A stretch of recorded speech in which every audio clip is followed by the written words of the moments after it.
I'd like to call the meeting to order of the Planning Commission. Roll call, all members of the commission are here except for Commissioner Nelson, and we're hoping he will be here shortly. Do we have a determination of legal notice? All items have been properly noticed. Thank you. Do we have a director's report? I just thank you, Madam Chair. We got a big agenda today. I'm just going to turn it right back to you so we can get going. And I appreciate everybody's work getting all these items forward. Staff worked real hard on getting them to you, as well as our consultant. And turn it back to you. Thank you. Matters from the public. The Planning Commission welcomes participation in commission meetings. This item is limited to matters under the jurisdiction of the commission that are not on the posted agenda, and items which have not already been considered by the commission. No action will be taken. Is there anyone in the audience who wishes to address any items which are not on the agenda? Okay, seeing none, we'll go on with, there's nothing on the consent calendar, so we'll go on to the regular calendar. Case A20190002 for Lance and Jamie Stornetta. Can we have a staff report, please? Good morning, Russ Ford, planning staff. First, I want to say welcome to Commissioner Perkins. Nice to have you back with us in any capacity. And also a belated welcome to Commissioners Jacobson and Wiedemann. I don't think I've been here since you've been on the commission, so it's nice to work with you again. All right, yeah, you've got a big agenda before you this morning. Let's start with a pretty straightforward project. This is A 2019-02, which is an agricultural preserve for 39 acres in the Manchester area. The property is owned by Lance and Jamie Stornetta. It's located about a quarter mile south of the town of Manchester on the west side of Highway 1 at its intersection with Biagi Road at 44151 Biagi Road. So then just as by way of background a little bit, this is being processed simultaneously with a coastal development boundary line adjustment. So I've got the map up there. Stornetta owns actually both of those lots. The one that's being adjusted is mostly lot 1, which sits between the highway and the balance of the Stornetta dairy lands. So there's an existing single-family residence in the northeast corner of that lot 1, and the boundary line adjustment proposes to transfer 39 acres from this parcel into the rest of the dairy lands to be used as support for it, leaving 5 acres on the residence itself, and the residence is not part of the ag application. So the, excuse me, the boundary line adjustment was given tentative approval by the Coastal Permit Administrator last Thursday, the 10th. So that part of the project is on its way. The ag preserve is kind of the balance of this. So since that 39 acres is being incorporated to the legal parcel, it makes sense to also incorporate it with the Williamson Act contract and ag preserve. It will be used in conjunction with the rest of the Stornetta lands as part of the dairy operation. So the project is categorically exempt from CEQA under Class 17, which exempts agricultural preserves. Referrals were sent out to associated agencies in May of this year. No significant comments were returned. So staff recommends approval of the project, and I'm happy to answer any questions. If I may, through the chair, I will just add, we did prepare a resolution that's been presented to you today. There's also copies available in the back of the room for the public. And this is just to reflect the recommendations that are contained at the end of the staff report so that you can better provide your report and recommendation to the Board of Supervisors.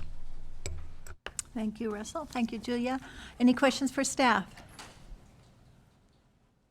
Okay.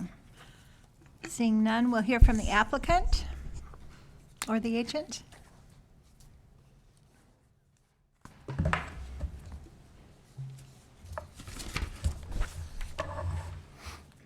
Good morning, Commission. I haven't seen many of you here since I haven't been here for a while, but still Marilyn and one of the other ladies have been here consistently over the years. So just to supplement, first of all, my name is James Barrett. I'm Planning Development Real Estate Consultant in Ukiah, and I'm here this morning representing the Stornetta families.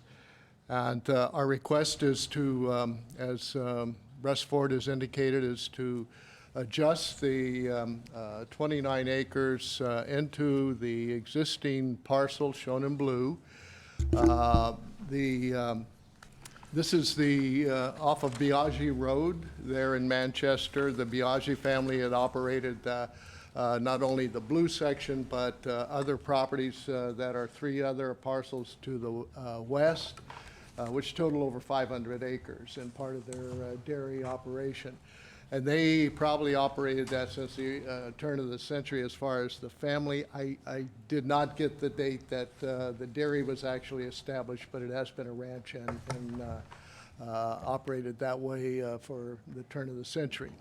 So the Biagi family decided to get out of the dairy business, and they sold the property to a Southern California firm called Punta Arena in 1991.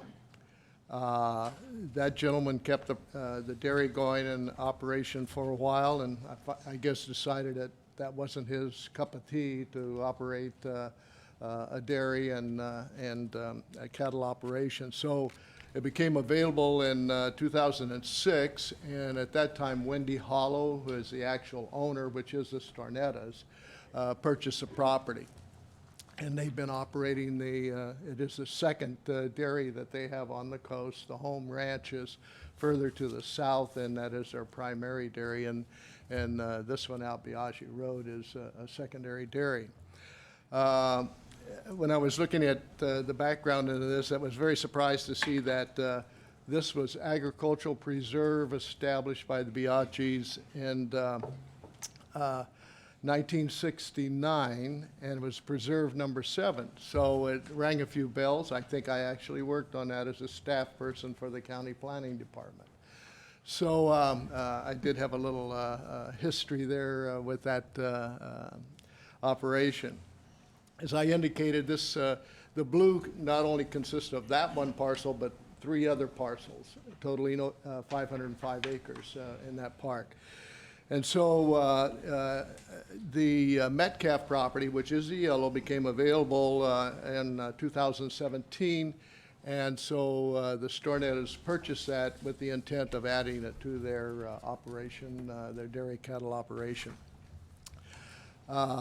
We anticipate that that will accommodate, and I think it has accommodated about 25 additional cows as far as their operation. And I reviewed all of the income requirements as required by our Agriculture Preserve Williamson Act.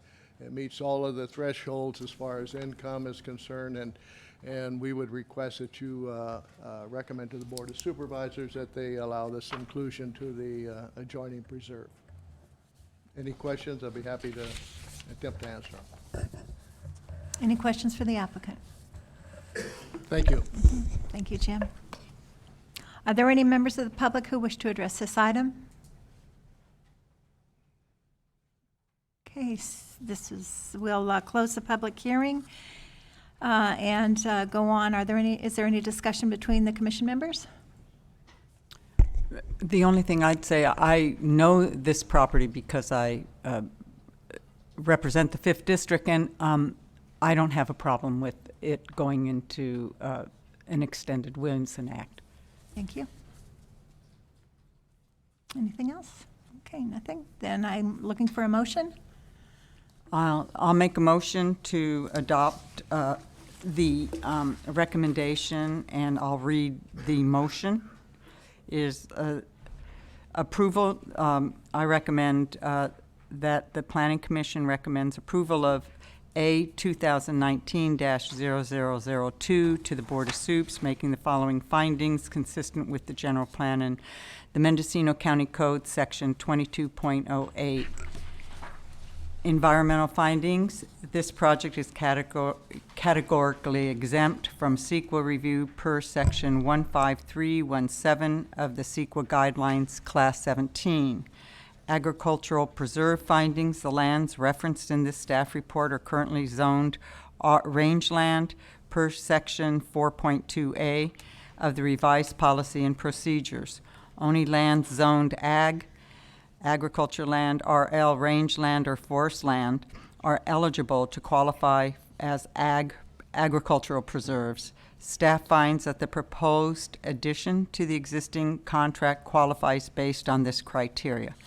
Williamson Act findings. The proposed Williamson Act contract is consistent with requirements as specified in the revised policies and procedures with regard to lot size, agricultural use types, accessory development, and income threshold. Thank you. Do we have a second? I'll second. Thank you. And if I may, through the chair, I would just request that it be amended to reflect as contained in the resolution presented at the meeting today, the resolution that we provided to you this morning. Thank you. Acceptable. Let's amend it per what was discussed and presented today. Thank you. Okay, roll call vote, please. Commissioner Jacobson, Yeah, excuse me, yes. Commissioner Purnell, Yes. Commissioner Perkins, Yes. Commissioner Holtkamp, Yes. Commissioner Wiedemann, Yes. and Chair Ogle. Yes. Thank you. Thank you.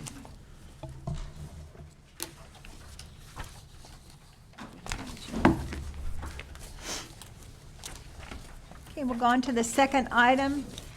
6B, case GP 20190001/R 20190002. The applicant is Christopher Savage. The agent is Jim Ronco, and this is a request for a rezone to change the existing designations from suburban residential to upland residential contract zone, and a general plan amendment from suburban residential to remote residential. Do we have a staff report? Good morning, you may give me a second here. Chair and Commissioners, how you doing? My name is Miguel Mendez. I am the project planner for this rezone and general plan amendment. And today I've actually prepared a PowerPoint presentation specifically for this project.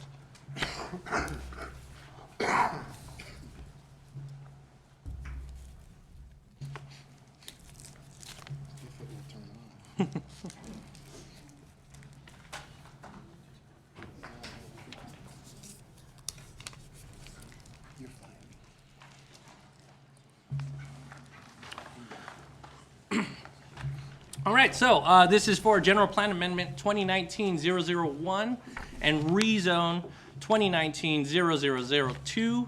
The applicant is Christopher Savage and the agent is Jim Ronco. The request is a rezone to change the existing designation from suburban residential, SR 40K, to upland residential with the contract rezone combining district, UR 20, in parentheses, CR, and a general plan amendment from suburban residential 40K or 4,000 square foot minimum parcel size to remote residential 20, RMR 20, which is a 20 acre minimum parcel size. The location and current conditions: this project is 0.3 miles north of Potter Valley Town Center on the east side of Powerhouse Road. It is 0.2 miles north of the intersection with Main Street, located at 12201 Powerhouse Road in Potter Valley. The APN is 174-10002. The current general plan designation is suburban residential.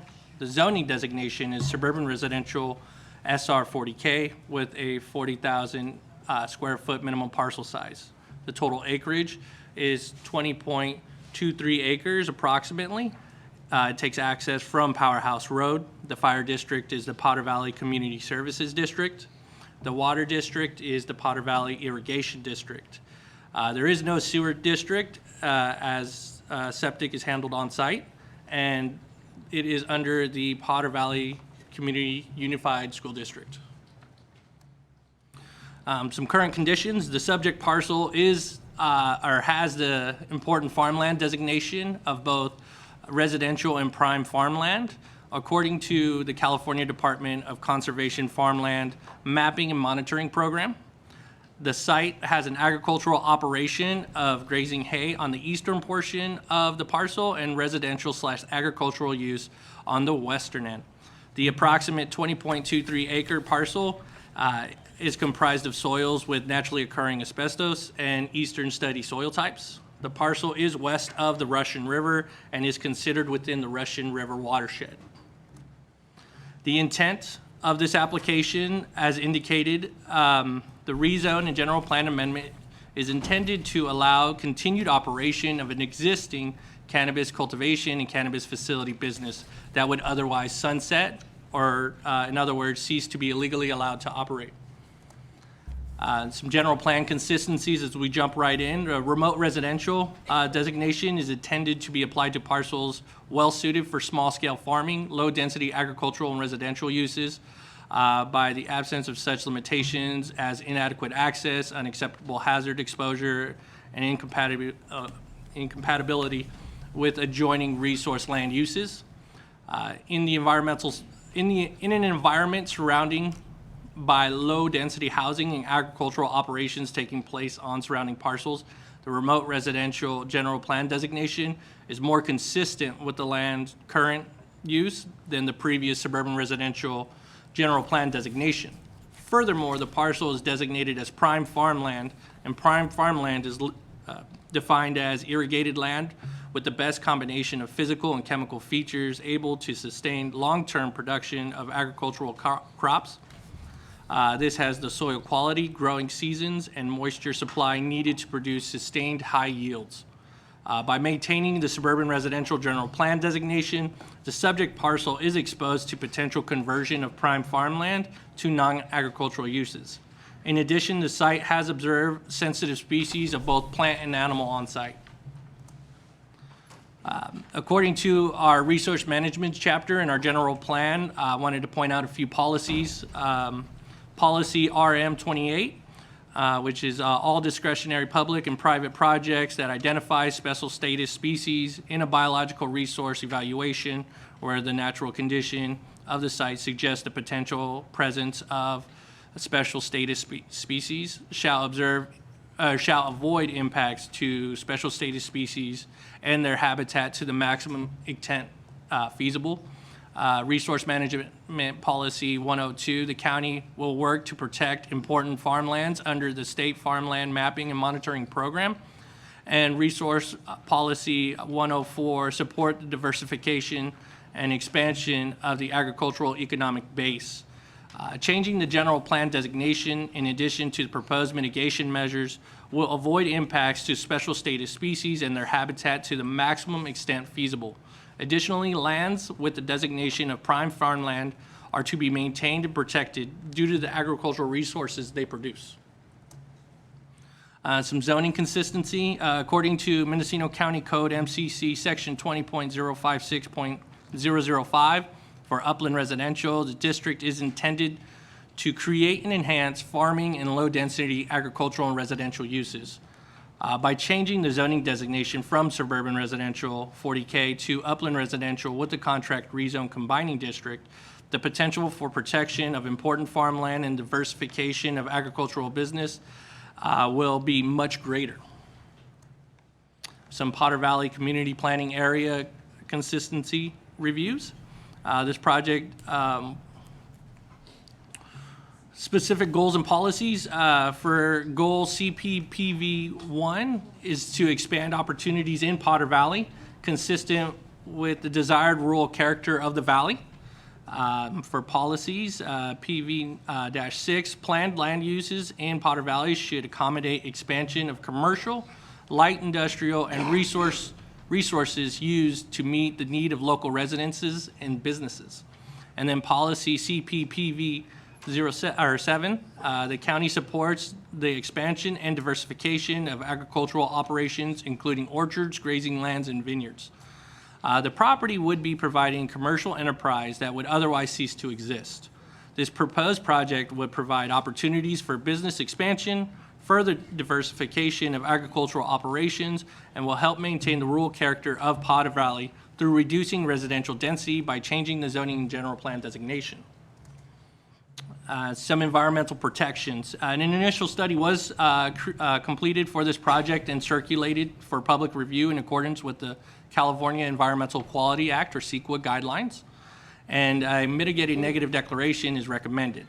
The review identified the following potential impacts, which will be less than significant with the incorporation of mitigation measures.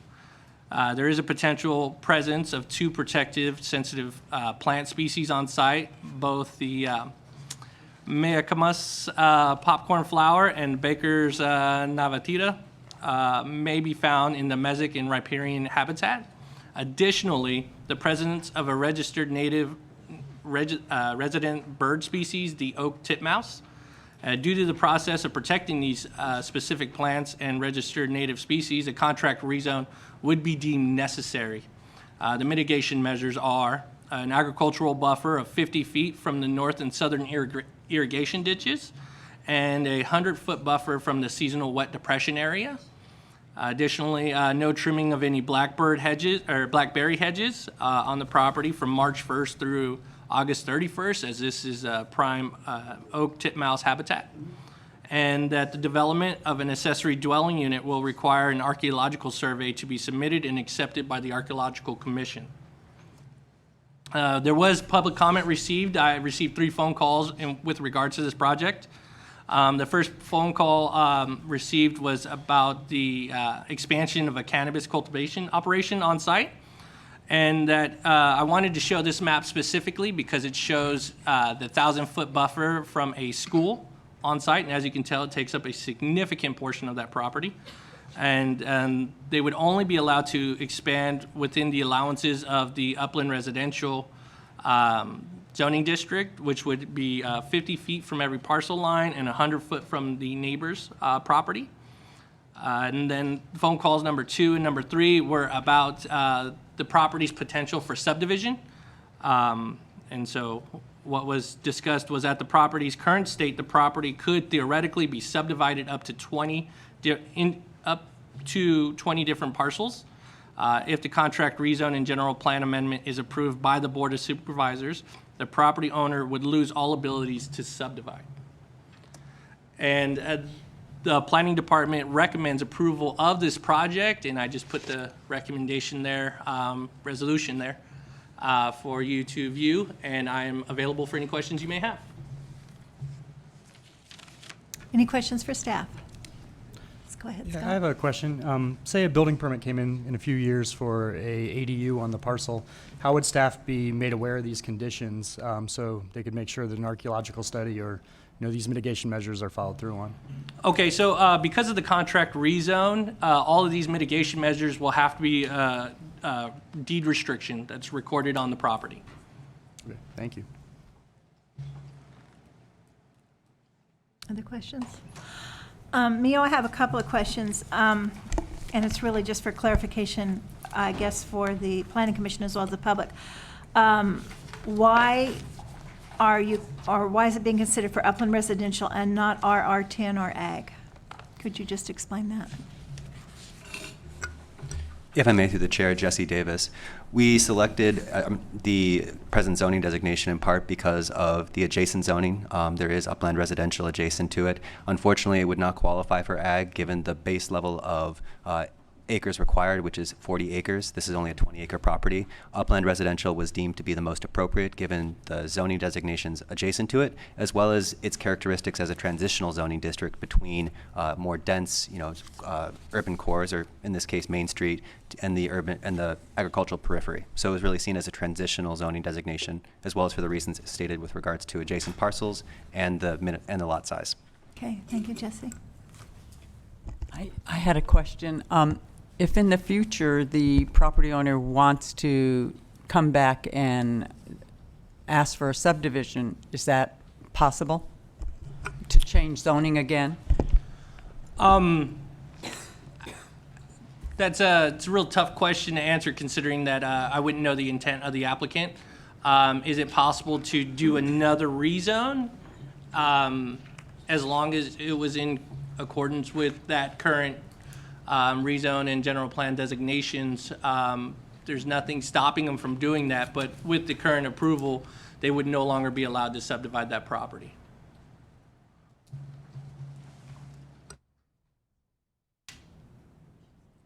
Does that answer your question? Well, It- yes, but I see other heads shaking, so. Deputy County Counsel Matthew Kudrowski. That would just, if the future person does want to rezone it, we would then, they pay the application fee, and we'd go under the same review to see what they wanted to rezone to. I agree with Mr. Mendez. The tough question would be knowing what they wanted to try and rezone to.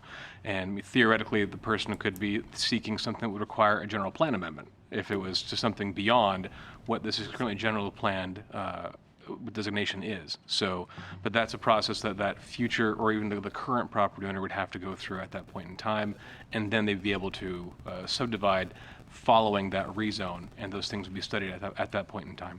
Thank you. Emil, I had a question regarding the setbacks for the plant species that we're talking about here. Are you going to require a botanical survey prior to approval of this? And maybe I missed that, but the setbacks that we have here, is that basically to reduce the area in which they can use, as far as it does not meet the habitat requirements for the plants that we're talking about? So the biological study was actually completed before this project had taken place. And so that's how we came to these designations for the agricultural buffers. Okay, thanks. Do you have a map showing the setbacks of the agricultural buffers from endangered or threatened species and the bird? Of course, actually, I apologize about the lighting here, but the buffers are actually marked on this map specifically. You'll see a blue point there. That's where the seasonal wet depression is, and then you'll be able to see if you if the lighting is better. Do you have a pointer or something? It's very hard to see. Do you have a pointer or anything? Oh, yes. Good point. If I may, through the chair, Exhibit C actually documents this, and it's provided immediately following Exhibit B map, which demonstrates the rezone.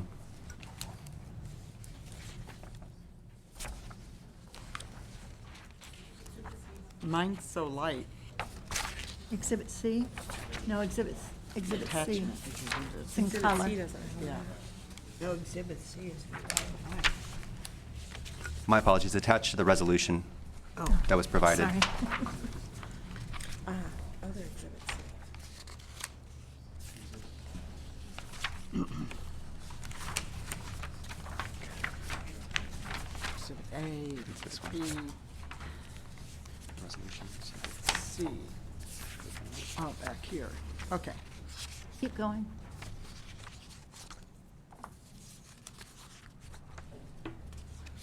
So just to clarify, it's in the northeast corner of the property, is that correct, Neil? So that's the seasonal wet depression, is the northeast side of the property, and then the irrigation ditches are what basically govern the northern and southern end of the parcel boundaries.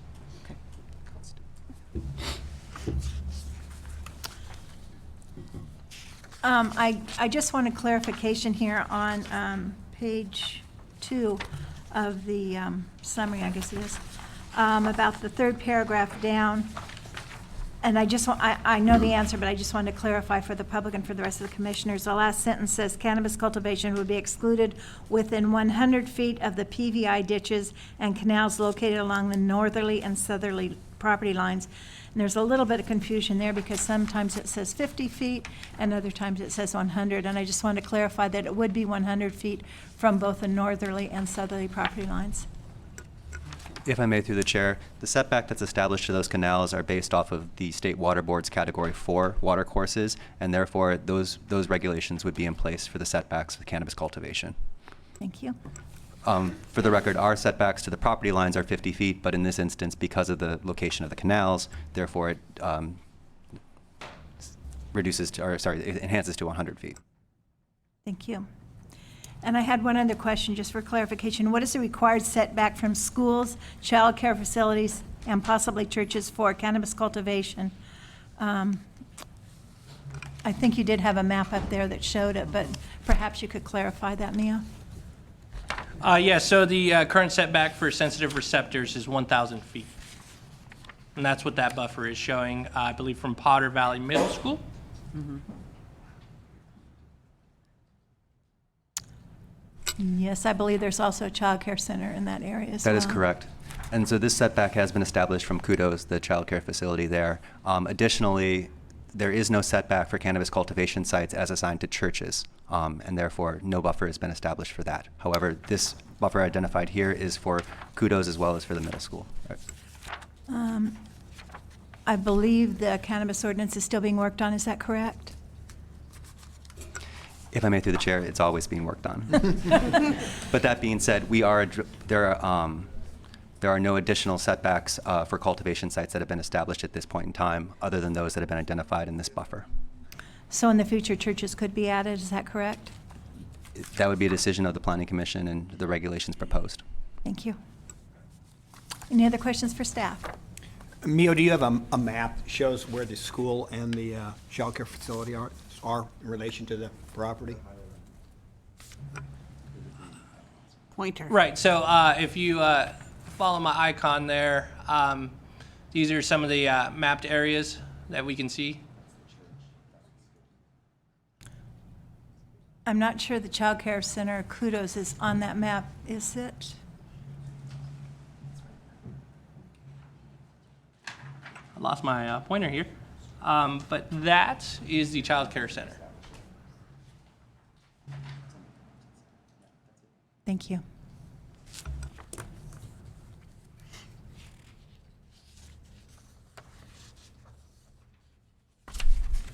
Okay, are there any other questions for staff? Okay, seeing none, we'll hear from the applicant or the agent, please. And come to the podium and state your name, please. Good morning, Jim Ronco, representing Mr. Savage on this application. Welcome to the new planning commissioners. Mr. Perkins, I've been here before with some of the others. We're very happy with the professionalism and thoroughness that the staff has done in preparing the staff report, and believe it is consistent with the goals and policies of both the general plan and the zoning. This site is and has been for quite a few years utilized as a combination agricultural site with the the raising of hay and alfalfa, as well as the growing of medical cannabis. That's what Mr. Savage intends to do. This site was, and I don't understand how it ever got zoned SR. Unfortunately, I don't see that there's any realistic capability of higher density development on this site, and we believe that this zoning and general plan classification is consistent with the keeping of low density residential as well as agricultural uses in Potter Valley. Because of all of the setbacks required by the cannabis portion of this request, the utilization of the site for greater uses is significantly limited, and we believe the contract rezone does provide for greater protection of the environment by establishing the setbacks and the non-removal of blackberry bushes for the titmouse. The potential for the popcorn flower, it continues to be a kind of a source of confusion. I understand that last time somebody saw a popcorn flower in Potter Valley was in about 1890 something, and the only way we could come up with, based on the botanical study that we've seen and heard, of what the potential areas of concern for that was, somebody just put a point on a map and said, okay, within a mile of this point we could have popcorn flower. But that having been said, the habitat that the popcorn flower could come in has been protected by the contract rezone and the requirements there. So if you have any questions, I'll do my best to answer them. Questions for the applicant? Okay, seeing none, thank you. We may ask you to come back later. We'll now open the public hearing. We will limit the comments to 3 minutes. There are a number of people in the audience today. I don't know if there's anyone here for this item, but if anyone would like to come forth and present their discussion for this item, please come to the podium and state your name. No one. Okay. Then we'll close the public hearing. Any discussion from commission members? Seeing none, then is there a motion to approve this? Would you like me to do that? I will make the, wait, I gotta get to it. Page 7, from the beginning. I got flipping through the maps.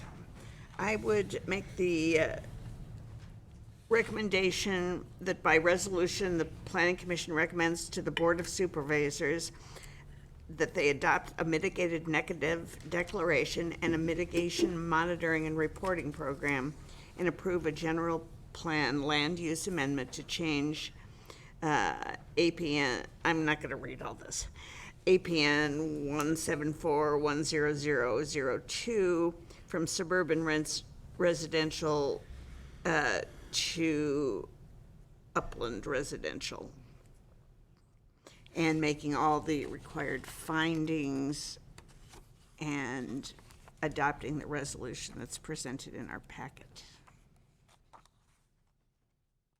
Thank you. Do we have a second? I'll second.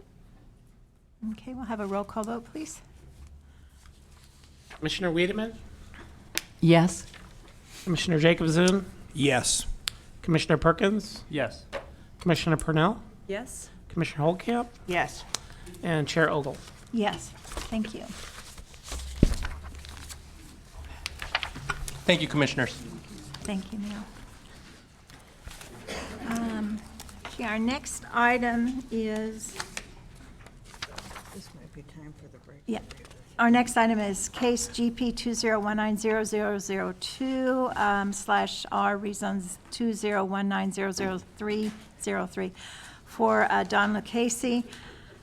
We have a little bit of material that we need to read, so we're going to take about a 10-minute break so we can catch up with the material that's come in for reading prior to the discussion on the item. We're taking a break now. Yes.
And we will go on to case GP 2019-0002/R2019-0003. The applicant again is Donna Lucchese. The agents are James Barrett and Jim Ronco.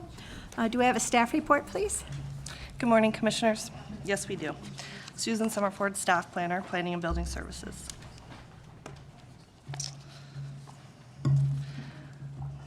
This is case number GP 2019-002, R 2019-003. The owner and applicant is Donald Lucchese. The agents are Jim Barrett and Jim Ronco.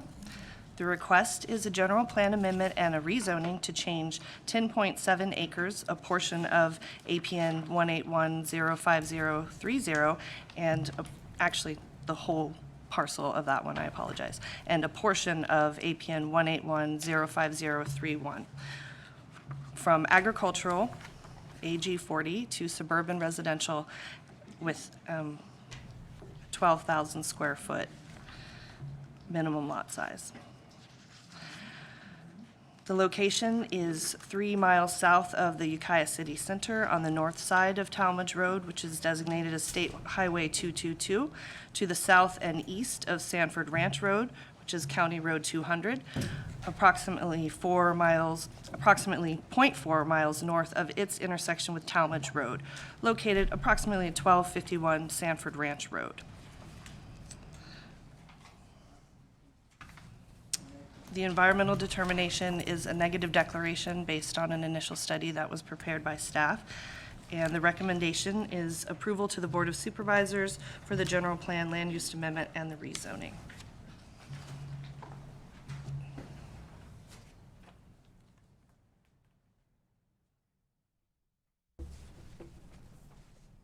Pardon me. As for the project description, the project is a rezoning and general plan amendment to change a total of 10.7 acres from agricultural to suburban residential for both the zoning and the general plan. The request is intended to facilitate future development of the site for a land subdivision with the goal of constructing residential housing. The desired new land use classification of suburban residential reflects the site's limitation for development per Mendocino County Plan, which bases site density upon availability of infrastructure, specifically water and sewer. The subject site is located within the Regina Water District, but it lacks inclusion in an established sewer district, which will limit the development of the site.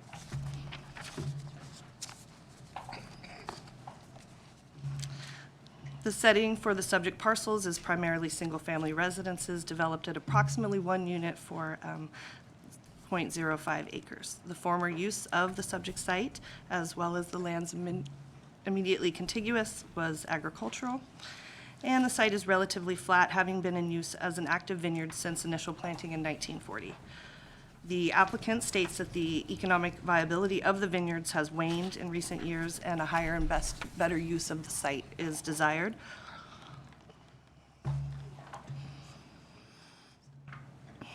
The subject site is listed under the State of California Department of Conservation's Farmland of Statewide Importance Mapping and Monitoring Program as housing both unique and prime farmland. The intent of the Natural Resources Conservation Service was to produce agricultural resource maps based on soil quality and land use across the nation. And they use what's called a land inventory and monitoring system that establishes criteria to classify the land's overall suitability for agricultural production, which includes physical and chemical characteristics of the soils. Pardon me. There we go. The local conservation office produced a custom soil report for the site, and it was interesting to note that the soil resource report is reflective of an analysis of all of the parcel, or both the entirety of the 2 parcels that are seen here, but the actual portion of the second parcel to be rezoned does not contain a majority of the soil composition that would classify it as prime or unique. And there's a thorough discussion of that in the staff report with more technical terms in there as well. There are several criteria that must be satisfied prior to converting agricultural lands to residential. And there's, again, a full discussion in the staff report, and I'm happy to answer any questions regarding the findings that we made.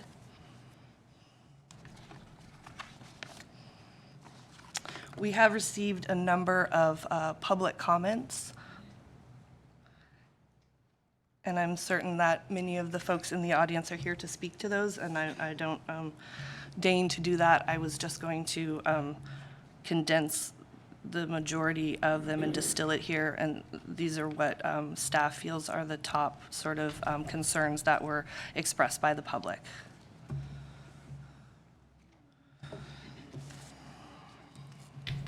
It should be noted that there is a consistency with the right to farm ordinance in that the remaining portion of the parcel not subject to rezoning, as well as the other parcels in the vicinity that are still going to remain agricultural, will maintain their principally permitted rights to engage in agricultural activities.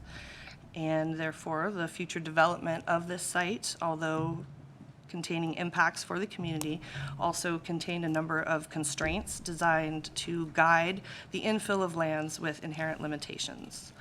All the proposed land subdivisions, entitlements, or development would be subject to county review and approval and vetting at the time of subdivision. And therefore, we recommend approval of the project. Susan, before we go into other questions from the commission, I had a question on the adjacent parcels map. Ours it shows as attachment B, but I know you did have a parcel map up there. And I just wanted to clarify, one more back, I think. This one? No, the parcel map. Okay. Parcel map, I'm sorry. that one. Okay. So the line on the east side, is that Sanford Ranch Road? West side? East side?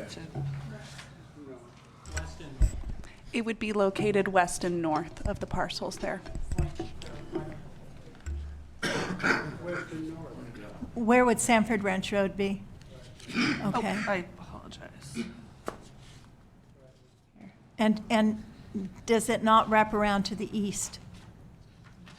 Over on this portion? Is that what Correct. you're saying? It does, it does. But further to the east, so it's not Further to the adjacent east. to the property line there? Correct. Thank you.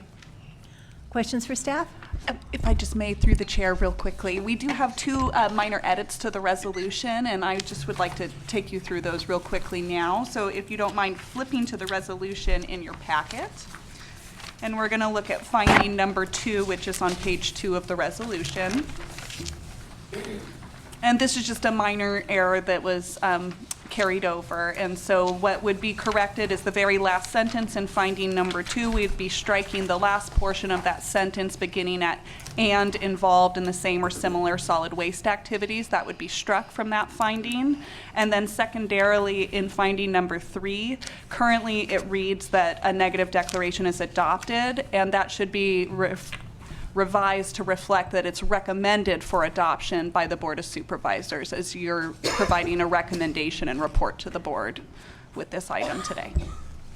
And that's all the changes. Thank you. Questions for staff? I had a question. On parcel size, I see on the parcel map that's on the boards, I see 7.42, and then I see, and it could be a typo, but 18.18. And then in the package, we're talking, 10 acres, 10.7 acres. Can you explain? Yes, thank you. It is a portion of the parcel that's labeled 18 point, I also cannot read it, 18.18. It is, it will be just a portion of that parcel will be rezoned. Do we have that whole contiguous parcel on a map showing the whole? This slide, oops, I'm sorry. I believe it's, So this slide shows pardon me, this slide shows the parcels as they exist. And this line that's here in the middle, that's the parcel line. And the cross-hatched area shows the portion of the contiguous parcel that will be rezoned. And the remaining part of it will stay ag. Yeah, so where's the rest of the remaining? If I can point you to Exhibit A of the resolution, you would see in there is the general plan classifications. There's also Exhibit B, which shows the zoning display map, and both of those show the full extent of the parcel with the area highlighted in blue as the area to be reclassified and the area to be rezoned.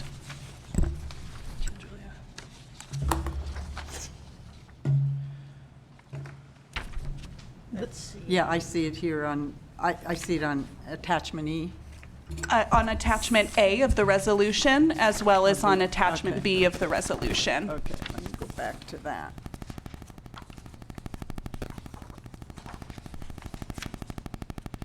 And as I said, the area highlighted in blue is the area that is to be reclassified and, Yes. and the area to be rezoned on Exhibit B, but it does show the full extent of the parcel in the hatch marking on there.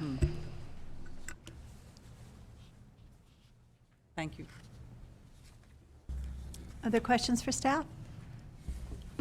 In my attempt to familiarize myself with both these parcels, I turned to some aerial imagery of both of the complete parcels as currently parceled and zoned. And it appeared, if I have the right ones, that there is a pond and a riparian corridor running through the easternmost parcel. Is that correct? And it may be that that's a portion of the parcel not affected by the proposed rezone, but I just wanted to clarify that. Susan Summerford, staff planner. There is not a pond on the parcels that are to be reclassified and rezoned. Okay, thank you. Scott, did you have a question? Yeah, just so I'm clear, Sanford Ranch Road, I'm not that familiar with the area. Does it wrap completely around? It's on the west side of the rezoned parcel, the north side and the east side? That is correct. But not, I apologize. It does wrap around, but it doesn't bound It's not the parcel. adjacent. Right. Correct. It doesn't bound the parcel, the subject parcels. Okay. Or the east side, is that correct? According to the map you... It does bound on the east side and the north side, not to the west or the south. If you also take a look at your exhibits A and B in the resolution, it does show Sanford Ranch Road is labeled on there. You can see how it wraps around. You can see the corner there. There's other parcels between, it's the notch in the parcels here, but you can see the road does wrap around, so it connects on the northern boundary to the parcels and on the western boundary there. Okay. This Thank bit you. here is the western and this is the north, and it doesn't show the whole aerial pulled out because the eastern boundary is not affected. So on attachment A, I don't see where Sanford Ranch Road comes, travels south from the northeasterly corner on that map. Am I missing something? Attachment A to the resolution? Exhibit A. Oh, I'm sorry. I'm looking at the attachments in the staff report. If you go to attachment C of your staff report, my apologies for that. Attachment C shows that. My apologies. I'm looking at this, it's a similar exhibit, but. Oh, yeah, but the roads are not Almost labeled. exactly similar. Yeah. Right.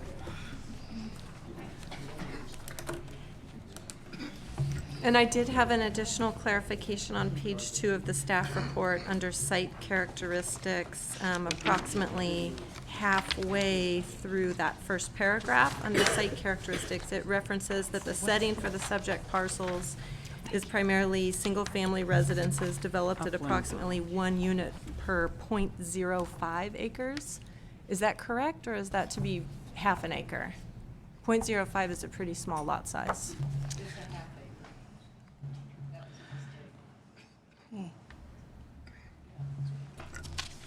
It appears that that is a mistake, and thank Okay, you so for it's- bringing that. it's half-acre Yeah, lots. thank you for Okay. bringing that to my attention. So what we're saying is, are those adjacent parcels are on half-acre lots? Yes, that is what it appears, yes. I can't see that. Okay.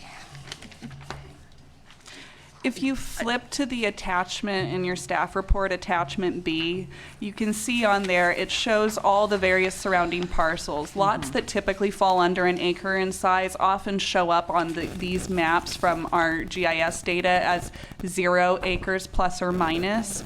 But you can see based upon the zoning, you have surrounding parcels, some that are Ag 40, some that are RR5 to the western boundary, but they are smaller acreage parcels. And then to the southern boundary, you see the same zoning that is being requested here today of suburban residential.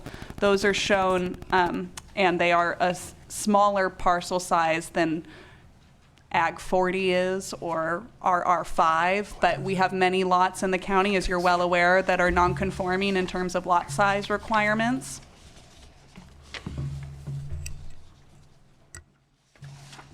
Scott?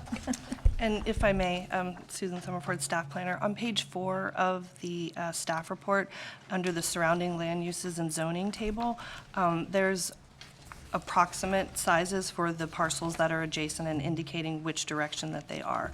For example, to the north, there are approximately 9 parcels that border the subject parcel that range from 0.2 acres to 2 acres in size. So that kind of gives you a breakdown of what the adjacent parcel sizes are. Susan, while we're on that page, just out of curiosity, the parcel, the Ag 40 on the east side, is that the Lucchese property? Yes. Correct. Thank you. So it sounds like there's a range of parcel sizes from 0.2 acres to what was that?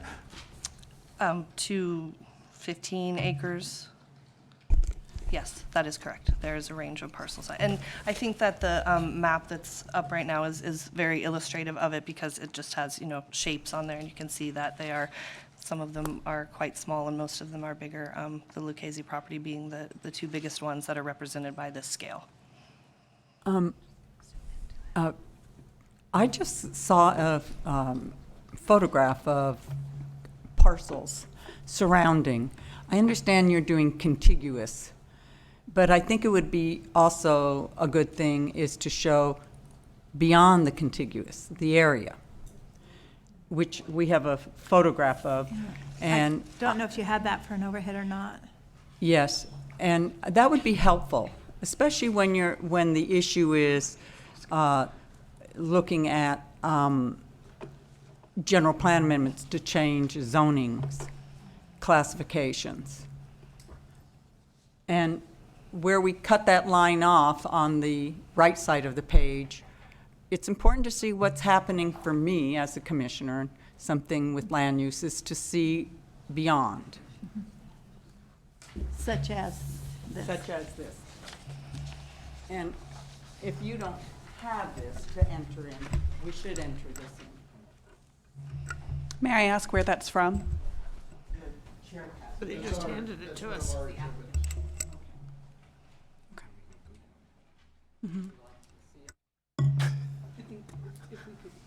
If we could give it to the secretary as well, too, to enter that into the record.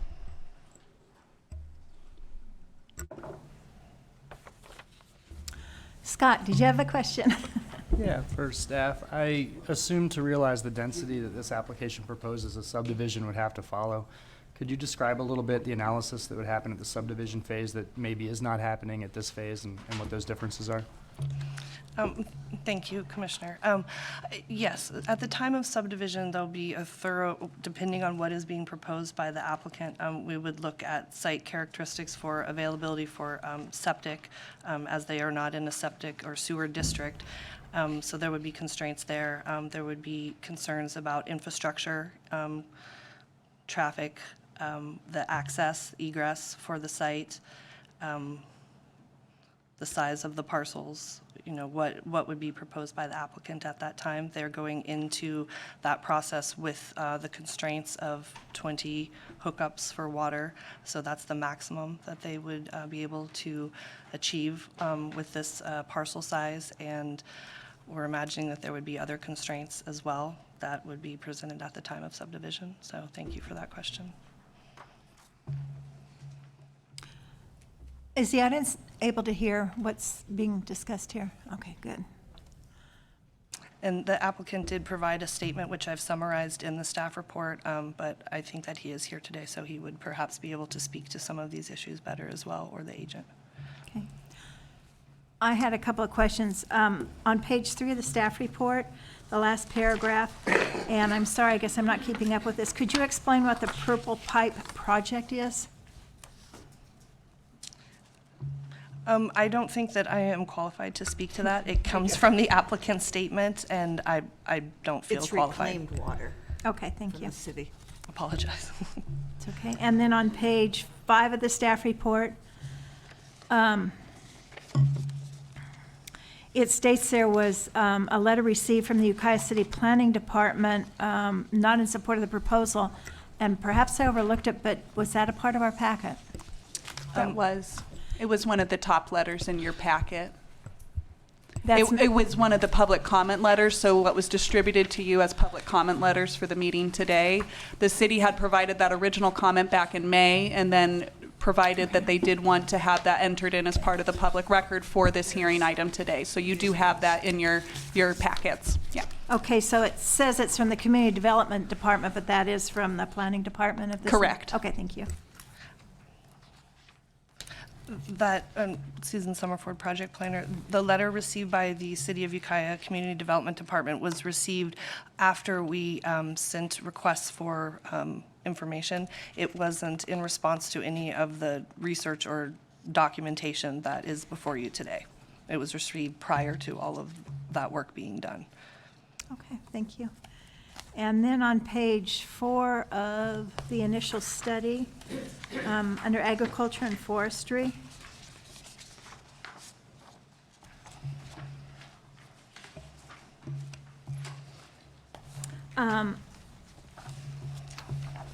item C, it shows 2 items, less than significant impact and no impact. I'm thinking only one of those should be marked, and I'm thinking it should be no impact. You're correct, and thank you for spotting that. That is a typo. Okay, so that will be corrected then? Yes, thank you. Thank you. And then on page 27, also of the initial study, the paragraph just above mandatory findings of significance, the last sentence states, therefore, no new facilities need to be constructed, and the current provider of water and wastewater services has confirmed the new residential sites will be accommodated.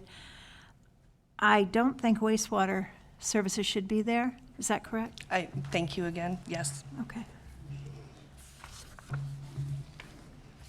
And I think that's all I had. Any other questions for staff? I'd like to clarify something that the general plan, proposed general plan amendment before us today, would that constitute an amendment to the UVAP as an element of the general plan?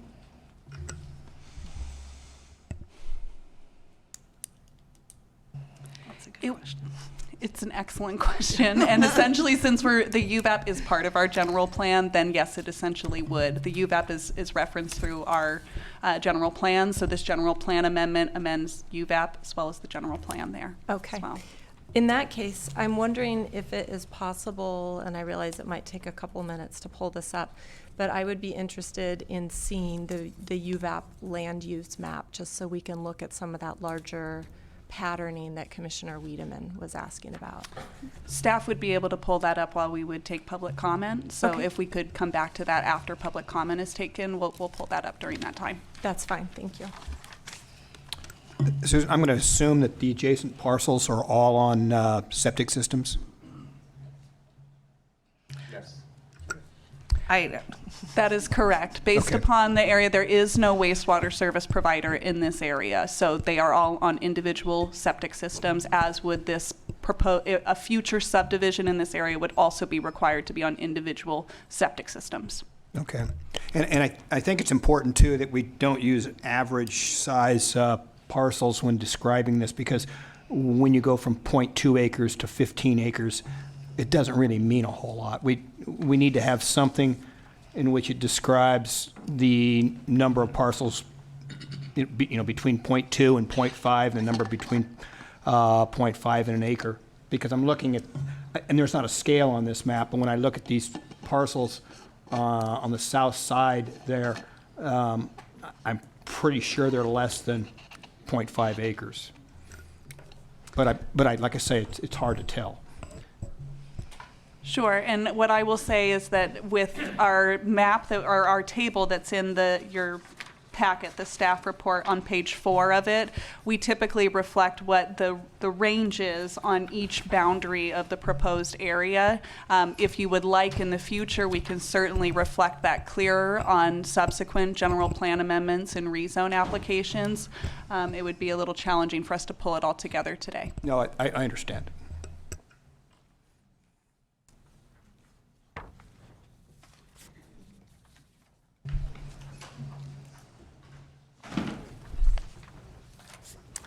And Susan, while we're on that subject of the septics, can you tell me what the minimum lot size is for a septic? Yes, it is a 12,000. 12,000, thank you. And I would just like to clarify that. So it is, the 12,000 lot size only applies when you have service by either a water or sewer district to the parcel. So say these were not within the water district, or the water district could not provide service to these parcels, the minimum parcel size would be 40,000 square feet. 40,000 for septic as well?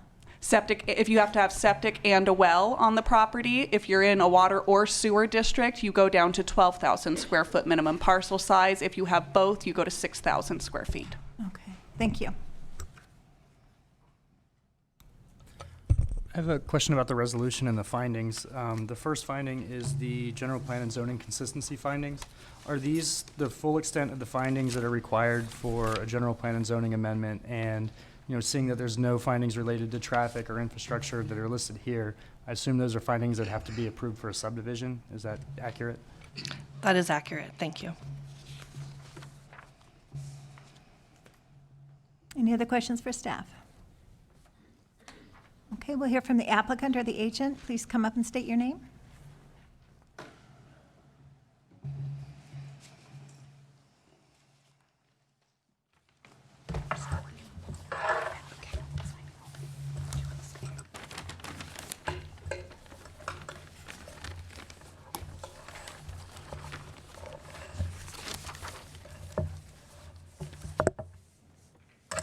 I have one other exhibit.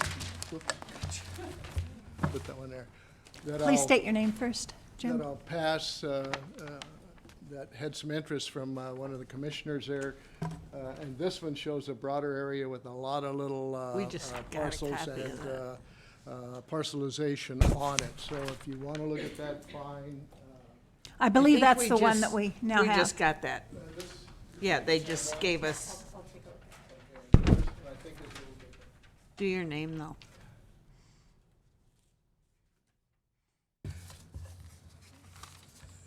Thank you. James Barrett again, representing Don Lucchese, the applicant. Don Lucchese's here today in case there are any specific questions about the agricultural operation. Jim Rocco, another consultant, is co-consulting with me, or I'm co-consulting with him on this particular project. And there appears to be confusion today on exactly what the project is and some of the project location as far as the specific piece of property that we are interested in changing. And so I would like to talk about just a little bit about that in a few minutes. But first, I would like to compliment staff on a very well done, professional analysis of the various impacts, the CEQA documents that they went through, and I think they're very adequate. I think they meet all of the requirements. I think they have done a very good job on that. And We have no issues with their proposed negative declaration and their initial findings. So with that, thank you, both Susan and Mio, in that process. Project site confusion. Originally, we decided with Mr. Lucchese to approach the roundtable, which is a committee of various departments that would have sort of the stakeholders within this and have authority over this proposed development if we were able to subdivide it, included various other departments of the county. And so part of our review was Don only one, and I'm just going to use Don first name if that's all right with you guys. And had originally said, you know, I'd like to do something with this property. It isn't operable anymore, and now's the time. And if it isn't now, and if this isn't the ability to do this, and when will it be? So we had our meeting with the roundtable, and we said right at the beginning that we were not particularly wed with the RS or the SR classification. Don's objective had been to take this approximately 10 acres, and I want to make a little bit of comment about that shortly, and develop residential housing on it. Not necessarily himself, but make it available to builders, and that it would be consistent and reflect the neighborhood, the type of buildings that are there now, and that because that it did not have sewer, we anticipated with the 10 acres of having somewhere between 10 and 20 parcels. The subdivision code would require, as already discussed by staff, that the minimum lot size would be 12,000 square feet where we have water available and use septic systems. Well, that's only part of the story. The soil has to be tested to see if a 12,000 square foot lot would accommodate the development of a septic system on it. And in our particular case, we had soil scientists review this property. They did soil profiles and tested the soil like any other person that wants to establish a septic system on a non-sewered lot. And we told him that, you know, we were very interested in trying to get half-acre lots or something in that neighborhood. And so his findings and the results of his tests, which we have available, was that half-acre lots would be workable with individual septic systems. So that was part of our discussion as we went through this. There seems to be some kind of a misconception that, oh, we want to put a lot of apartments or low-income housing or something of that nature. There has been no decisions at all at this point on what the configuration of the A subdivision would be and what type of housing would be constructed there. That would follow later on with additional studies, additional design considerations, engineering, and a lot of other factors. So we proceeded with, okay, why use SR? And if we had an exhibit up there, if you'll look at the UVAP zoning and general plan for that area, the area surrounds it, SR is consistent with the property on the north. It's consistent with other property to the south on Eunice Court. And so it was just like, okay, let's don't do another zoning classification and general plan classification. Let's be consistent with what is mostly there. And so our view was that we could have had whatever, residential half-acre lots or whatever. So as you can see, the whole north area there is SR. The gray is RC. And that's the Talmadge community, which is, again, very similar to SR. And then SR on Eunice Court there with the yellow, and then to the west, the properties there that are developed with residences are RR5, I believe it is. And however, those are not 5-acre parcels. The parcels behind the front developed parcels were, and I think that was done through a minor subdivision, are, believe it's 5 acres in that area. And so when they did the zoning, they just made everybody out front non-conforming, because most of those lots out front on the west side of Sanford Ranch Road are between 12,000 and 20,000 square feet. I think there's a range of sizes, 100 and some odd frontage, and then the depth to reflect that. So we did not care as to what the general plan change designation and the zoning change would be. So because of what is there, we just said, okay, let's do an SR. So that being said, we looked at the configuration of the parcel that Don wants to develop. And the one legal parcel, as you can see the one map that I sent around, there are 7 legal parcels that can be available for sale, that Mr. Lucchese can market those off and they're gone. We're involving 2 of them. One is that 10-acre parcel there right in front, and then probably a little, or stealing a little bit from the next parcel over, because Eunice Court and then a vineyard aisle runs right straight up from north, from Eunice Court, the end of their property, that subdivision there, north to Sanford Ranch Road. So it was ideal, instead of having a portion that was not consistently straight on up, we decided, okay, let's use that configuration. It'll be basically a square configuration then, and accommodate some of our designs.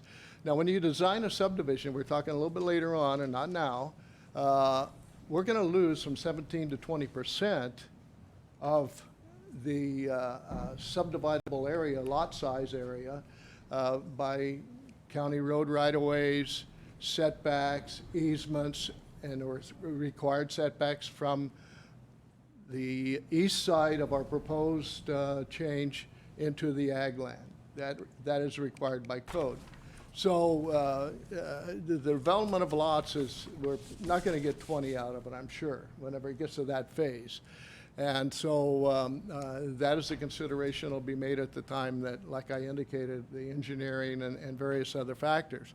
We thought, okay, let's make this a circulation, so we come off on the west part of Sanford Ranch Road, and then take it some kind of a loop road going on north up to the north part of Sanford Ranch Road. So you'd have a circulation of traffic. But that'll be a design consideration later.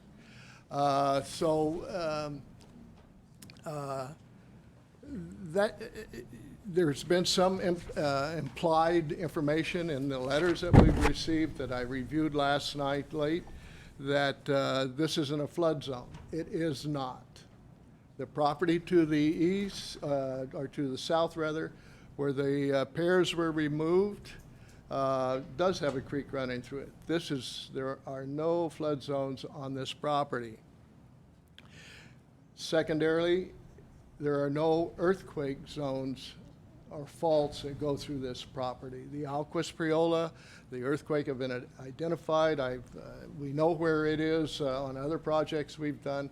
It is further to the north and east as far as it comes through this area.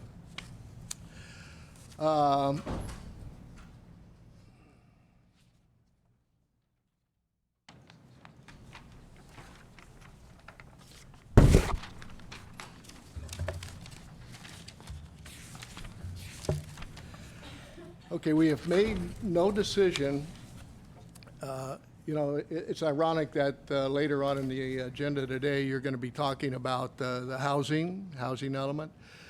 And we've made no decision as to what type of houses will be built. That will be a function of cost to build, you know, studs in a standard construction home at what, approach $3 to $4 a piece now. So, you know, all those things are going to come into consideration when we do have builders that are available to do it, as well as the cost of improvements, roads, streets, underground utilities, and those things.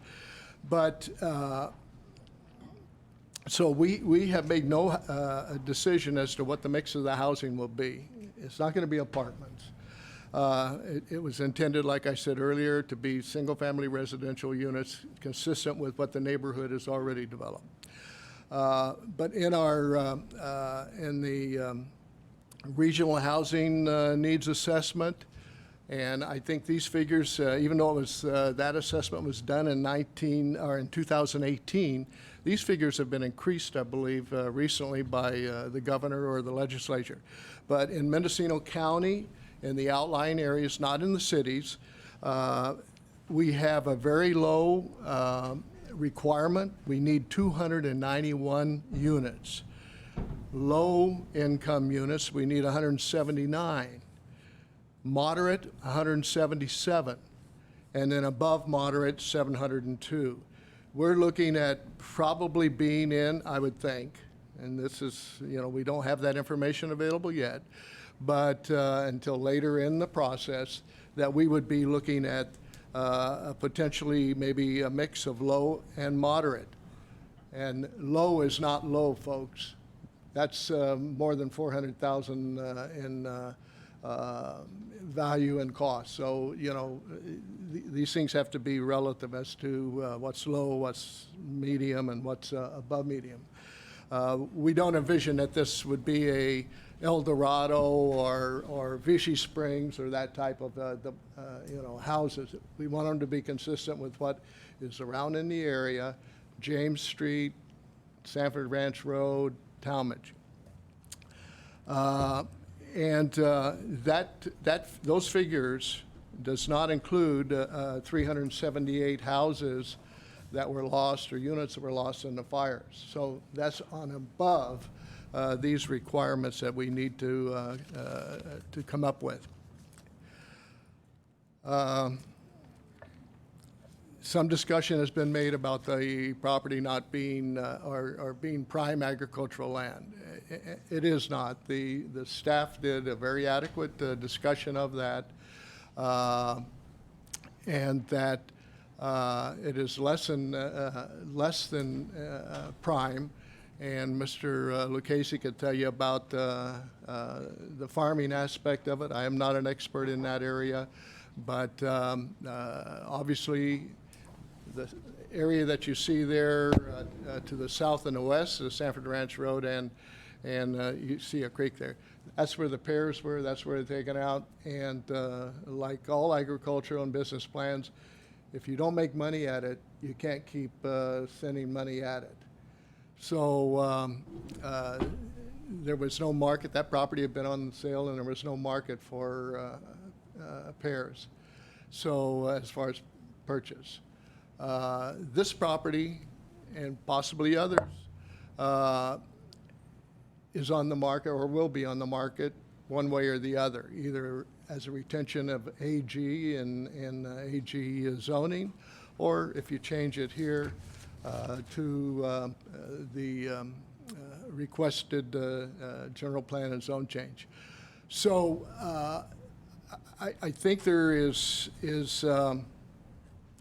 some potential confusion or lack of information available and looked at, but under the current general plan and zoning, there are significant uses that are more environmentally impactive, potentially by right, than what we are proposing as residential development. And so those, you know, those are listed. If you take out the zoning ordinance and look at civic use types. You look at the agricultural use types and things that are available for this property and any other property zone AG that can be placed on there simply by going and getting a building permit. Some of those you would not want to be adjoining. So maybe this could be a win-win for all parties concerned because the property is going to be sold. So the choice is, what do we do with it?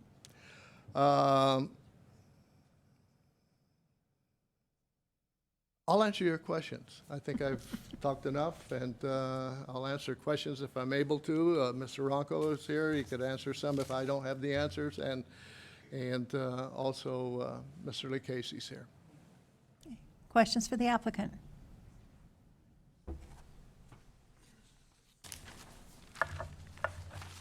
No questions. Scott? I have a question as to whether or not any of the other parcels under the same ownership to the south or east are under Williamson Act contract. No, and I didn't mention that. Thank you so much.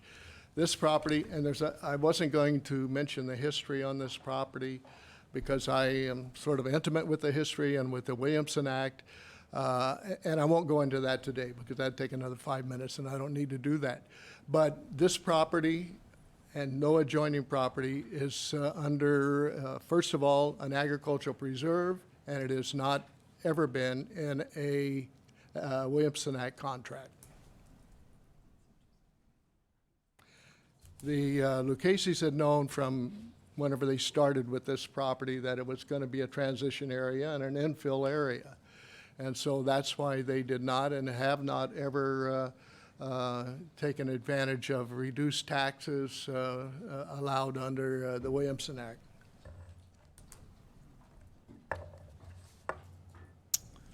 Other questions for the applicant? Okay. I guess Thank you're you. off the podium for now, at least, Jim. Thank you. We'll now open the public hearing. Again, we'll limit this to 3 minutes for each speaker, please. When you come up to the podium, you need to state your name. But before we start with that, I do have some speaker forms that have been filled out. And the first person, I will have Daniel Barth, and then be prepared, Frank McCarvey. Is Daniel Barth present? No Daniel Barth? Going once, going twice? Frank McCarvey?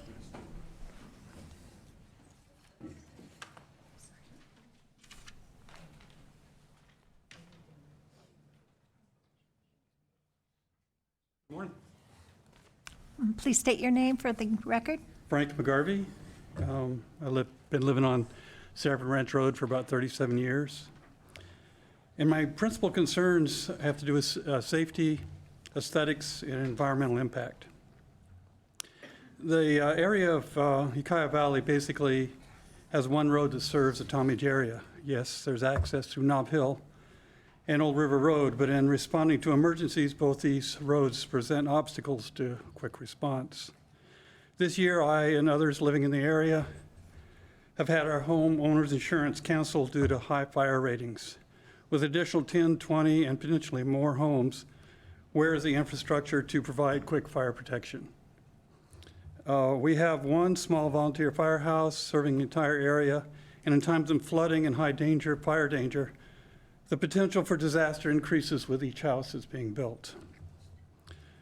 In addition, flooding virtually cuts off the Talmadge area from emergency services and law enforcement for several days, most years. And that includes Perkins less often, but it still includes it, Perkins Street. Additionally, the earthquake fault that runs close to, adjacent to the farmland being considered would be a minor concern regarding agriculture, but would be major in terms of residences.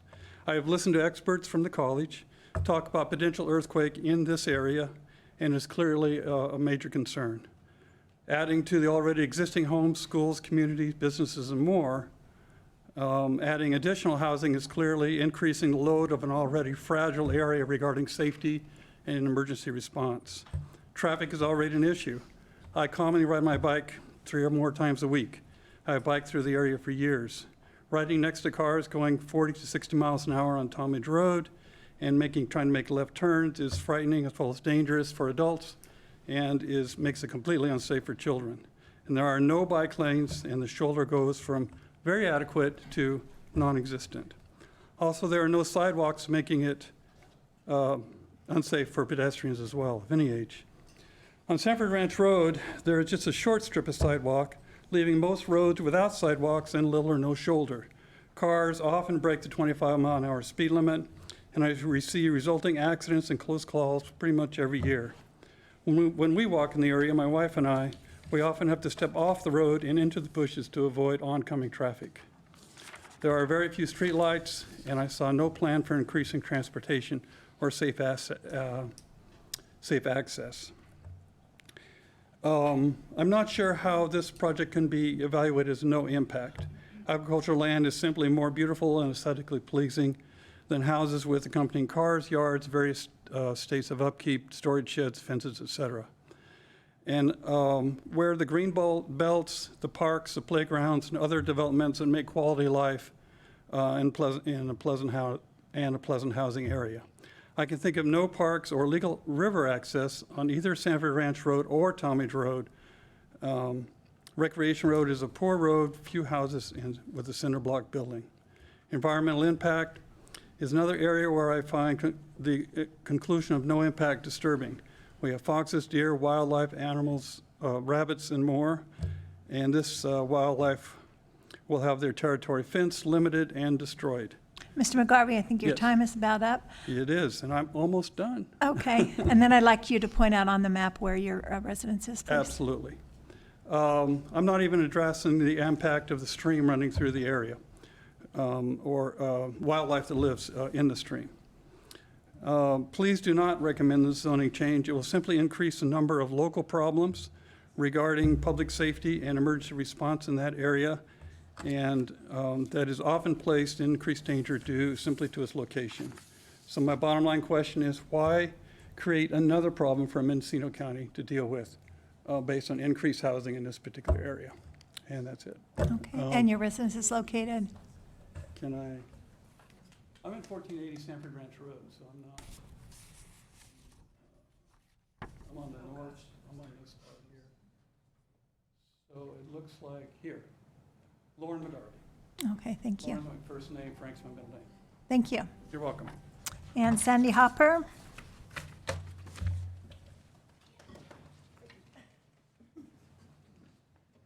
And next will be Aaron Simmons.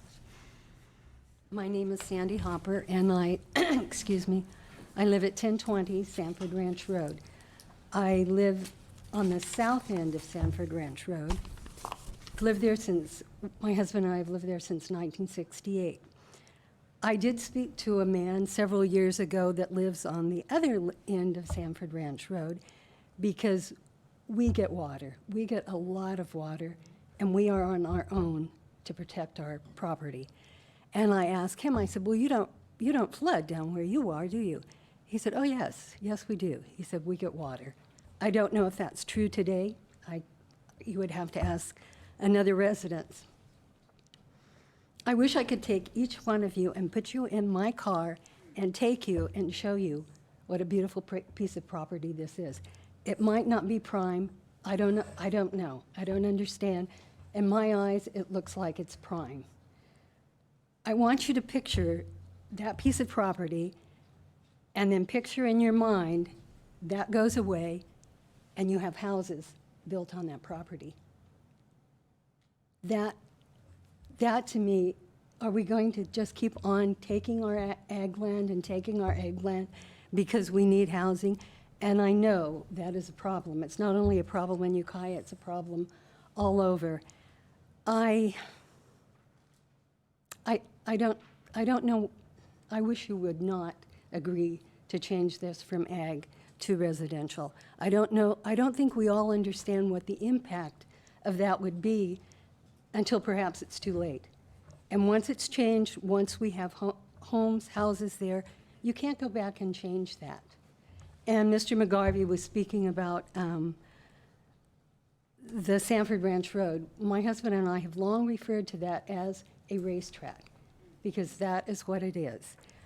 When we get, and it's dangerous, it is dangerous to walk on, when we are flooded on that end of the lane, you will have people coming streaming down that lane, and I'm telling you that the fishtail on that water is higher than I am.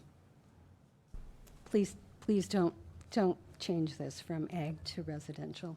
Thank you. Could you please point out your parcel on the map up there? My parcel, I don't believe is on there. Okay. And I also, is it? She's the second house from the corner of Sanford Ranch Road. I can't see.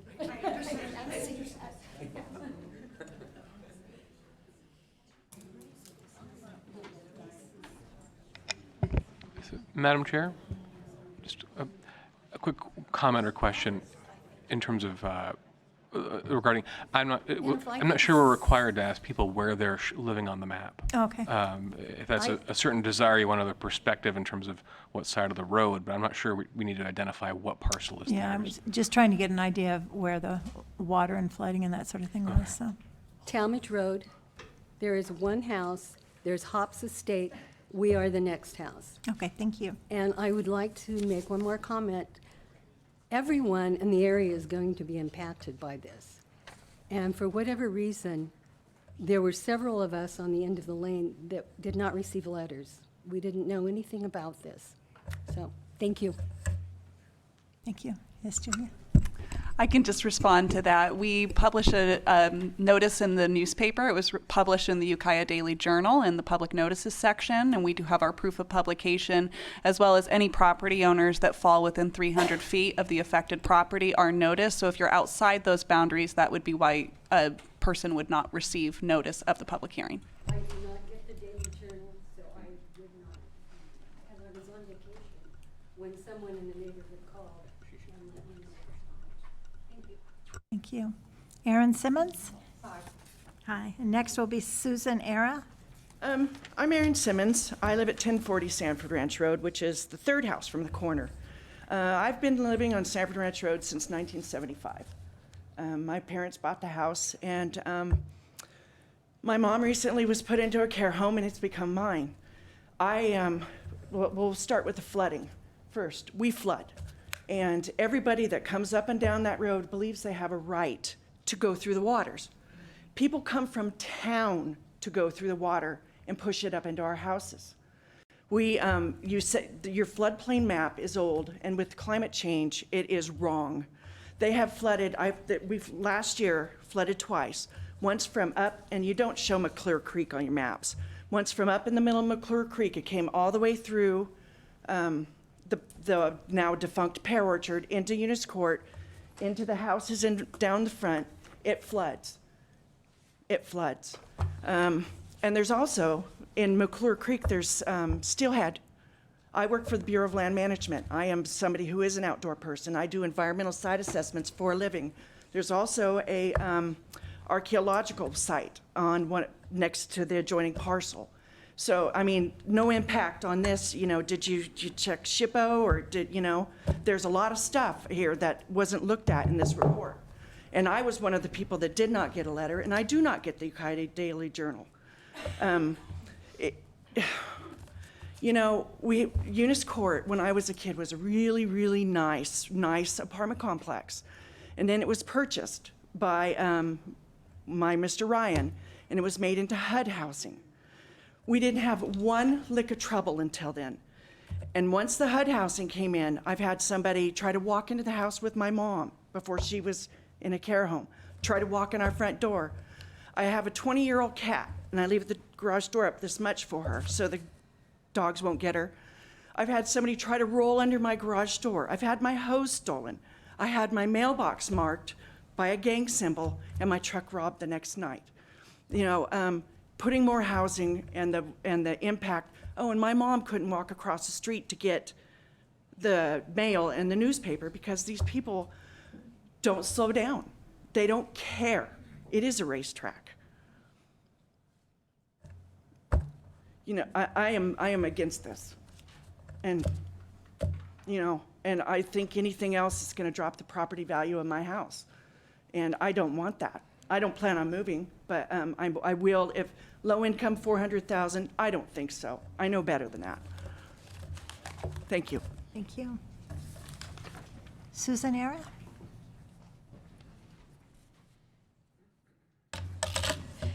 Yes, my name is Susan Era. I'm opposed to the recommendations for changing the zoning and the general plan amendments. I've been living on Sanford Ranch Road since 1981. I worked for the county for over 30 years in human services. After reading the report, I find that I disagree with a number of the findings and the impacts in particular.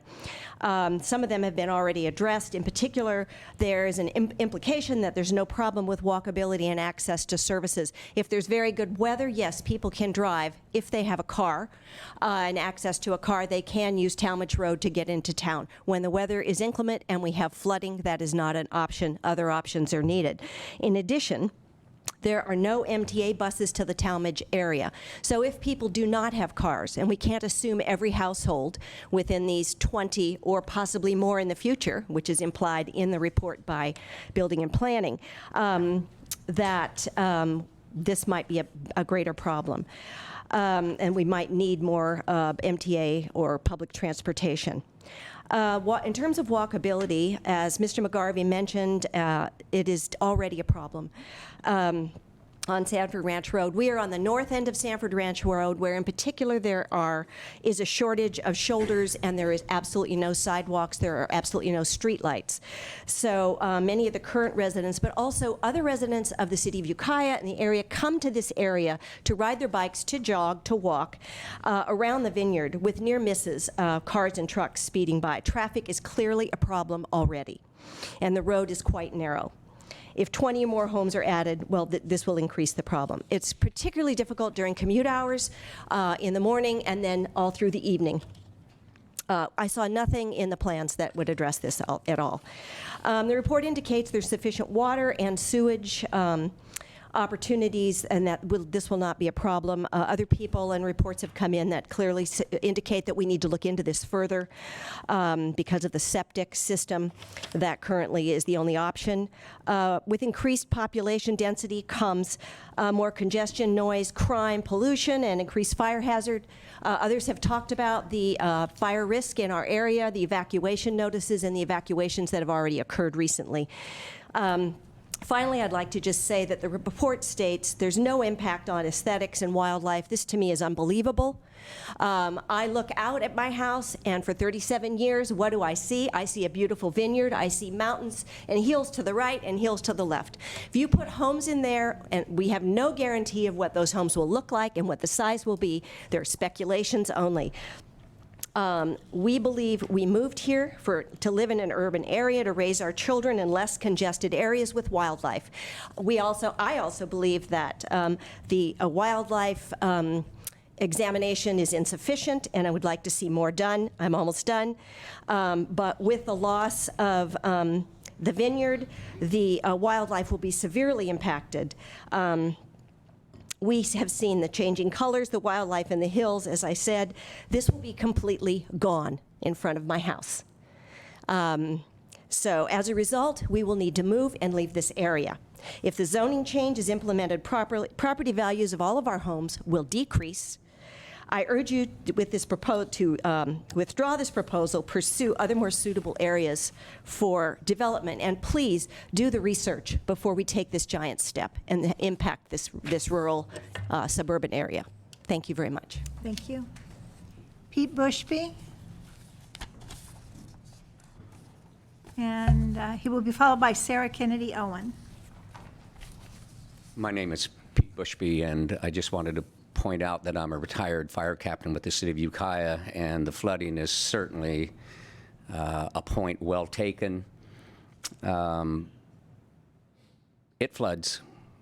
It floods on the south end quite significantly, and in fact, there's a contractor right now in the first house on that property, would be Talmadge and the end of Sanford Ranch Road.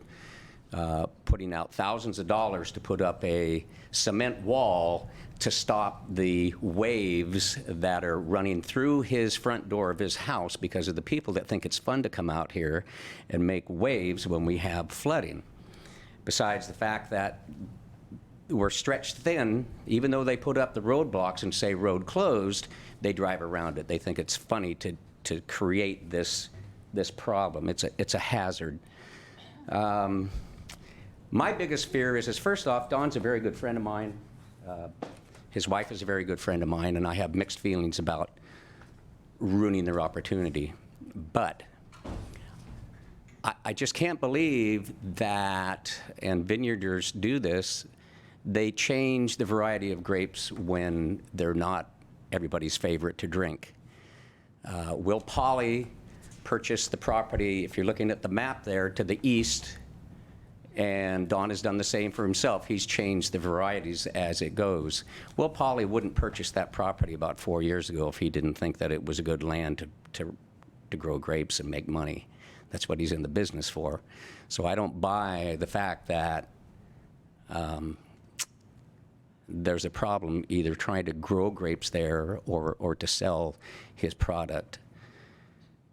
I am worried that this could potentially grow to a much larger property usage for residential.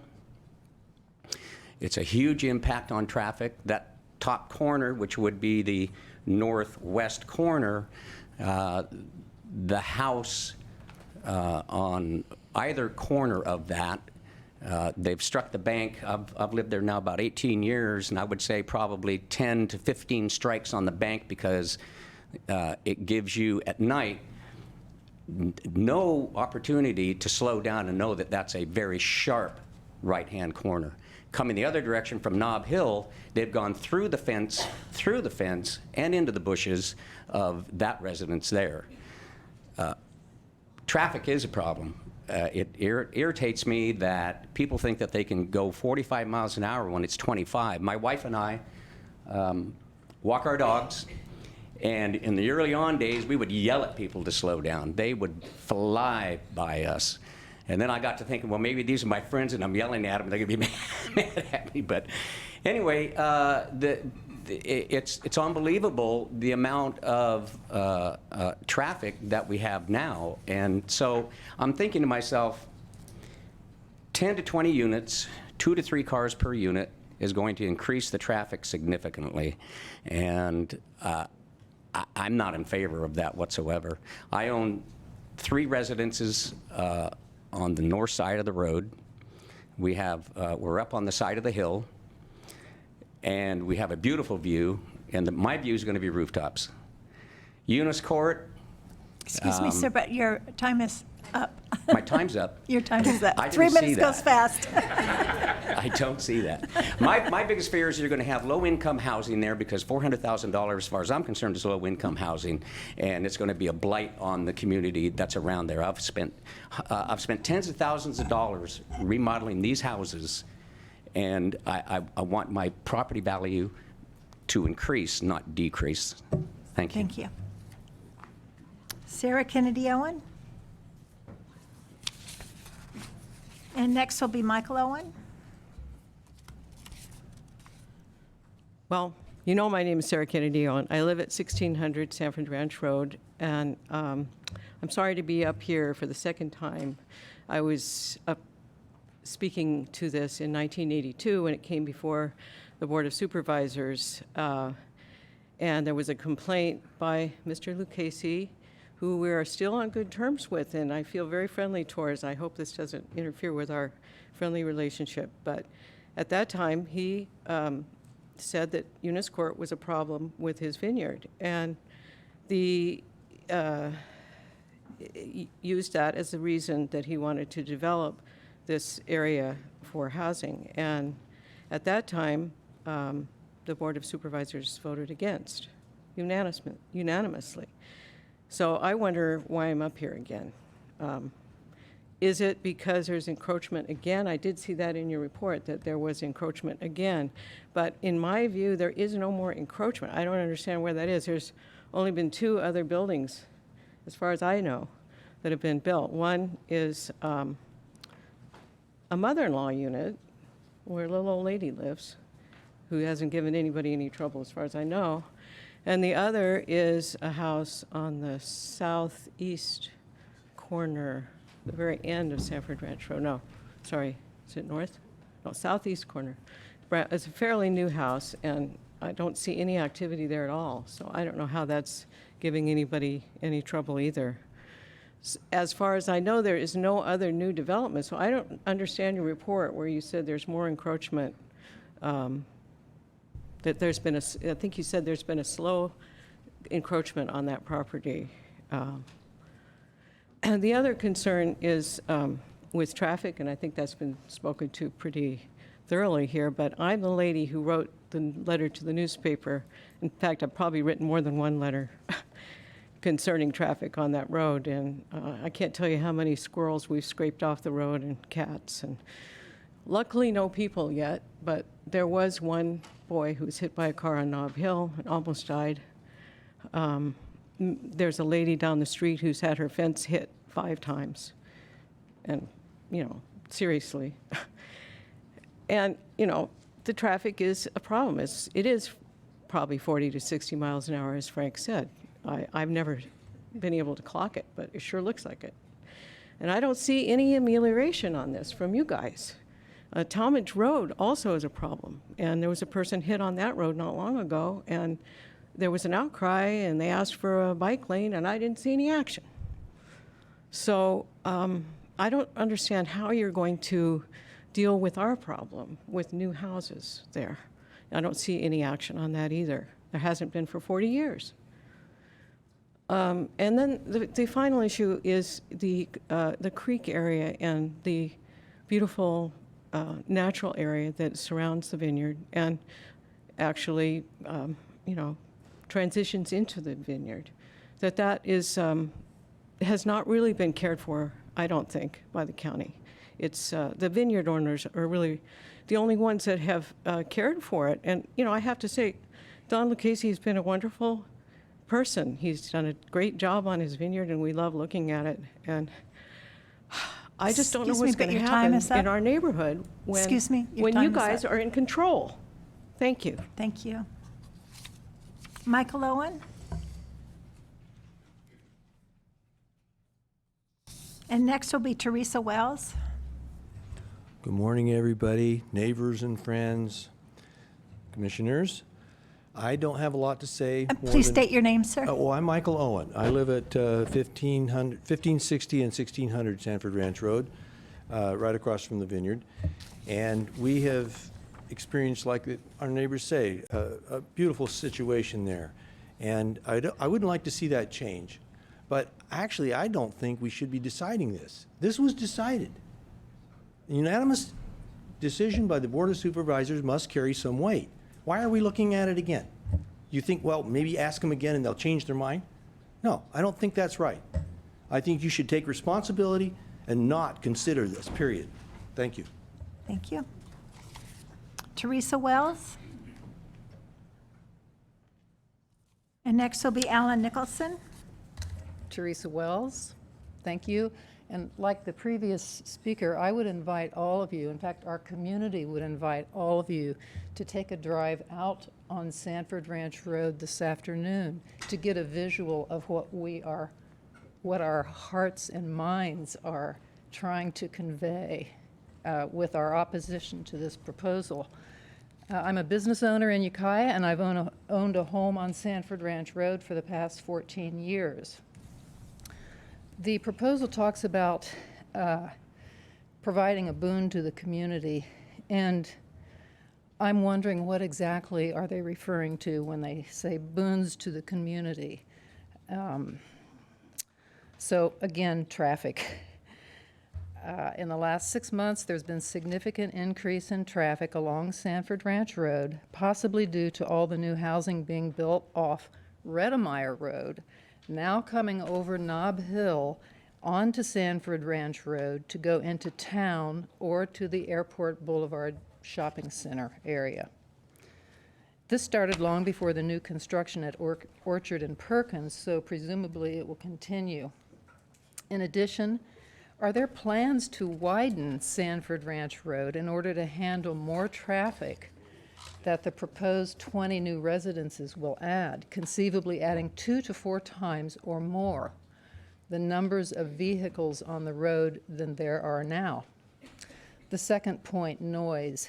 Ambient noise levels will absolutely be amplified with the rezoning of the land and building of infrastructure required, not to mention the additional noise levels that would come with such high-density housing.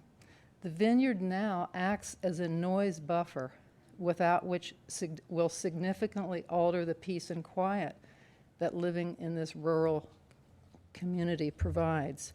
Recreational use is the third item I want to address. Currently, on any given morning or late afternoon, you'll see community residents of all ages along Sanford Ranch Road, and it's a long road,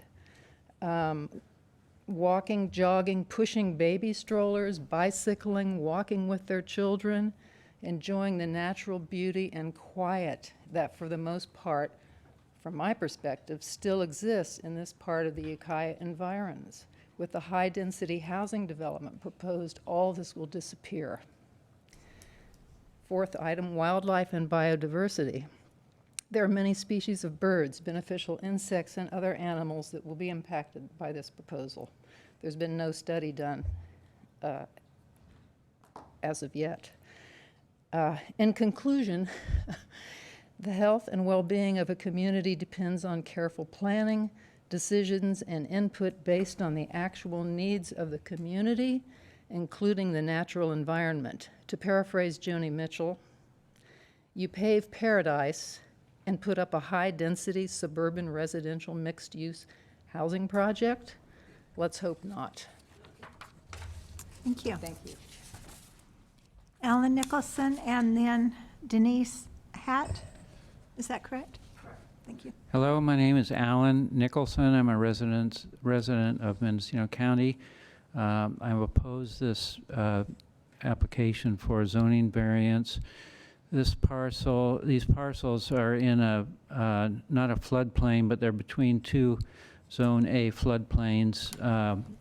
Annually, people have to put up sandbags in front of their houses along the west side of Sanford Ranch Road.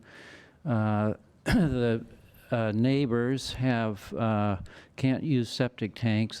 Septic systems. They have holding tanks because the soil is inadequate for septic, and the project flies in the face of the Mendocino County General Plan for Preservation of Ag Land and the Ukiah Valley Area Plan, Preservation of Ag Land.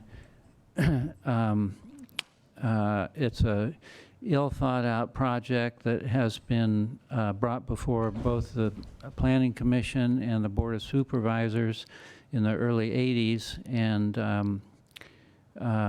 was denied by both those entities. It's a terrible place for higher density housing.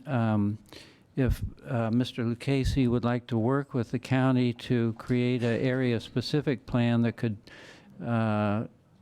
mitigate the obvious impacts of sewer and standing water, I think that would be a great effort on his part for the benefit of himself and the community. But until the sewer and the water can be handled, this project is a terrible idea, and I hope you deny it.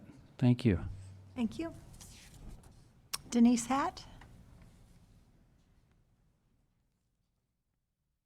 Hi, my name is Denise Hatt. My address is 1250 Sanford Ranch Road.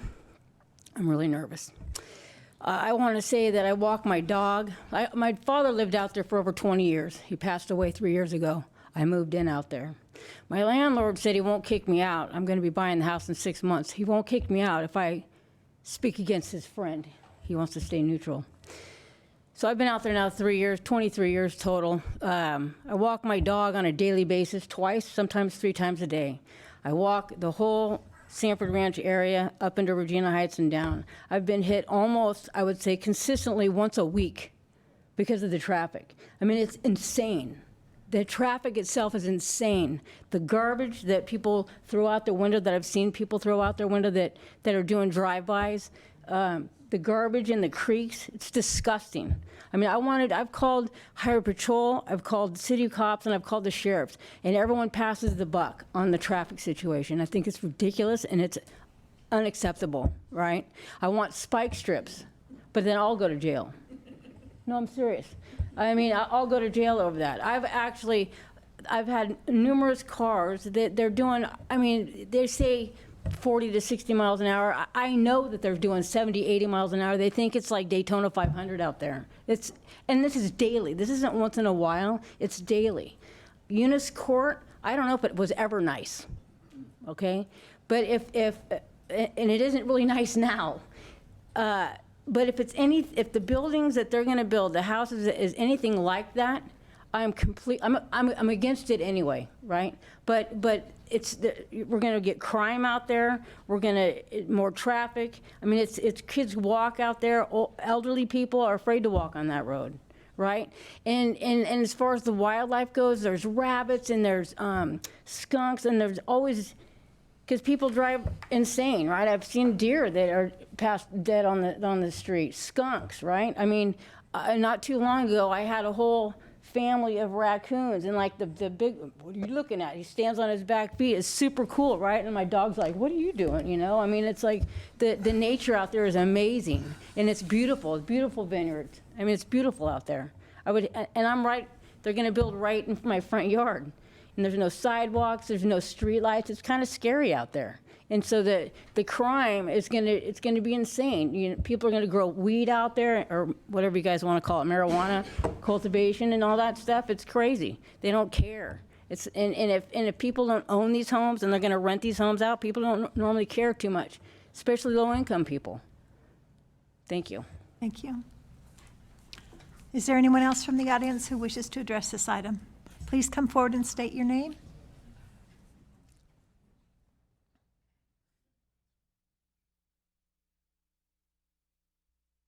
My name is Zeke Sechrist. My wife and I live up on Fur Terrace Drive, which is a short distance up off Nob Hill above Sanford Ranch. You know, this is an interesting process. I've never paid much attention to these zoning issues like this. It seems to me the commission here is in a interesting, has a conundrum here, and perhaps we don't understand entirely how this is supposed to work. I was shocked when I read the impact statement prepared by staff, and almost all the time it was no impact, no impact, no impact. Yet it would go on to describe how ultimately there are going to be impacts. But there seems to be some sort of bifurcation between you guys making some decision to change the zoning that would then open the door for a proposal for projects, but there is no specific project here that you actually are considering. And it's disconcerting for us to hear the applicant's presentation. I respect the landowner's objectives and should have rights to get a high value for his property. But Mr. Barrett stood up here and said, well, he said many things. And he said the goal might be to have half-acre lots. So you're talking about, so that would be 20 residences.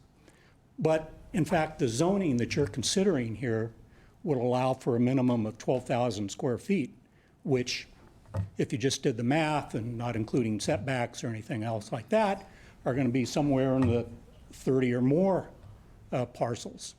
So a lot of the anxiety here comes from, we don't know what the proposal actually is. You're going to give a green light for something that you don't know and we don't know. And Mr. Barrett also said that Mr. Lucchese has these properties for sale. And he could have all the best intentions himself for what's going to happen out there. But if he sells the property and gets maximum value for it, a developer is going to come in there and he's going to squeeze 12,000 square foot parcels in there. And that's going to have a bigger impact than if somebody wanted to come in and have 2-acre parcels and you have 5 residences. Makes a huge difference in what's going to happen around the neighborhood there. So just wanted to bring that up, and maybe you'll understand a little bit better where we're coming from. So that's it. Thanks. Thank you. Craig Schlater.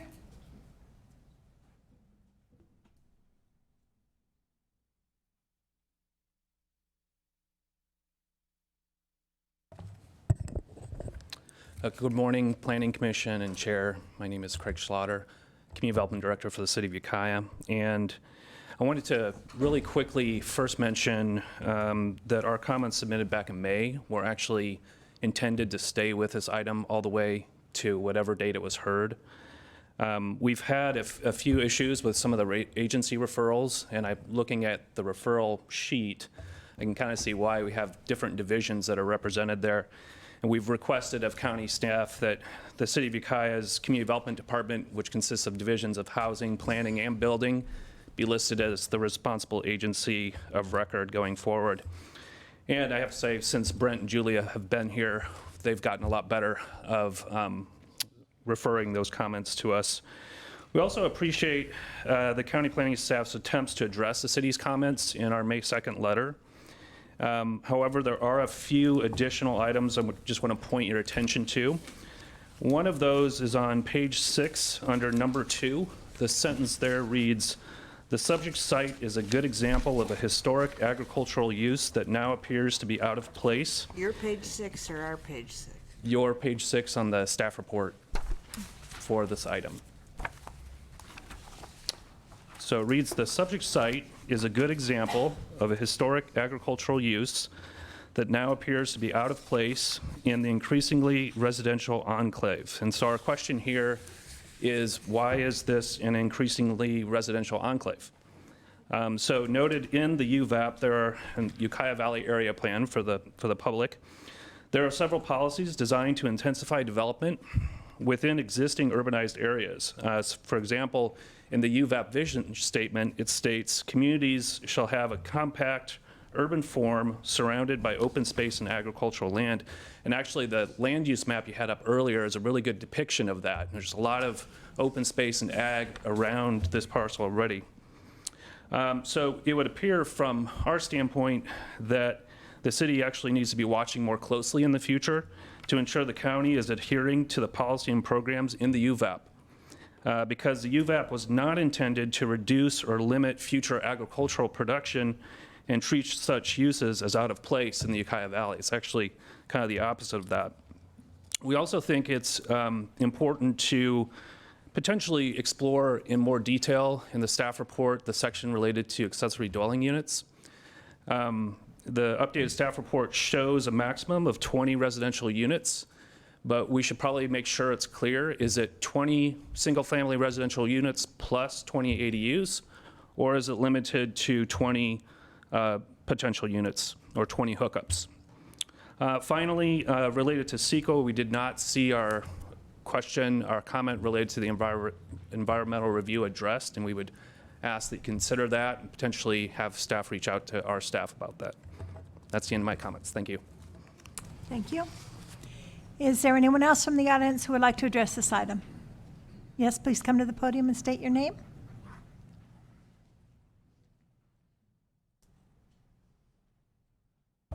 Yes, my name is Mary Ann Vilwalk. I live on James Street, which is just up above the northern boundary of this, and it overlooks what now is just a beautiful open space area. And I'll be really quick, because I just want to make sure that the previous map, I want to reiterate what others here have said.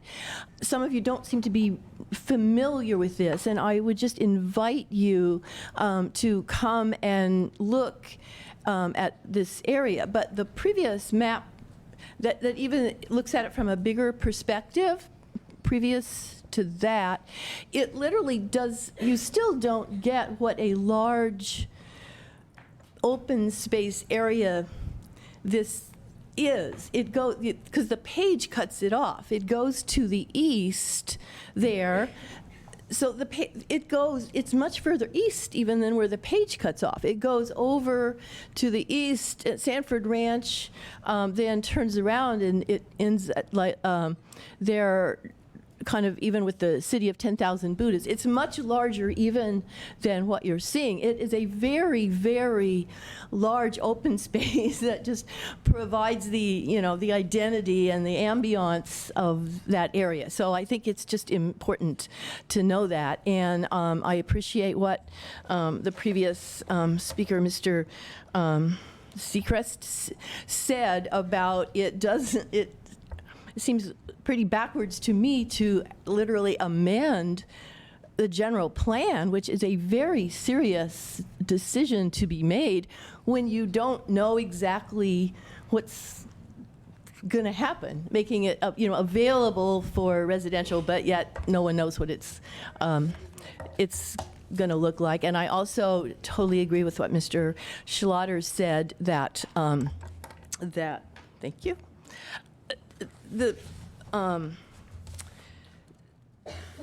I see it as an opinion that was presented in the staff report, that this being a good example of a historic agricultural use that now appears to be out of place in the increasingly residential enclave. I mean, it's like that's what happens here. One little chunk here, little chunk there. If this happens, then of course the next applicant who comes along, it's almost becomes a no-brainer after a while. Another one, and you have just lost the entire personality, the ag land that we're talking about here, which is really in absolute opposition to the general plan and the UVAP, and along with all the other problems that people mentioned, I agree with. So I would ask you to please not recommend against this proposal. Thank you. And I have 2 seconds. Thank you. Anyone else? Please come forward and state your name. You'll be next.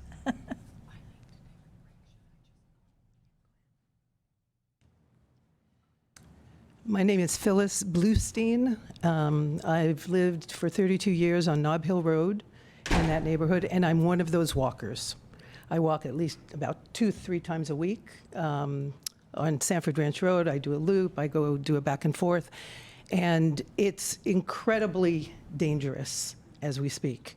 I suggest that before you vote on this, perhaps, and I hope you vote against it, that you take a walk, that you go maybe as a group, go during the morning, during maybe mid-morning, go in the afternoon, walk the road and feel what it feels like for all of us who live there. It starts out on the west side, and I think, there is a sign that says 25 miles an hour. Good luck with that.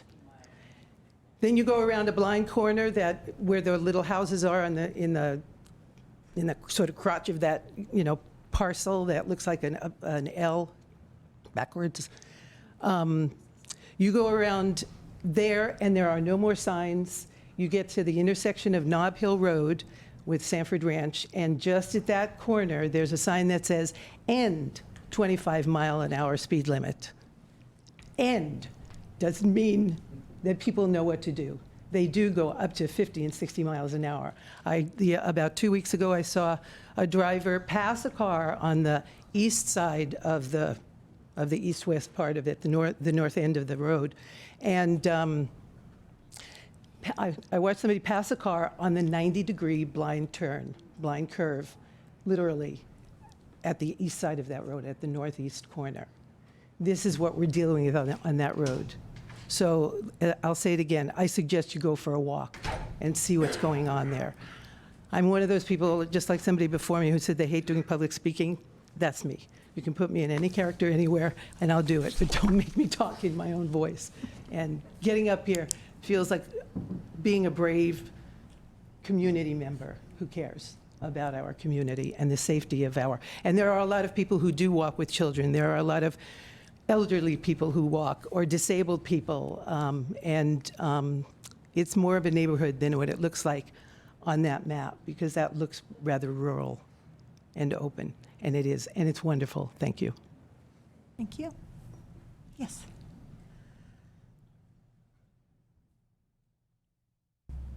My husband and I, Whoops. my name is Mary Miller, and I live back by that pond. So I'm not right on Sanford Ranch Road, but I'm a walker on the loop. My husband and I didn't get a letter, and I was very ignorant today coming here thinking that what the parcel that was going to be developed was that bottom green one that's not highlighted, where they took out an entire pear orchard. That's where I thought we were talking about today, not the two parcels up there that are beautiful vineyards that we see every day. There's a huge steep embankment that goes down off of Sanford Ranch Road. And so my concern is you vote for that, and then that big green chunk down there at the bottom is then going to become open to be developed also. So you see a very nice chunk of agriculture there that's going to be turned into housing. And the creek and having more people there, I couldn't believe it when I actually saw what we were talking about today. So I hope that you vote against this.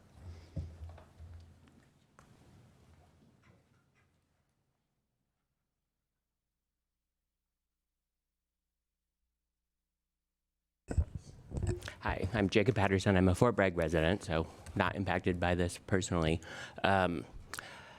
I wanted to talk about whether, even if you liked this policy decision and wanted to support this rezoning, I have some significant concerns based on the other public testimony and reviewing the negative declaration about the environmental analysis.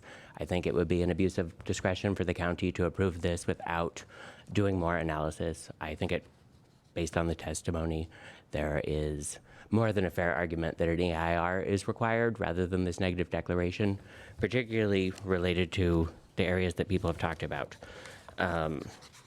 The aesthetic impacts are not analyzed. It's basically condensed the initial study checklist questions down just to if it's a scenic highway, which is only one of the questions. There are still scenic resources that are going to be impacted that aren't analyzed.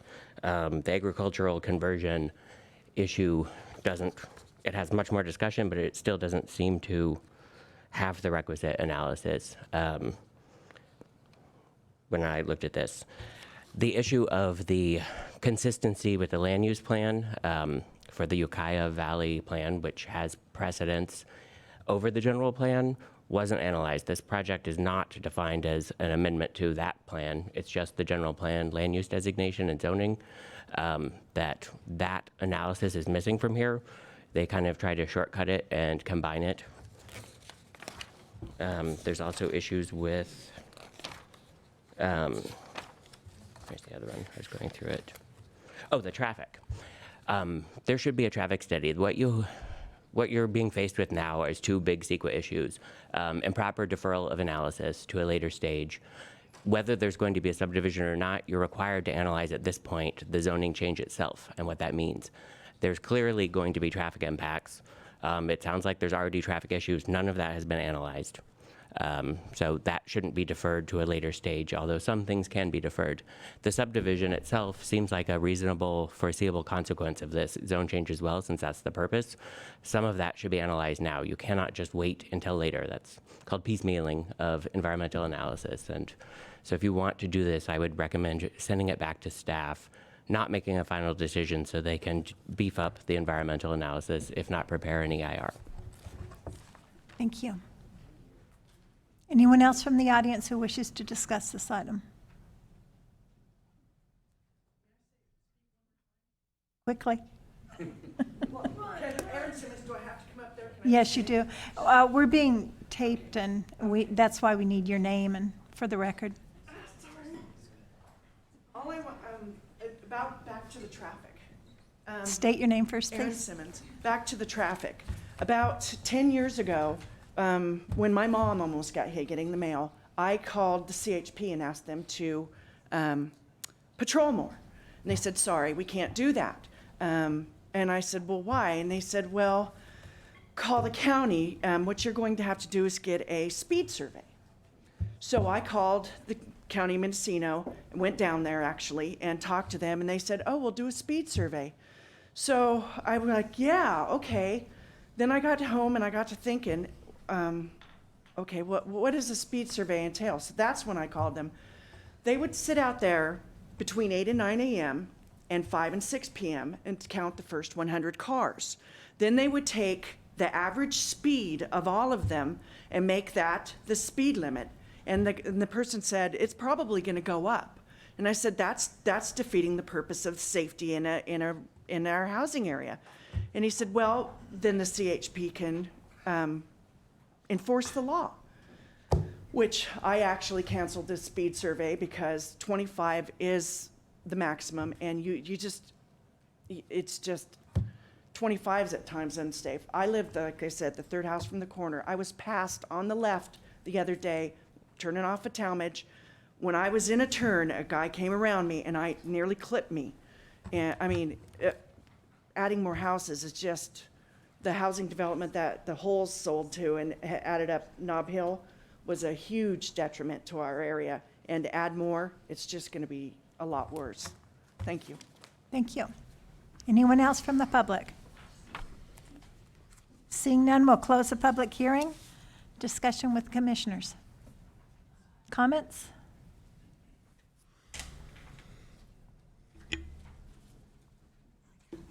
Yes, She took one, but I think we need. Oh.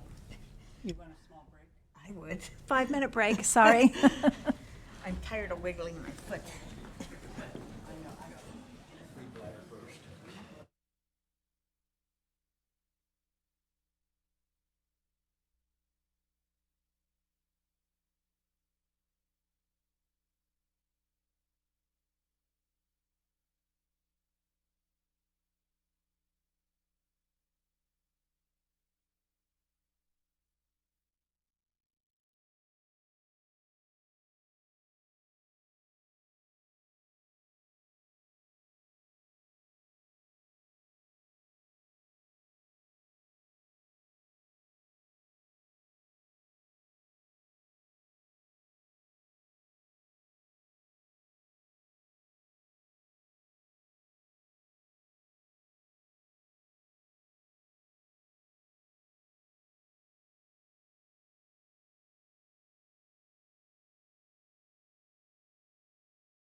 problem.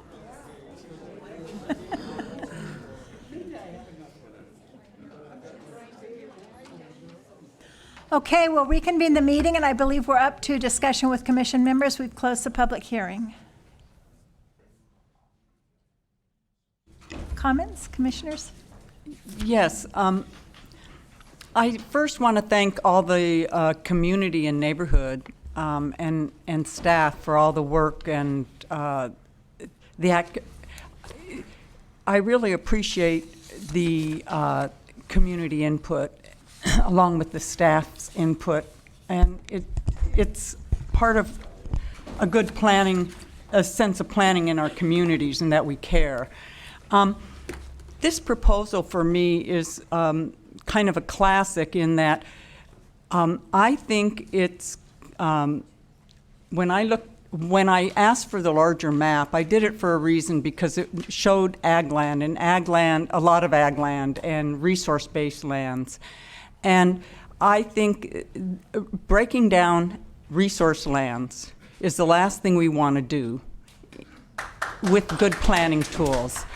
And in our housing element, I just want to read one of the actions that refer to evaluate the potential for reduced lot sizes or increased residential densities on lands classified rural community, mixed use, suburban residential, and commercial.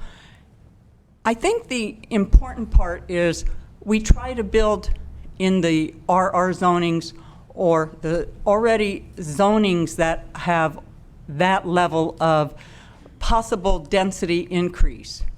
But to take, whether it's rangeland, ag land, timberland, and to put a suburban zoning on it, just because there's it's contiguous. There's a reason why we keep large parcels. And it's one, to protect the resource base and the communities at large. And it's also, I personally agree from a planning philosophy is that you can't just keep threatening resource-based lands by individually breaking them apart one piece at a time.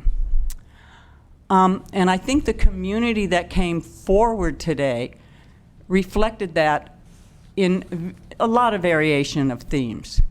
The other thing I want to say is I think it's really good to have a mixed neighborhoods as far as class and housing styles. And I really want to say to the community, we have to really work at the NIMBY effect of not in my backyard. So it's important that there's something really good about a mixed-use community. And not to say that there aren't issues, but I just want to pass that. And with that, I cannot support this application for a rezoning. Any comments? Ms. Manning. I have a question for County Council. Yeah, it is, but I'm not sure if everybody can hear me. One of the commenters mentioned that he disagreed with our process for this environmental analysis, that it was piecemealing it, basically, that we were not anticipating it far enough. What is your view of that remark? Deputy County Counsel Matthew Kudrowski. I'm not necessarily here to give my legal advice on what other people are saying. I'll say that here, what was asked for and applied for was the rezone, and the initial study was taking into account what the rezone could do in terms of there will be further environmental review when we have a specific project for development. This isn't requiring a certain level, and the analysis and the initial study is what staff prepared to support this rezone. Thank you. Scott? I have a couple questions for staff. Does the public information about flooding affect the conclusion in the environmental review that there's not significant impacts to hydrology and water resources? Give me a moment here and I'll bring up the flood map. So, Susan Summerford, staff planner. This map shows the entirety of the second parcel, which, as we discussed earlier, is not the subject parcel of the rezoning. It actually, and if you can follow my cursor in this sort of clumsy way, it kind of goes across right here. So, oh, I apologize. It starts here and goes up this way. So none of the subject parcel is located in the flood zone. And these are maps that are generated from FEMA. This is kind of like the industry standard. So this is the information that we use to provide our analysis. For the environmental review, I think that there's kind of more check boxes in the review than just is it in a floodplain, you know. So there is, will the project expose people to risk of injury involving flooding? And so there would be more people driving on a road that might be flooding. And so I don't know if it changes any of these impacts, but, I recognize that the project's not within a flood zone. But there are other impacts that are related to projects, that are not in flood zones as well. I agree with that, yes. And I think that information will become more germane as a project is proposed vis-a-vis the soil test, perk test for what capability for septic is present on site. At this time, I have no information about that. Okay. Without a subdivision, just with this rezoning and general plan amendment, what would be the maximum by right residential development on the project area if it were just rezoned but no subdivision were to follow? Yes, thank you. It would be, right now you would be allowed a primary residence and then potentially an accessory dwelling unit and a junior accessory dwelling unit, provided you can support it, as well as with agricultural lands you have the opportunity to do temporary uses such as farm worker housing, family care units, things like that. So the density is a little bit in the air. Those would require subsequent applications to us, but just looking at the zoning specific and what's allowed principally permitted, it would be the primary residence, an accessory dwelling unit, and a junior accessory dwelling unit, so potentially 3 dwelling units in this area per legal parcel.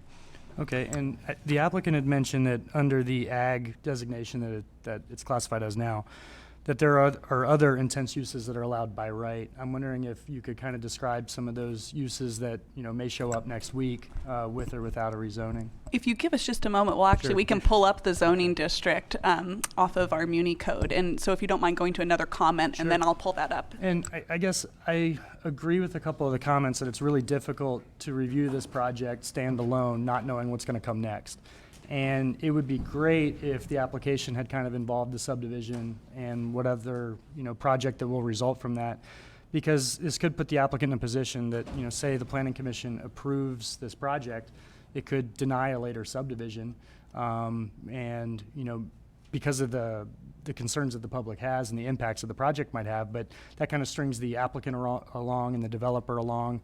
And so it'd be nice to kind of see the whole project in one application as opposed to breaking it down. It makes it really difficult to review it kind of as it stands alone.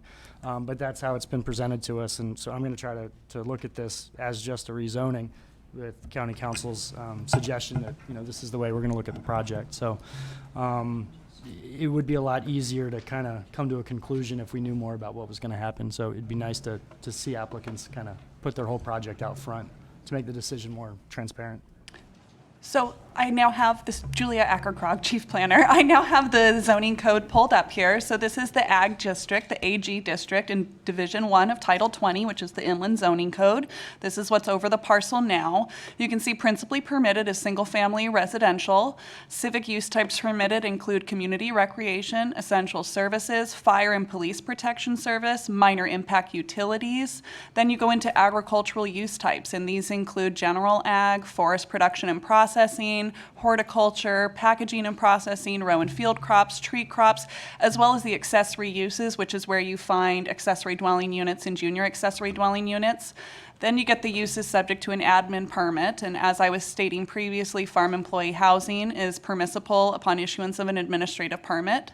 Under a minor use permit, farm labor housing as well as family residential dwelling group would be permissible, as would daycare facilities, small schools, agricultural sales and services, animal sales and services. Those include auctioning, horse stables, kennels, stockyards, veterinary services, cottage industries, and then also agricultural use types, the packaging and processing general, which is what we've typically seen with things like distilleries, things like that, forest production and processing, and both commercial woodlots and portable sawmills. And then you get into the major use permits, which include cluster development, family residential, educational facilities, major impact facilities, major impact services and utilities, and then also additional commercial use types, including outdoor sports and recreation and transient habitation for lodging, ag uses, animal waste processing, and also mining and processing, so mineral extraction.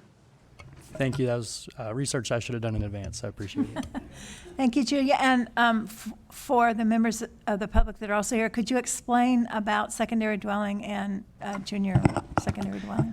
Sure. So under the accessory uses, which let me just scroll back up to that. So here you have what's permitted uses within the district. You see here accessory uses as provided in Chapter 20.164. If we go to 20.164, you see accessory dwelling units. That was actually a recent addition that we made that was replacing second residential units. And it has a limitation of 1,200 square feet as the minimum, or the maximum size, excuse me, that the residential unit may be. And then also we have junior accessory dwelling units, which are typically less than 500 square feet or less, carved out of the primary dwelling. So this would be like if you had a master bedroom or a garage that you wanted to convert to another living unit that has an efficiency kitchen. These are allowed by right, provided you can demonstrate access to water and septic. Okay. Thank you. Other comments from commissioners? Questions?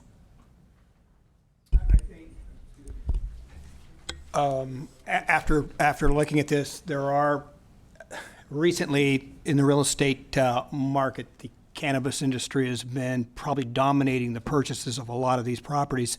And I can't sit here and tell you where the closest daycare center is to this property, but that is something that we need to consider, that whoever's going to purchase this property,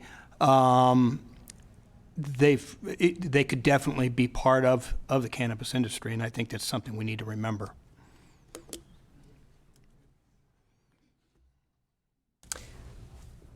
Well, one of the speakers, and probably more, mentioned that they thought that this commission had a conundrum.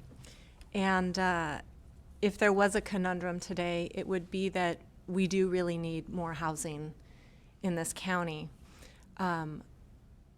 And we also need to make sure that it's sited appropriately. And so the question today is not, should we build more housing? The question is this an appropriate site to do so?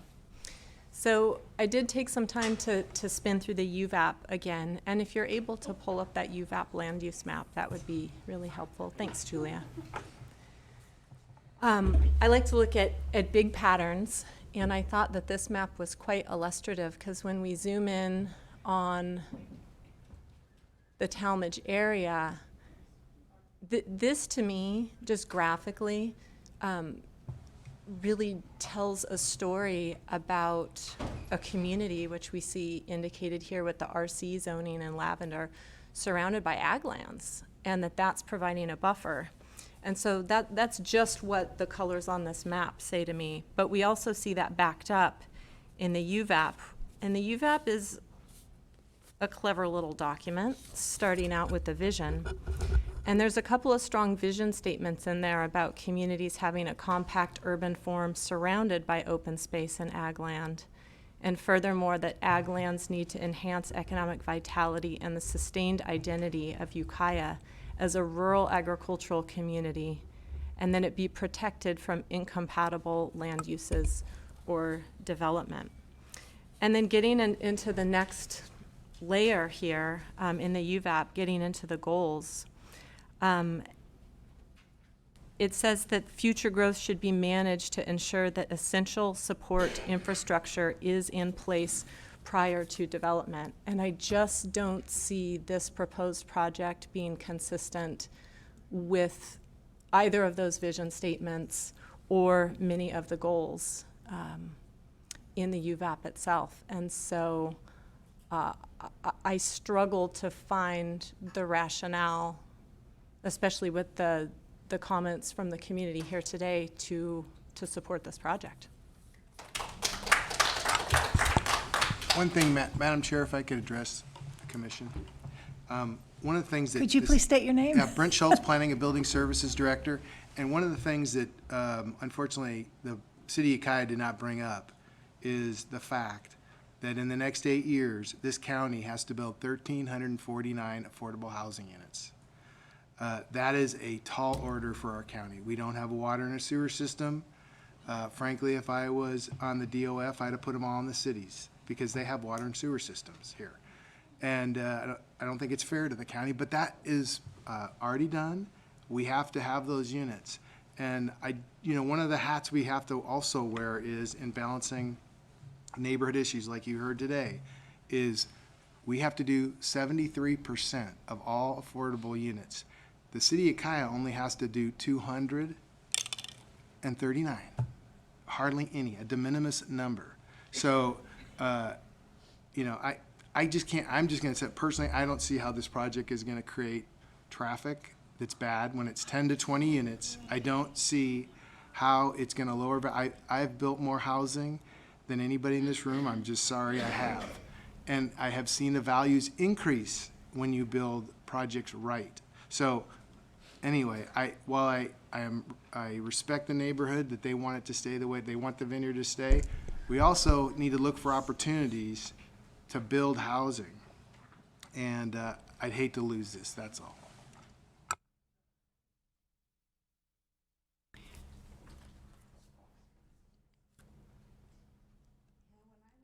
Map, somehow,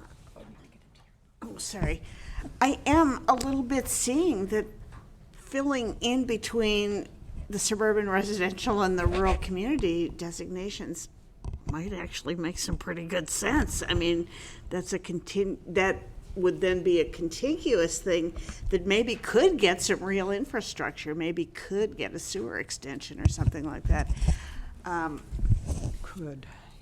These are hard problems, and I get that everybody wants it not to be near them, but I'm also sympathetic with what Mr. Schultz just said, that somehow we've got to come up with some place to put it, and I don't like the idea of thinking that anything that might be a low-income person's home is automatically a slum and a threat. That also is offensive. So that's what I would like to say. I would like to just comment to Brent. There's other ways, too, that the county can open up an annexing land, our land, to cities who have better infrastructure to gain some of those housing units. And it's something we need to look at. We don't always like to look at that for, we could call property tax, revenue, whatever, but there's other ways, and I'm then looking at ag land, and we may just have a difference in land use analysis. The one thing that our housing element does state, that lands to be rezoned shall be located in areas with both water and sewer districts. And, we're talking, I'm not saying that particular land's, what the issue is around septic capability, but so then we have to look at, I really want to say, we do have a lot of RR zonings and other zonings that are already existing to do more build out, and if that's what we have to do, then I want to say, take away ag land, that would be something I could support. The trouble with that argument is that the property owner is saying it doesn't work as ag land. And so I would support anybody acquiring the property for open space who wants to do that. But I don't think you can make him keep it as a designation that is not a reasonable use for it, that won't pay the taxes. That is another concern. He's not talking about removing the ag designation from all of this property, just from a small part of it. the ag land buffer around the outside, I think maybe everybody should be focused a little bit on where the city of 10,000 Buddhas is going to go. I'm sure they're planning to provide more housing. And I'm not saying that all the needed housing has to be on this property. But if it isn't, I don't think that you can just tell the owner that he has to keep it as a designation that won't work. And so right now, we're not permitting any housing. We're just talking about rezoning a small portion of this property. And I get that, and I really think that the neighbors should maybe band together and buy it or something. I mean, I don't know, but I don't see how you can stop the property owner from using his property in a legal way.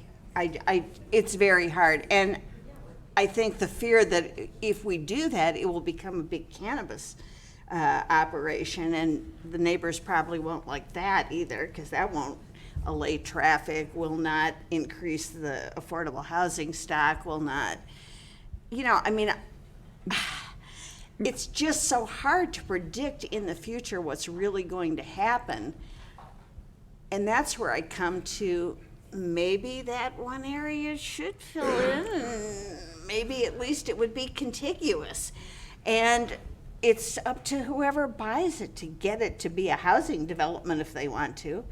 And that would involve testing the sewer or the septic capacity and having the traffic studies done and all that kind of stuff. I don't think we can compel all that at this stage. I get that people would like it to be that way, but I don't think that is. I think that's not quite legal. I just want to say there is a Williamson Act, and there was a reason not to put this property in Williamson Act, and that was in it giving this opportunity to do subdivisions and break it apart. So if you want to lower your taxes and it's an ag, there is an avenue that the county does in order to protect resource lands. Well, there are criteria, though. Right, but these properties are performing. They are ag. They are producing. The other thing was the applicant mentioned something about, well, they're going to resell the owner's thinking of selling it. So I can understand the rezoning for a retail sale value, and that's just what I say back. Just the idea of selling the property, the cost of building today is astronomical, and when this does get put before the planning department to develop a site like this, I'm sure there's going to be issues that more than anything will probably help the community, not hurt the community. I have been on Sanford Ranch Road several times, and it is narrow, and it is an issue. Public safety is an issue out there because of the trying to walk that road. I'm still kind of flabbergasted why so many of you still walk that road when it's as dangerous as it is. But still, I probably get my... Well, that's not your property. We sometimes found we had to set out bags of cement and spray them with it and make speed bumps. But it works really well. Anyway, like I said, traffic is an issue out there, and I think at a time, I would like to see the property, the zoning changed on the property, and giving the community an opportunity to, at that point, develop mitigations to offset some of these issues that I hear about, such as traffic, public safety, and aesthetic. I'm not sure the idea of aesthetics. I still have a problem with that. It's 90% of the property out there is still going to be retained as ag land, and I don't see that as being a significant issue.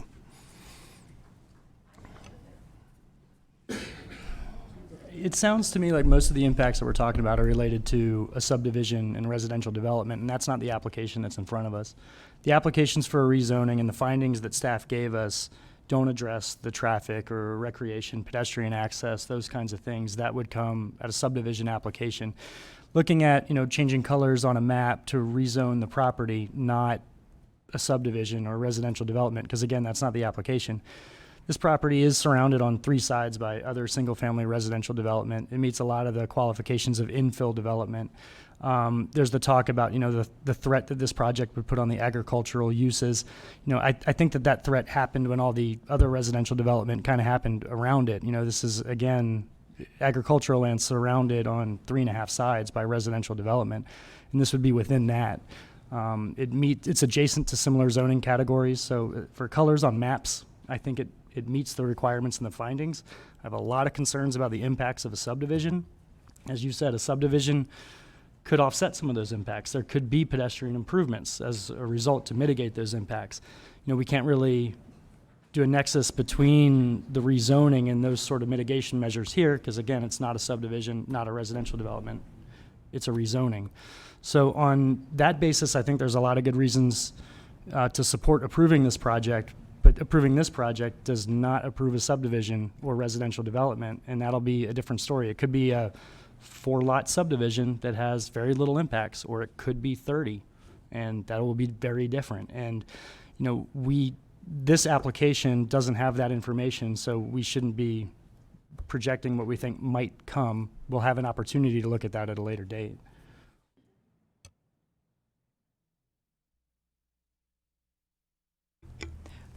Then, instead of the SR, if you're looking at why not do an RR zoning, like an RR 5, RR 2, instead of an SR, that opens it up to smaller lots. I guess I still see it surrounded on the north and south by SR. It is on the west side, RR5. So, there's an argument either way, but I don't think SR is inconsistent with what's adjacent to it. 2 sides are SR, so I think it's a reasonable request. RR5 would be as well. And even the RC holdings are similar size.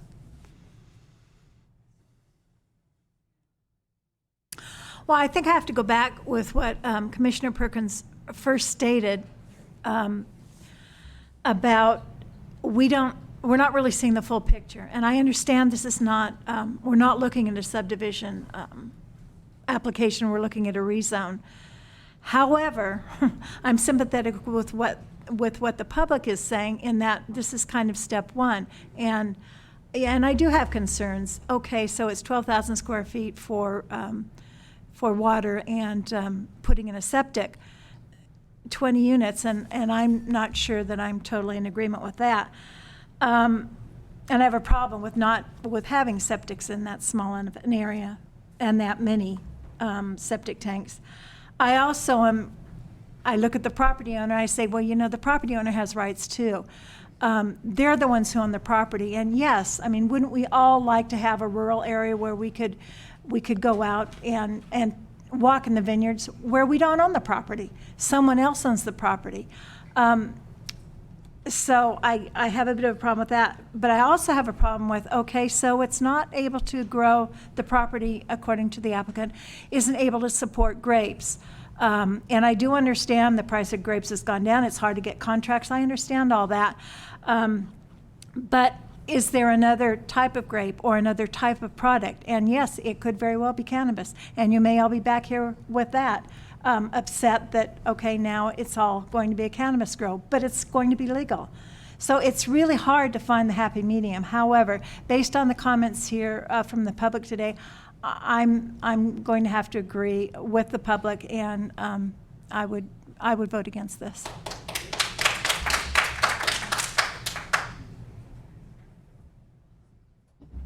Do we have a motion? I'll make a motion to deny this application for the resolution, and I would need help with making that.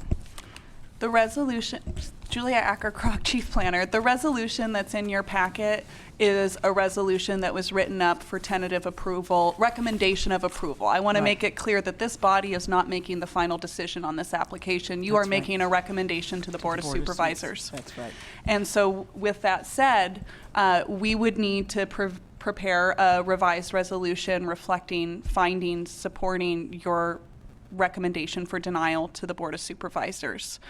So either, I know we've tentatively worked on one, we would want to spend a little bit of time looking at that. Perhaps if we could come back to this either after the lunch hour or after our next item to present that to you, that would allow staff time to really review that and distribute that to the commissioners and put a copy at the back of the room for your consideration.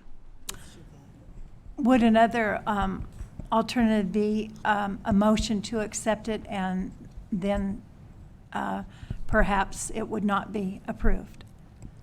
Yes, you could alternatively adopt the recommendation in the staff report and submit that to the Board of Supervisors, and at that time there'll be a subsequent hearing at the Board of Supervisors where the final decision will be made on this application. Oh, I'm sorry, did I didn't understand that. Well, we could just vote no on what they've got, is what she's saying, instead of having to. Have someone make a motion to approve it, and then it may or may not be voted down. Oh. So, Deputy County Counsel Matthew Kudrowski, in terms of moving forward, I will note we have a 6-member commission today. So, in thinking of how the recommendation should read, if it's for approval or denial, we'll need 4 votes to move that forward. And I think I'd be happy to bring back, if there's direction from the commission to prepare a draft resolution in the form of where it's recommending denial to the Board of Supervisors, I would recommend staff gets at least the lunch hour, if not some more time, to prepare that so the Planning Commission can review that and move that forward to the board. I think that motion we want to have something in writing to go to the board with the commission's recommendations on that. I would rather do that. So I make a motion to, we have to wait till you bring it. It would essentially be that you would be coming back to this item after the lunch hour. Okay. We'd be adjourning to the lunch hour, coming back afterwards to continue with this item. And staff would request probably a full hour for that lunch, so that way we can do that. Yes. And is the, I understand there's a 2:00 meeting. What are we going to do about that? Deputy County Counsel Matthew Kudrowski, I think that's always been a concern given the items on today's calendar. I'm going to discuss with others in my office about whether it's which way to go on that, either to stop this meeting and hear that, or announce to those coming for the ALEC meeting it'll happen after the conclusion of the commission, of the Planning Commission. So one other question, Does it know you want the housing thing, right? Does it not need to be a 4 vote either way, since there are only 6 commissioners here? I'll double check the bylaw. Deputy County Counsel Matthew Kudrowski, I'll double check the bylaws over the lunch hour, but I believe it has to be a majority of the total commission on this. A tie vote would fail. To either approve or deny? Correct. And if it's a 3-3 vote? This is a tie vote would fail. There's no majority.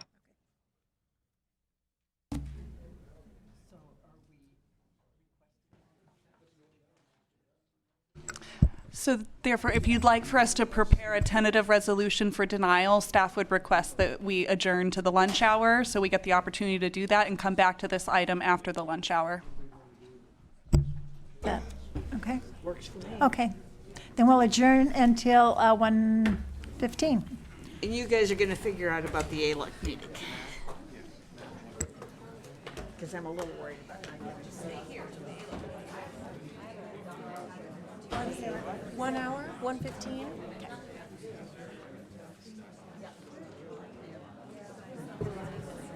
I don't know. I'm not on it anymore, but Randy is. And Diana.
We have a staff additional resolution.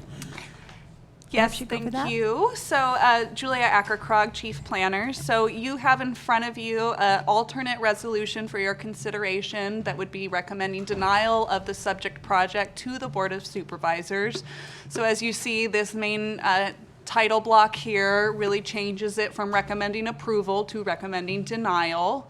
And we go through our basic description of the project here, which is really the same request as what you have in the resolution for approval. We note here that a negative declaration was prepared for the project and made publicly available on September 26, 2019. We note that the Planning Commission held a public hearing, that would be today, where you heard and received all relevant testimony and evidence presented orally and in writing regarding the negative declaration and the project. We have the standard recital that the Planning Commission has reviewed this resolution and finds that it accurately sets forth the intentions of the Commission. And now we begin with our therefore be it resolved clauses. Oops, and I see I have a duplicate in here, so hold on, let me go ahead and clean that one out. I have two duplicates here. So then we go into our now therefore be it resolved based on the evidence in the record before it that the Planning Commission makes the following findings. And I'll just go ahead and read through those.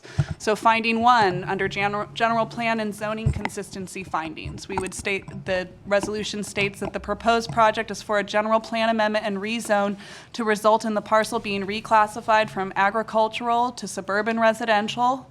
The project request is to facilitate the future development of the site for residential use. The subject site is located in an area of unincorporated Mendocino County that houses other residential land uses, including most of the surrounding parcels. The general plan identifies several constraints for agricultural land conversions that provide guidance for the project. As well, the general plan directs all discretionary projects to consider impacts to agricultural activities as a result of land conversions. The proposal has been determined to be inconsistent with applicable provisions of Mendocino County General Plan and Zoning Code related to agricultural land conversions. Finding 2 would be the Ukiah Valley Area Plan consistency findings, and per the UVAP, which is the Ukiah Valley Area Plan, proposals to convert agricultural lands must meet specific criteria in order to be compliant. The application fails to meet these requirements in that expansion of infrastructure is necessary, net effects on agricultural uses in the vicinity are unable to be mitigated, and the existing residential uses that surround the site represent an established community that integrates agricultural and residential uses harmoniously. In environmental protection findings, pursuant to Public Resources Code Section 21080B5, the California Environmental Quality Act does not apply to projects where a public agency rejects or disapproves. However, an initial study was prepared by staff for the project, which determined that a negative declaration was appropriate for the project.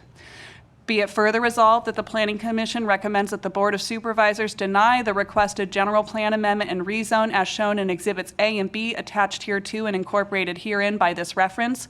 Those would be the same exhibits that are in the attached resolution for approval in your packets. And be it further resolved that the Planning Commission designates the Secretary as the custodian of the document and other material which constitutes the record of proceedings upon which the Board of Supervisors' decision herein is based. These documents may be found at the Office of the County of Mendocino, Planning and Building Services, 860 North Bush Street, Ukiah, California, 95482, and then has our signature blocks. Okay, discussions, questions for staff? I just have a procedural question that if this resolution doesn't get the support of 4 commissioners, what's the next step? Deputy County Counsel Matthew Godrowski.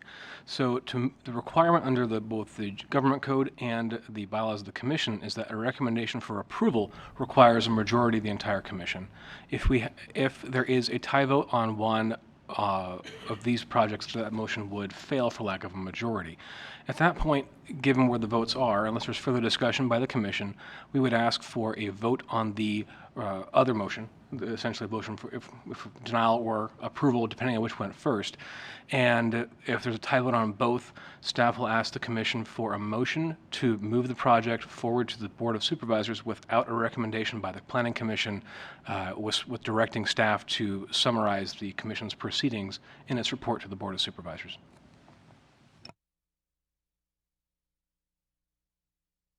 Any other questions for staff regarding the new resolution or the old resolution?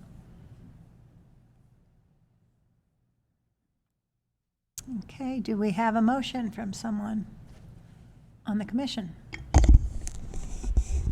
I make a motion to adopt the resolution just handed, which is GP, there's not a number on here, but the resolution to deny the project, GP 2019-0002/R 2019-0003. And I don't know how to pronounce the name exactly. Lucchese. Madam Chair, just as a note, Deputy County Counsel, it is a resolution with making a recommendation to the board for denial. Yes. Do we have a second? Second? Okay, roll call vote? Commissioner Jacobson? No. Commissioner Holtcamp? No. Commissioner Perkins? No. Commissioner Wiedemann? Yes. Commissioner Purnell? Yes. Chair Ogle? Yes. Okay, so we have a 3-3 vote. We have another resolution approving, forwarding this to the Board of Supervisors. Do I have a motion for that? I'll move that. The original one. Deputy County Counsel Matthew Kudrowski. Just to clarify for the record, this is a motion to approve the resolution recommending the board approve the project. I'll second that. Okay. Roll call vote, please. Commissioner Wiedemann? No. Commissioner Jacobson? Yes. Commissioner Purnell? No. Commissioner Nelson? I'm sorry. Commissioner Perkins? Yes. Commissioner Holtcamp? Yes. Chair Ogle? No. I move that we forward this whole matter to the Board of Supervisors for their adjudication. Without recommendation? Without recommendation. So let's read this into the record. This would be a motion of the Planning Commission recommending that this project, GP 2019-0002, R 2019-0003 Lucchese, be moved forward to the Board of Supervisors without the recommendation of the Planning Commission, and directing staff to provide a summary of today's proceedings and staff's report to the Board of Supervisors. Thank you. That's what I moved. Do we have a second? I'll second that. Roll call vote, please. Commissioner Wiedemann? Yes. Do we get to see your staff report before it gets sent to the Board of Soups? It would not come back in front of this body. It would be posted, of course, in our public notices page as well as on the board's agenda. Thank you. Commissioner Purnell? Yes. Commissioner Perkins? Yes. Commissioner Jacobson? Yes. Commissioner Holtcamp? Yes. Chair Ogle? Yes. And I want to thank you all, the members of the public, for being here today. It was a tough decision, obviously, for all of us, and I'm sorry that we didn't come to some conclusion because there are a lot of people here, spent a lot of time, but thank you all for coming.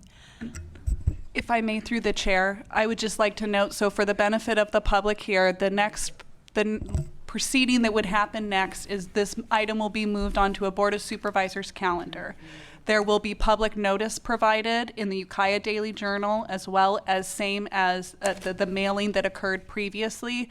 If you would like to be noticed on this project and you did not receive prior notice, please contact our office and submit your name and address so that we may notify you of that public hearing. Just on that point, maybe you don't know the answer to this, but are the public notices on the Ukiah Daily Journal website as well? I do not know that off the top of my head. And I'm looking back at our other staff is If the legal indicating notices. unlikely.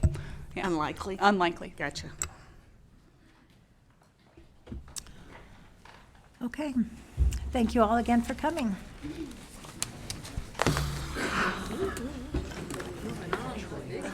Yeah. Still there to see. Still there to see. I feel like I'm just like, it's an exercise, you know? Yes. Well, I think the ALUC time. I'm sorry, I couldn't call on you because of public. I would just ask you, is all the testimony that occurred today get passed along or to the public packet? There is a tape recording that they can listen to, and they will get the minutes as well. I doubt that they transcribe it, but they're pretty used to having to listen to it. But you do know that this is all We're talking recorded about and if that you Molly can was go here. online. You can hear it too, what they will get. That's what I just told you. Oh, I see. Because I remember we had one issue. Oh, I think We had when one they issue, have got a split from us, they will definitely review it. There was an issue, Diane, and I don't remember which one it was, and Molly was the only one that voted against it. And I think that they have either Yeah. moved that along or I think the notice for ALUC says 2 o'clock or soon thereafter as may be possible or something like that, you know, so. Yeah, and if they don't have anything that, once in a while the ALUC has something that, you know, provokes a lot of stuff. But if they don't, they won't. Apparently, there's only one. That's where the money is. That was the Post Hospital, and probably nobody will be here. It would be bought So we're just just like going that. to announce at 2 o'clock that the meeting, we will be finishing our meeting before the ALUC meeting, Airport Land Use Committee, right? And I do think it usually says as soon thereafter. Oh, does it? Okay. I'm not positive, but it used to. You know, because they would realize that you couldn't just stop somebody in the middle of their sentence. Right. Anytime you convert ag land to residential, it's controversial.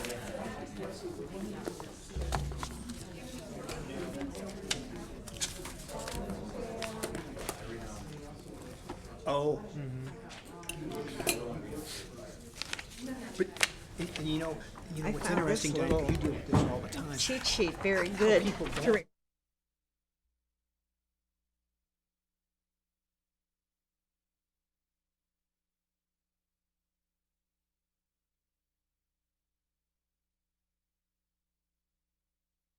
Yeah, that upset me. It was like, you know what?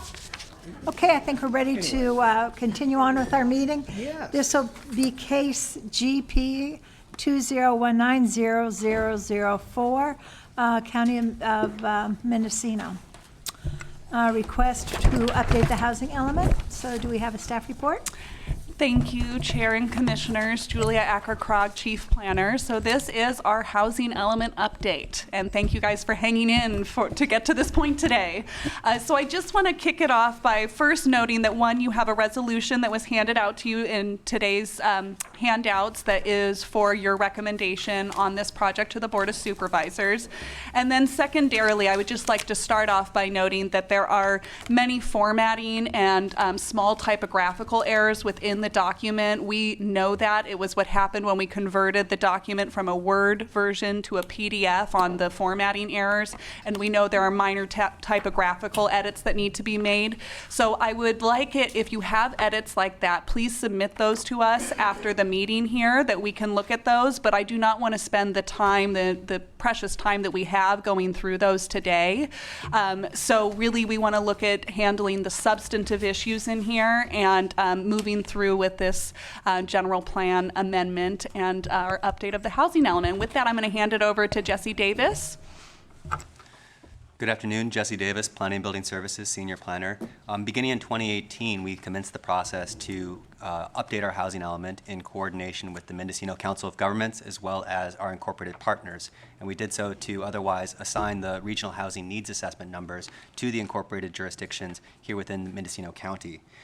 That being said, before I pass it off to our consultant, Nicole, with regards to sort of a general update as to what the housing element is, I wanted to note the two primary differences between the 2014 version of our housing element and the one presented before you today.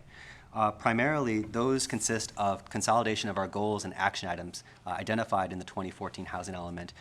We really wanted to refocus the conversation and ensure that miscellaneous goals were consolidated and more appropriately addressed through the sort of limited number of aspects we wanted to focus on moving forward. The other primary difference between this housing element and past is that the incremental site inventory itself. So our site inventory in past editions has really focused on large bets, primarily R3 zoned parcels that are otherwise able to accommodate a multitude of housing and residential units. What we've done in our housing element here is we've presented to you a more incremental approach to housing. We've looked at the site inventory as a tool to convey to the state that we do have adequate sites available to construct housing here.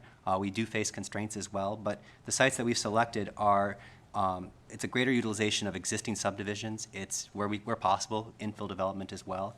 That being said, there are a handful of sites that are miscellaneous. They're, given our zoning designations and the way that land division has occurred previously, there are some that do seem, a bit strange, but overall, we have the land capacity necessary to address the housing requirements of the state.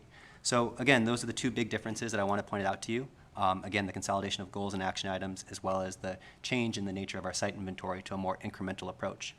With that, I'd like to pass it off to our consultant, Nicole, who will kind of give you a brief overview of the housing element, its purpose, and what the pathway is for this document. Thank you, Jesse. Hi, I'm Nicole West with PlaceWorks, and the housing element is one of the required elements of your general plan. And as you know, housing is a very big issue across the state right now, and there's been a lot of new legislation.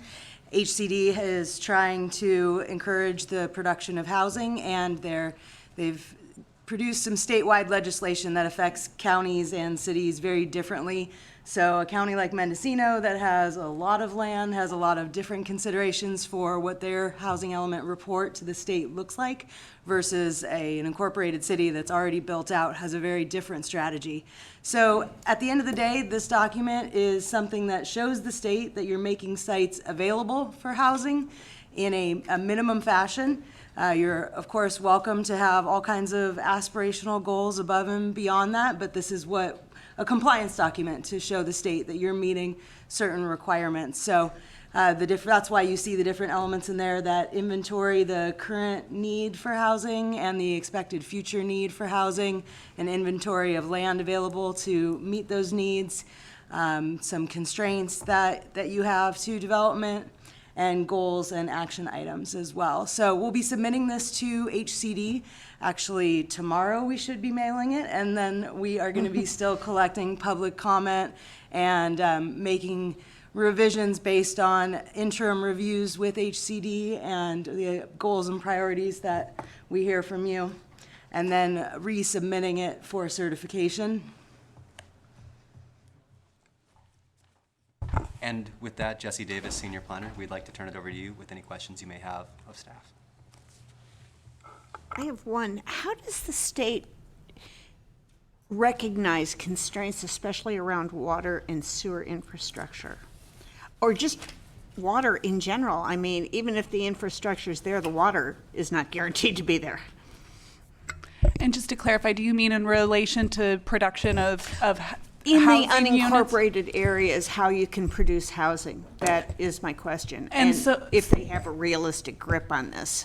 So, they assigned the numbers to Mendocino County. Mendocino Council of Governments divvies up that assigned allocation between the various jurisdictions.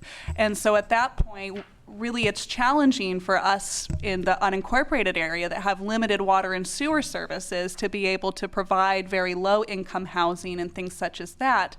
But it really, in the state's eyes, I'm not sure that they have too much give in terms of the allocation that's provided to us based upon our known infrastructure constraints that we have in the county. We have to work around that. And if I may, I will respond as well. Jesse Davis, Senior Planner. Within our site inventory, the provision of water or access to water districts is something that is a component of our review. When we look at the considerations for the sites we selected, whether or not it was within a water or sewer district was an important consideration, given that those sites in particular are likely more apt for development, given that some of the infrastructure constraints otherwise have been addressed.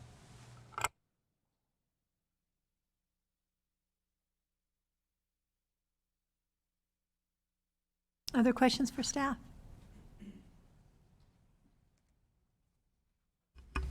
I don't have questions so much as a bunch of dog-eared points throughout this document. So it's, and I see a few other colored tabs out there. My list is like that too. Do it a different way. And so, and there may be other methodologies as well. So I do have comments, but it's specific to pages. So if we hit a point where we just start going through the document, start to finish, I might jump in at that point. Okay.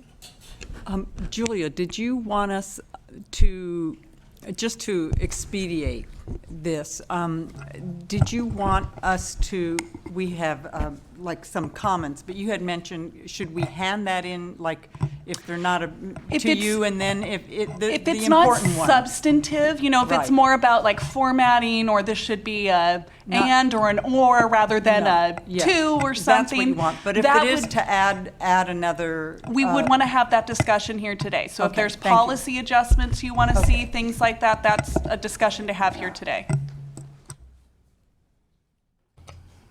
I have some questions, and feel free, other commissioners, to jump in if these relate to what you've dog-eared or anything like that. But just to kind of get the conversation started a little bit, these are kind of global, contextual questions about the document in a lot of ways.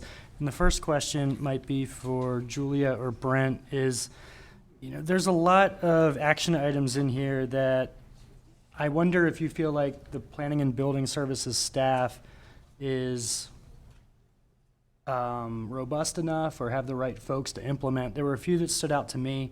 Action item 3.5C and 3.3A. They deal with community land trusts and using tax defaults for land banking. These are, kind of specific skills that staff members would have. And I'm just curious if, from the Planning Commission's perspective, as this moves on to the board, if we can recommend that Planning and Building Services, has the capacity to carry out some of these action items. So I'm curious your perspective on that.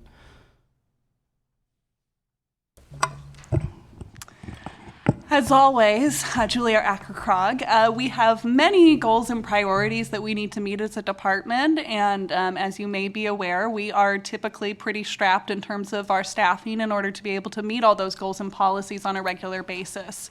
So it's certainly, with the evolution of housing laws within the state, I think we're going to see a need for more staff time to be dedicated solely to looking at housing-related issues and implementation of some of the actions and policies that are described in this document. So while we are currently at our maximum in terms of the staff that we have within our department, I believe, and correct me if I'm wrong, Council, that this could be a recommendation from the Planning Commission included about whether or not they wanted to see additional staff be allocated as well, but it wouldn't be necessarily substantive to this document. Deputy County Counsel Matthew Godrowski, just to save my piece on that. Again, it's not part of the housing element that I think is on par with a goal or a policy. I guess I would look to the director for any further comment on staffing needs. Realistically, the housing element is a required component of the general plan. We have to show how we're meeting these goals, and as we go through the implementation of the adopted housing element, when that occurs, I'm sure that we'll be looking at, the department will look at staff needs and if it needs additional staffing. All right, I'll try to transform the question a little bit and more of a direct policy question. So goal 6 in the housing element. Scott, could you give us a page number, please? Oh, I'm sorry. Goal 6 is, it's in the first 100 pages in the plan. Yeah, real helpful, right? 21, page 21. Goal 6 is to pursue a variety of funding sources to assist the county and identified partners to complete the actions in the housing element. This policy, or I'm sorry, this goal is basically to secure funding to implement the entire document. And then there are 2 action items in here, 6.1A and 6.2A, that say if time and staffing levels permit and matching funds if available. This to me is a little bit of a circular argument where, it's saying that if staffing and funding permits, we will pursue funding to do this. And so that's, I guess, my question about the staff capacity level to implement this plan. We have action items that there's a built-in, hate to use the word, but excuse to not fulfill them.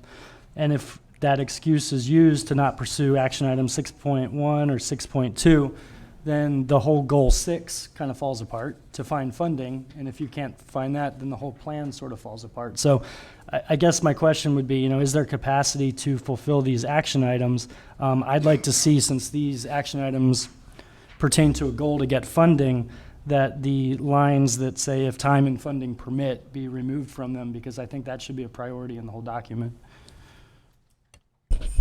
And that's a good point. Kind of begs the question of prioritization too, which is, that's like a real life thing that we all deal with, is prioritizing tasks. Is there a mechanism for prioritizing implementation of this document, and what body assists with that? Is that the board direction that you're receiving on an annual basis? If I may, through the chair, Jesse Davis, senior planner, the sort of emphasis on ensuring compliance with this document is really based in the regulations themselves. This is a document that we have to adhere to and that we have to otherwise fulfill. And so the regulatory capacity of our planning and building department is really, conveyed by just this having to be done through the law itself. That being said, looking at the sort of evolution of housing laws, specifically the evolution of the annual reports that are associated with this, are much more technical and comprehensive than they have been in the past. And I do think that they require dedicated resources and dedicated staff to fully understand and be fully attuned to the changes of the state law, as well as how we are progressing through the year with regards to construction of new units, the rezones associated, et cetera, et cetera. So I think that finding a way to otherwise support those through dedicated staff resources or identifying this as a clear priority as we move forward would be a relevant topic to discuss further. And do you see that discussion happening with the commission today, or is that a future agenda item for this commission, or is it more for the board? Jesse Davis, senior planner, I would say where possible, if we can identify an action item or a goal that could be otherwise strengthened through clarifying that a dedicated resources be provided. I mean, again, this is regulatorily required. We have to otherwise fulfill these goals and these action items and objectives. But that being said, I think that if we point out that dedicated resources be provided, it clarifies not only to staff and to the Board of Supervisors, but also to HCD that we take this very seriously moving forward. Madam Chair, if I could just say one thing, Brent Schultz, Planning and Building Service Director. We do now, Scott, I've only been here a year, but Adrian and her group and admin we'd applied for $1.2 million of CDBG money to help the Orr Street project for the offsites. Didn't get it. It's competitive at CDBG, at HCD. We applied for tenant-based rental assistance for CDC, for home money. We've applied for down payment assistance money, which I think they spent under a former director in 2012. So I like that because, if we can pull staff away and help one of these affordable projects maybe they're just missing a little bit of gap funding or something, you know how they go together. Sometimes you put 12 sources of money together to put enough money together to help the project get over. So if there's something we could do and the board gives us direction or you give us direction, I want to be able to go to Adrian and go, Adrian, can you spend some time away to help them get this grant? So we do work on stuff, but you are right, we are extremely busy with just the counter and entitlement applications and on and on. I think that goal 6, again, to me, that's a priority in the document because it is the heart of being able to kind of unlock the rest of the policies and implement the plan. So, I mean, it's probably small potatoes to make the text change, but I think removing the if time and staffing levels permit, and there's plenty of other action items that don't have that qualifier. It just seems counterintuitive to me to put that built-in excuse on such an important goal and action items in the plan.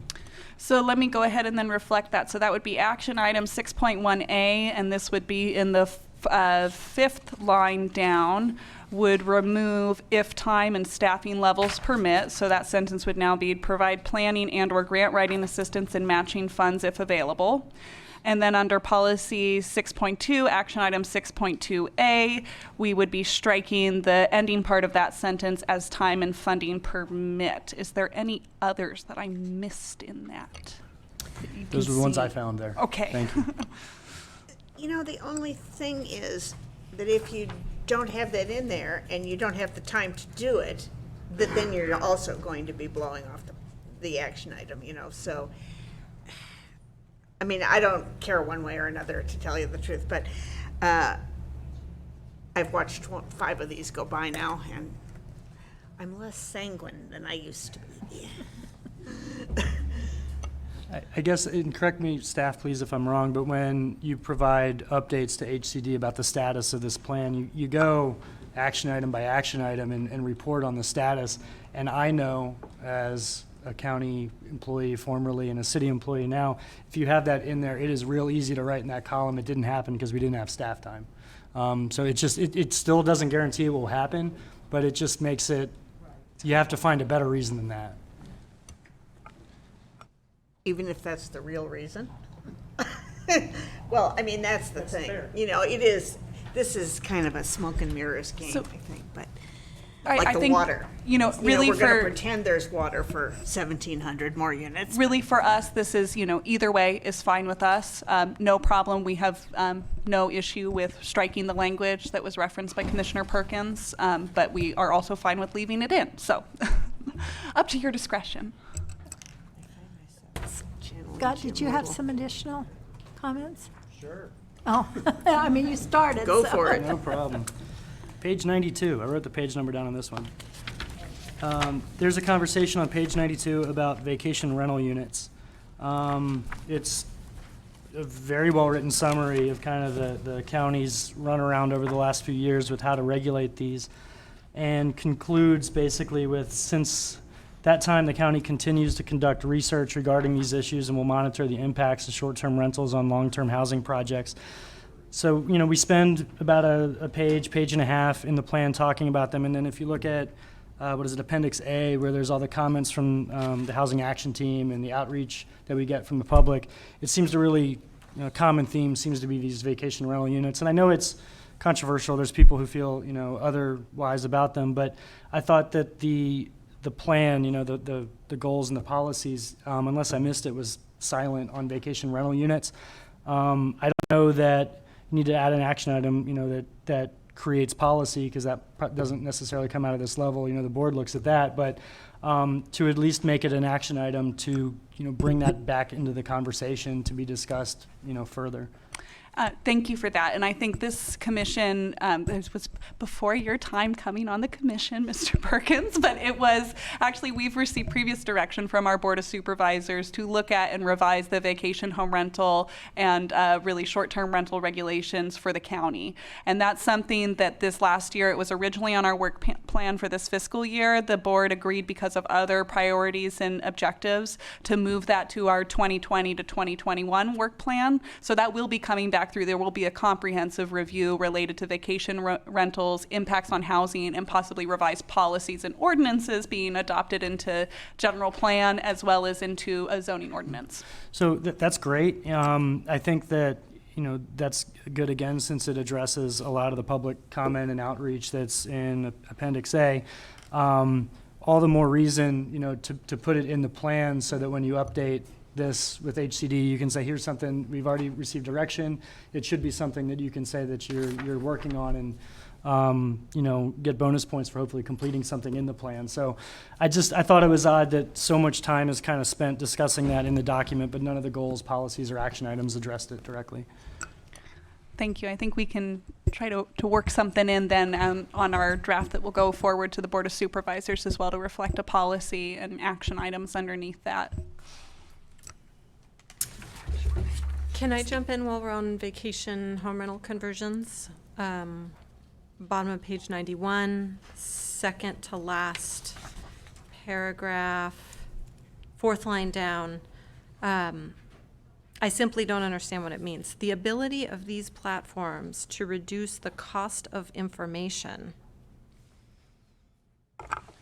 If I may, through the chair. That means the websites. Jesse Davis, Senior Planner. To address that point, it's these online platforms have effectively lowered the cost of information. Previously, when you wanted to utilize a vacation home rental, it was done through a much more pen and paper sort of format, which didn't allow for the usage of properties in a short-term duration such as that.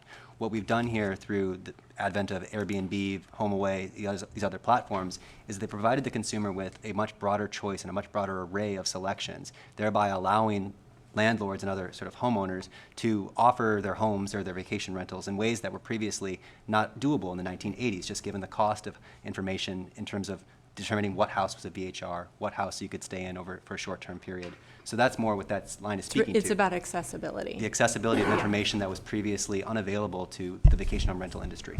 Okay, great. Although at least in the coastal zone, this problem is not when Airbnb started. I did a survey for West Company 30 years ago, and we found that half our participants in the coastal area were living in the campgrounds in the summer because their year-round housing went to weekly rentals from July 1st to September or October 1st. It's not a new problem.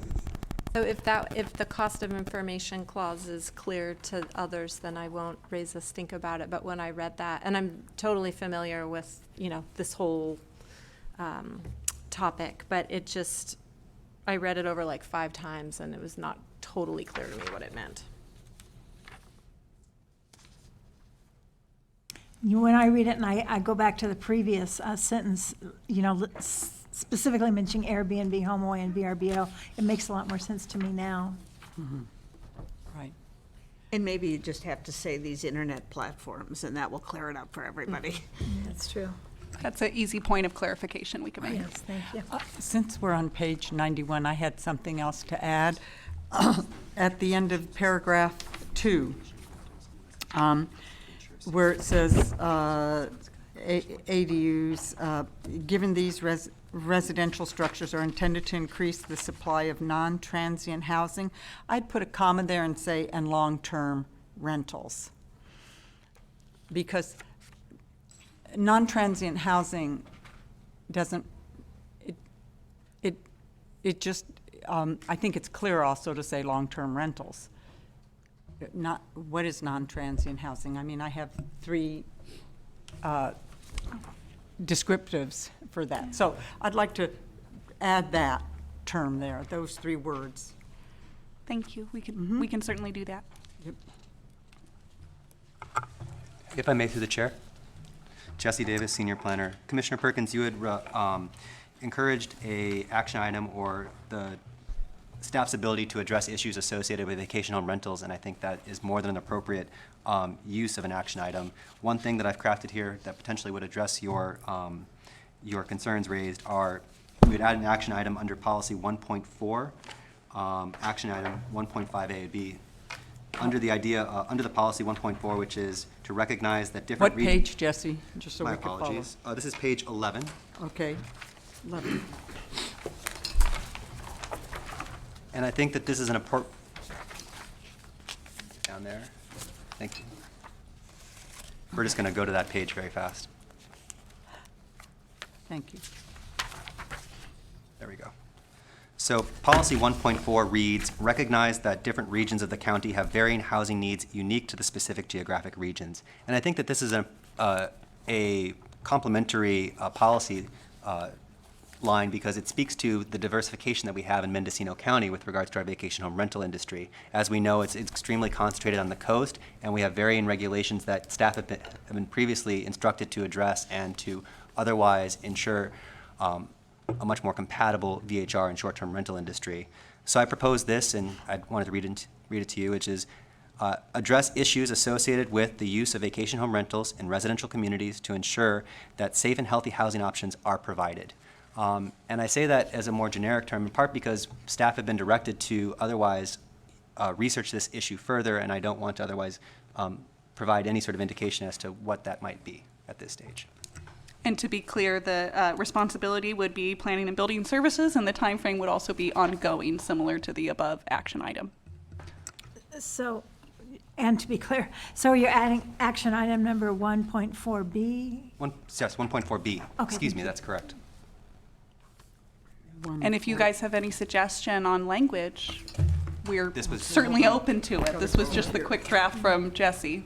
No, I like that location for it for exactly the reason that Jesse provided. Yeah, I think it's a good location, and I understand that you don't want to box yourself in with the action item because you don't know necessarily where it will end up. But since you've already got the direction to do it, and like I said, it's a common theme throughout the document, I think it should be reflected by a policy and action item. So thank you. Thank you. Okay, so you're inserting that. Okay, got it. Did you have additions, Scott? I'll take a break. Would someone else like to?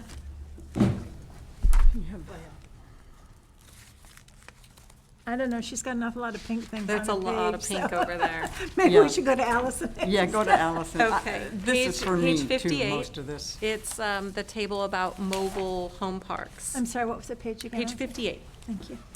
And it's referencing per geographic area, the name of the mobile home park and the spaces and the location. And I just had a question about those that have 0 spaces. Are those 0 spaces total or 0 spaces currently available? What's the deal with the 0? The 0 reflects the fact that previously existing mobile home parks are no longer accommodating those mobile homes. They might have been converted into recreational vehicle parks, et cetera, or that some other use on the site has now sort of moved to the paramount. That being said, they still are identified by HCD as a mobile home park. However, it's clear to us in terms of our survey with them that there are no available spaces, in part because of the conversion to a recreational vehicle park or some other predominant use that's now sort of supplanted that. So in the event that they've been converted to an RV park, they certainly could still have spaces available that can provide housing for people. I don't recall, do we see those numbers elsewhere for RV park availability in this document, or does that not qualify as housing? That does not qualify as housing, as it's Okay. considered more of a temporary or transitional camping activity. Okay, even though it's actually housing people? Even though it is actually housing. And Okay. again, many of our mobile home and RV parks, especially our smaller ones, do face considerable challenges in terms of operational capacity. And that's part of the reason we see that a movement away from provision of mobile home park spaces and towards other ancillary activities such as recreational vehicles or campground aspects. And so while they're still considered and listed through HCD as a mobile home park, upon our census, we had one of our planners actually reach out to each one of these mobile home parks in particular to confirm moving forward. We do see a slight decrease overall in these numbers, and that's mostly reflected in smaller mobile home parks no longer being economically operational. Thank you for that explanation. Before you go on, I have one other question under the coastal area. I believe there's another mobile home park long-term called Wildwood. Yeah, I was going to say And I that don't- happens to be missing off here. I will jump right in on that. So Wildwood is actually not entitled as a long-term housing. They are limited to transient stays. They have not been operating that way, which I believe you guys had a hearing at one point that reflected that, and it will be coming back in front of you. So that would be why they have not been included. So, and I guess this is predicting the future, but if they come back in front of us, is that looking at being added as one of them? Their zoning does not allow them to become a full unit, long-term, beyond 30 days. The zoning does not allow it on the parcel that they're located. So it would have to be rezoned. It would. I see, thank you. Okay, Okay. I have another item on page 92 at the bottom, inclusionary housing ordinance. I know this is another one of those hot button issues as it applies to the viability of new subdivisions and the provision of affordable housing. And I mean, honestly, I'll just say the discussion seemed a little weak to me on that, given that it's kind of a big deal. And so, I don't have many specifics about how to flesh it out, but it just kind of, this section fell a little bit flat for me. In particular, there just wasn't anything that I could really sink my teeth into. We've got sentence on line number 3, developers can comply with the ordinance by reserving a certain percentage of their housing units. And, I looked at the matrix, and so of course that percentage varies depending on the number of housing units, so it's not neat and clean to just put a percentage in here, but maybe just more discussion about that. We can certainly add more discussion, and then I'll also let you know that one of the things the board has also asked us to do is look at our inclusionary housing ordinance and look at impediments to development of housing. So that's something that we've sort of separated out from our housing element update, just to ensure that this goes through the process in a timely manner. Okay. But that is something, we actually have some draft recommendations that we are reviewing as staff, and there will be revisions to the inclusionary housing ordinance very likely coming forward to this body in the near future. And I knew you So- were working on that, and I Yes. didn't really see that in here. And so that's what we I wanted could to ask certainly about. reflect that a little bit better, flush that out a little bit more within here. It'll really be just speaking to the fact that the county is actively working on revisions to our inclusionary housing ordinance to reduce impediments to future housing production. Give you something good to report on. Yes, to the exactly. state. Excuse Okay. me, Allison, before you go on, there is a airport land use committee meeting? Airport land use meeting that is to begin at 2:00 today, and perhaps county council could advise us on that. Deputy County Council Matthew Gadrowski, thank you, Madam Chair. So the Airport Land Use Commission meeting was agendized and noticed for 2:00 this afternoon. I've taken the time to speak with the applicants for the item as well as the chair of the Airport Land Use Commission. And our recommendation would be to continue going through the housing element item and have the Airport Land Use Commission meeting begin after the conclusion of the Planning Commission meeting. Thank you. Okay, there was an item that I thought might be nice to have added to the discussion on housing constraints and opportunities, and I'm sorry, I don't know what page that discussion begins on, but unless I'm mistaken, we don't have a discussion anywhere in this admin draft about the state mandate for solar panels affected January 1st, 2020, that most people think is going to add about $10,000 to the cost of each unit, which seems like a constraint. I mean, it helps us meet our climate goals and our energy goals statewide, but it could certainly add to the cost of each unit. And I think a discussion too about alternatives to having that be a developer and ultimately consumer cost that they need to absorb. Such as the solar lease programs, but just to, to touch on that, and then again, I don't know where there was a table in here where you've added up basically the cost of development. It's page 89, I think. Or 122, oh, those are parcels. And then on 89? You have Page 89 has a 89. table, and then on Yes. page 90, it talks about building code as a constraint.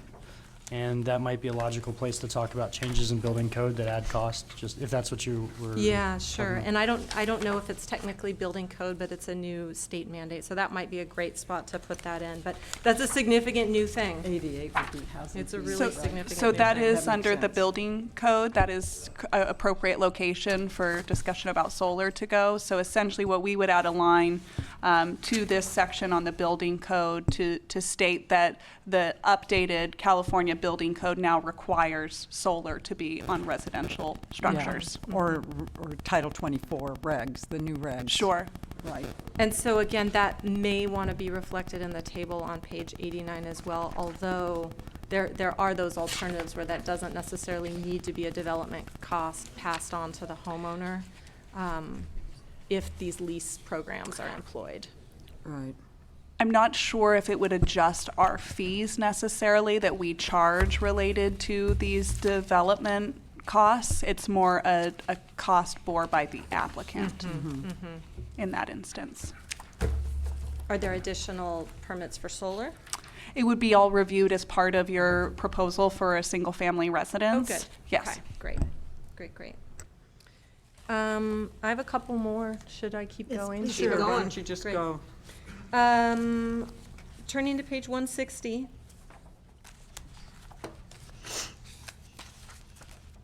Say action item 3.5A.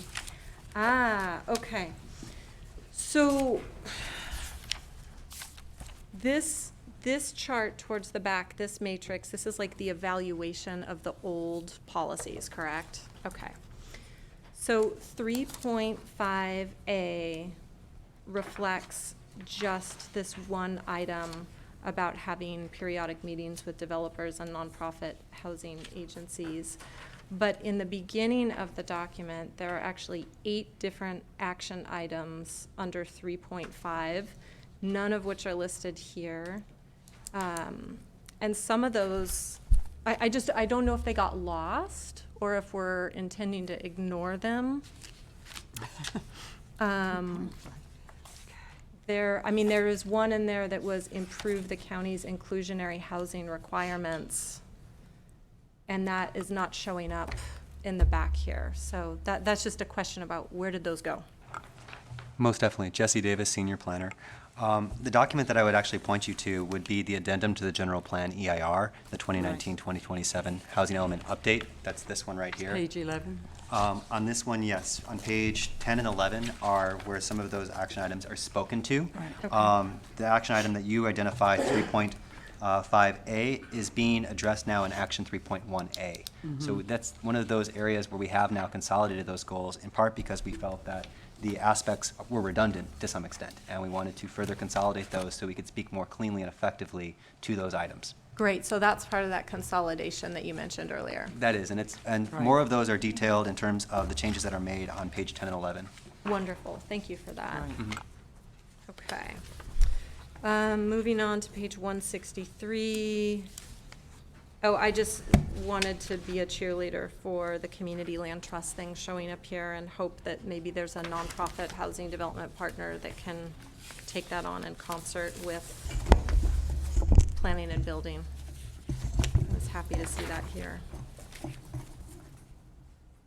No change needed there. Action item 5.3A on page 185.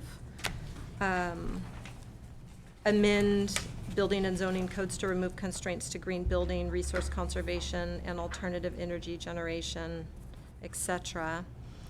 You know, in an ideal world, I would love to see planning and building develop a green building incentive program, similar to what San Diego County has done, where they do, they actually do some permit fee reductions. I think it's up to it's around 12% fee reductions, and then they do,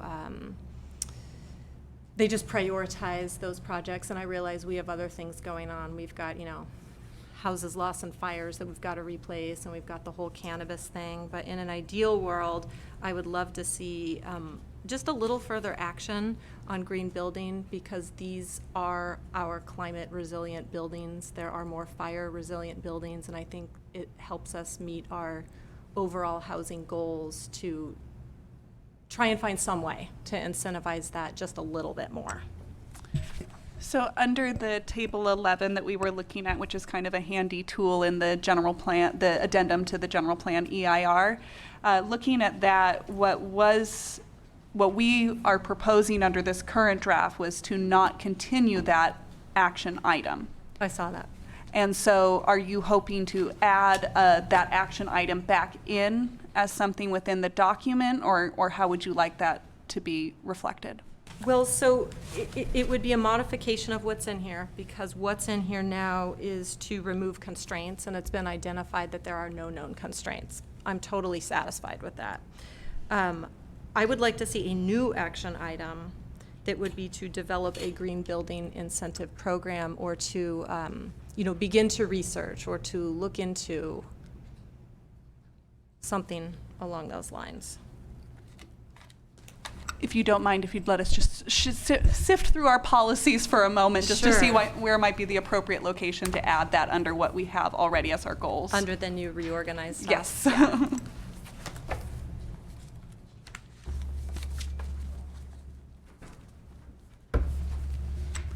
I guess, thank you, Deputy County Counsel. Are there other commissioners that are in support of that as well? Yes, I am. Yes. Thank you.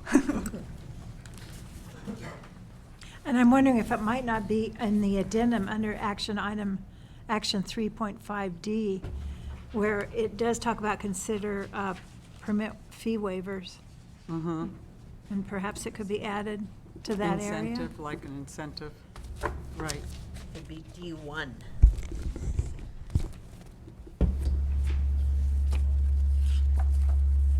Allison, did you have anything else? Oh, thank you. I'm done. Okay. Yeah. I think we're waiting on staff. Yeah. It would be going, what I'm looking at here, it looks like it would be going under Goal 5. I'm looking at page 20 here. And we have several different policy items under there. I do see we have policy 5.2, which talks about that's renewable energy generation. So let me take a look here. I think it'd really be policy 5.1 that we have, and adding likely an action item 5.1C to essentially reflect basically verbatim what was contained in action item 5.3A under the previous housing element cycle.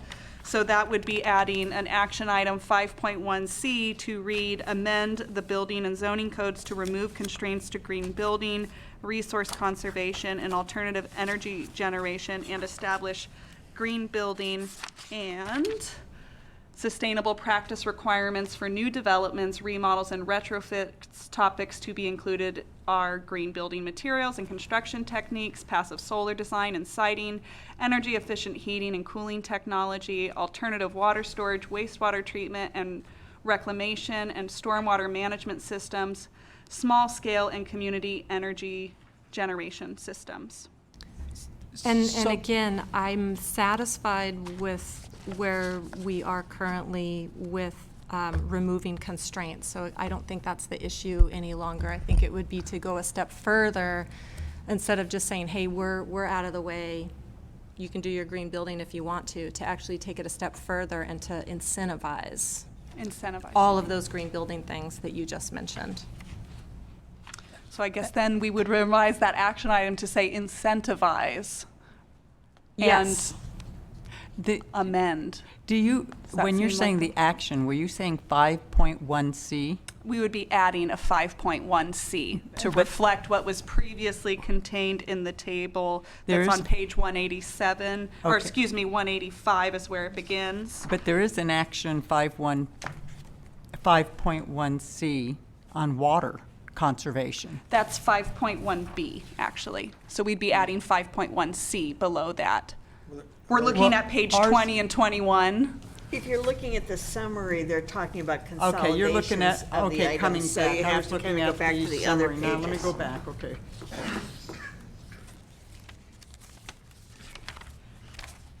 I see. Okay, got it. You're going to put one in there. So I think essentially we would have it say incentivize green Yep. building, resource conservation, and alternative energy generation, and then continue with the remainder of what that previous action item was. Great, thank you. Okay.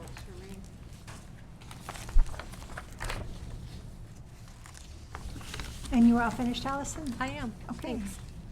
Did you have anything, Madeline? No, I'm gonna wait till we see if it You're all gets done. Yeah, hit. I have a lot of pink, but they're mainly for me. On page, let's see, 16, item policy 3.5 A, and if you, I would like to add well, there's a 6, 7, 8, so I don't know where, I was putting it under number 5, but I wanted to add a suggestion. Environmental health shall work for more innovative and affordable requirements for on-site water and sewer/septic systems. And maybe that's another incentive. And part of it is when we went to some of these housing, I went to the second Fort Bragg, and it became clear that the community action groups, we needed another way to kind of address out in the, let's say, the more rural areas, how to get more affordable housing. And one of them was looking at the cluster zoning of trying to enhance that and come up with maybe in the 80s, we worked with environmental health and at the time to deal with on-site water and on-site septic systems for under 6 units, under 6 residences. And it came under an area where the state allowed smaller systems so that a community, let's say, task organization could find a for-profit, nonprofit to develop 6 residences, small residences, in a clustering fashion, With a sharing a community septic. community septic and a community water system. Somewhere I would like that language to be integrated, because I think that is a way these rural areas that some of them don't want a lot of growth, but they see they need more housing, such as the Anderson Valley Community Network.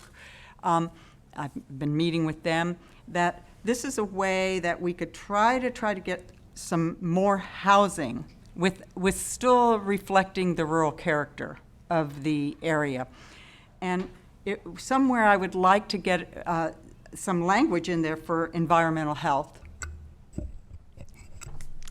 If you could read again, I think you had a sentence written did. there that I just want to hear I again did. from you. Environmental health shall work for more innovative and affordable requirements for on-site water and sewer systems, sewer/septic systems, for small developments, small rural clustering developments. Let's put the clustering in. And it's something I would definitely like to work with other people on, enhancing our clustering, because I think we could get local support in the more rural communities. So I would like to look to the other commissioners and see if there's a general consensus to add that. And I see lots of nodding heads here. I think I see a majority of nodding heads. Okay, excellent. So then what I've identified here is action 3.5A. If you look at number 5 under that, and it already reads, identify obstacles and zoning requirements and possible conflicts between codes and policies that may prevent the development of affordable housing at full density levels, amend such identified codes where feasible, and then adding, encourage the county to develop innovative requirements for water and sewer for small clustering development. Small rural and clustering development. That's right. Really, it's wherever, but mainly it's in the unincorporated areas where we don't have these systems. And then do we need to add environmental health to the responsibility line? I think Yes, I we already would. did. I Thank think you that was very already- much. Yes. Yes. So that would be adding on page 17 under responsibility, it would say PBS, which is Planning and Building Service, Board of Supervisors, BPS, and Division of Environmental Health, DEH. Remind me what BPS is. No, there, no. it says PBS, BOS, and then BPS. I and don't I'm think not we su- need BPS. We're duplicating there. Okay, all We're gonna right. work twice as hard. We are. Forward and backward. Right. Notice I said picked the environmental health. So we would also be amending that under responsibility to remove BPS. Yeah, that's fine. Okay. On page 189, on the program, I would, on action 6.1A, support funding applications requested by service districts and/or community organizations. I really want to get back to tying in the community organizations. How do you mean community organizations? Well- That could be very broad and encompassing, so I'd like it if we could narrow that a little bit Are in you scope. talking about 6.1A? Yes. Okay. Funding sources to assist county and identity departments, such as like look, Anderson Valley Housing, organizations. I mean, there are small groups that are coordinating, and I don't know if they need to have their own 401s. Not 401s, their own 501s. 501s. Yeah. 401s would be good too. Yes. But I don't know. I just, somehow I want to get, what I'm trying to bridge some of the language here is to enhance the community groups, that they have that they are a shareholder and a stakeholder in this. So that's all. I have it at several places, but I thought that would be the place to incorporate it, but. Is the Anderson Valley Housing Group an example of that? Yes. Yeah. And there's also the Elder Hostel group Exactly. there, and And there's also an energy group happening too. I mean, in the sense of, somehow we need to not just be dependent on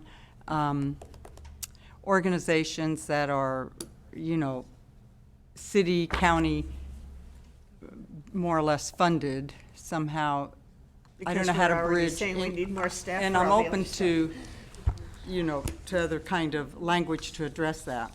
So, I just well, I would thought- just like to jump in and say the action item 6.1A here really speaks more to about assistance for undertaking water and sewage treatment facilities. Right. So remember, that's my, you know, we need environmental health to help out these community organizers to come up with some. So typically you would need to establish some Who they sort are. of community service district, something Okay. like that, in Okay. order to do an actual sewer and water district, and that would be going through LAFCO. Yes. So I'd be hesitant to extend I it to I community agree. organizations. I agree. All right, I'll move on from that. If I may, however, through the chair, I do have a suggestion as part of that. There is language that is included that speaks to something similar with regards to that. On page 11, Okay. I'd like to draw your attention to policy item 1.4A, and then the subsequent action item 1.4A. And that speaks to the recognition that there are different regions of our county and that they have varying housing needs unique to that specific geographic region. In this area, one of the aspects that when we did our public outreach, we, much to your point, Commissioner, speaking to community organizations, and in this sense, municipal advisory committees, being a useful tool to facilitate insight max, right. into the specific sort of either comparative advantages or the local nature or specific knowledge that these entities contain. Now, in many ways, these do serve as reflections of their community. And so with regards to the various groups that would otherwise be identified, such as energy groups, elder care Right. communities, they would hopefully otherwise find their representation or their voice through that body, as that is the body that we communicate with through the Board of Supervisors to help address these kind of topics and issues. Does Anderson Valley have a MAC? Anderson Valley does not presently have a municipal advisory committee. It is something they have discussed amongst different community organizations, but at this present time, none has been presented to the Board of Supervisors.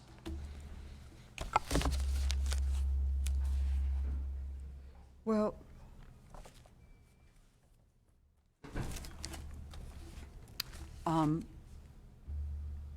that's fine. I mean, it's not, it's, if we need to, if people like Andersonville, let's use them, need to cooperate with another organization to move forward for funding or, you know, that's fine. Funding or input, yes. If I may, while we're on this item, I just would like to note that we will be making a correction to action 1.4A to reflect that they are referred to as municipal advisory councils as Councils. opposed to committees. There you go. Thank you. Yeah, well, good. And on 165, when we're talking about the county continues to support CDC and their effort to conduct landlord-tenant workshops, what I was wondering, is anybody from community development going to talk to us at all today, or, you know, talk about, like, we don't have time, and I understand that. But what I wanted to know is, how many units now do they oversee, and how, you know, such as, I would like maybe a time in the future that they could come and That was exactly what I was going to suggest, is At that another we'll time. reach out to them and we could agendize an item in It'd the be future great. to have a little presentation 'Cause from I'd love them to to just see- tell you where things are at in the county. Yes, thank you. And hear what they think the constraints are. I Sure. mean, Yeah. They're on the ground every day. Yes. That's it for me. Ready? I'm fine. Scott, are we back to you? Sure. I don't know where I'm going with this comment or how it could be reflected in here, but I'm wondering if staff or the consultant that has more experience, you know, with other locales and how this works. The county has done, I think, an admirable job of pushing for access to ADUs and loosening restrictions on ADUs. And I don't want to criticize that effort, but what I think that doesn't get brought up very much is that supplies housing for a certain, you know, kind of need, but it would be a rental and it increases the property value and makes purchase prices go up. So when you build an ADU, you might provide low-income rental unit for somebody, but then you've made purchasing that property more difficult. You know, when you pull on the string, it gets shorter on the other end. So the net change to housing access, you know, you might get it for, you know, it's a studio or a one bedroom, but if a family needs to rent a larger house or buy a property, you know, they kind of get, you know, squeezed out a little bit in that scenario.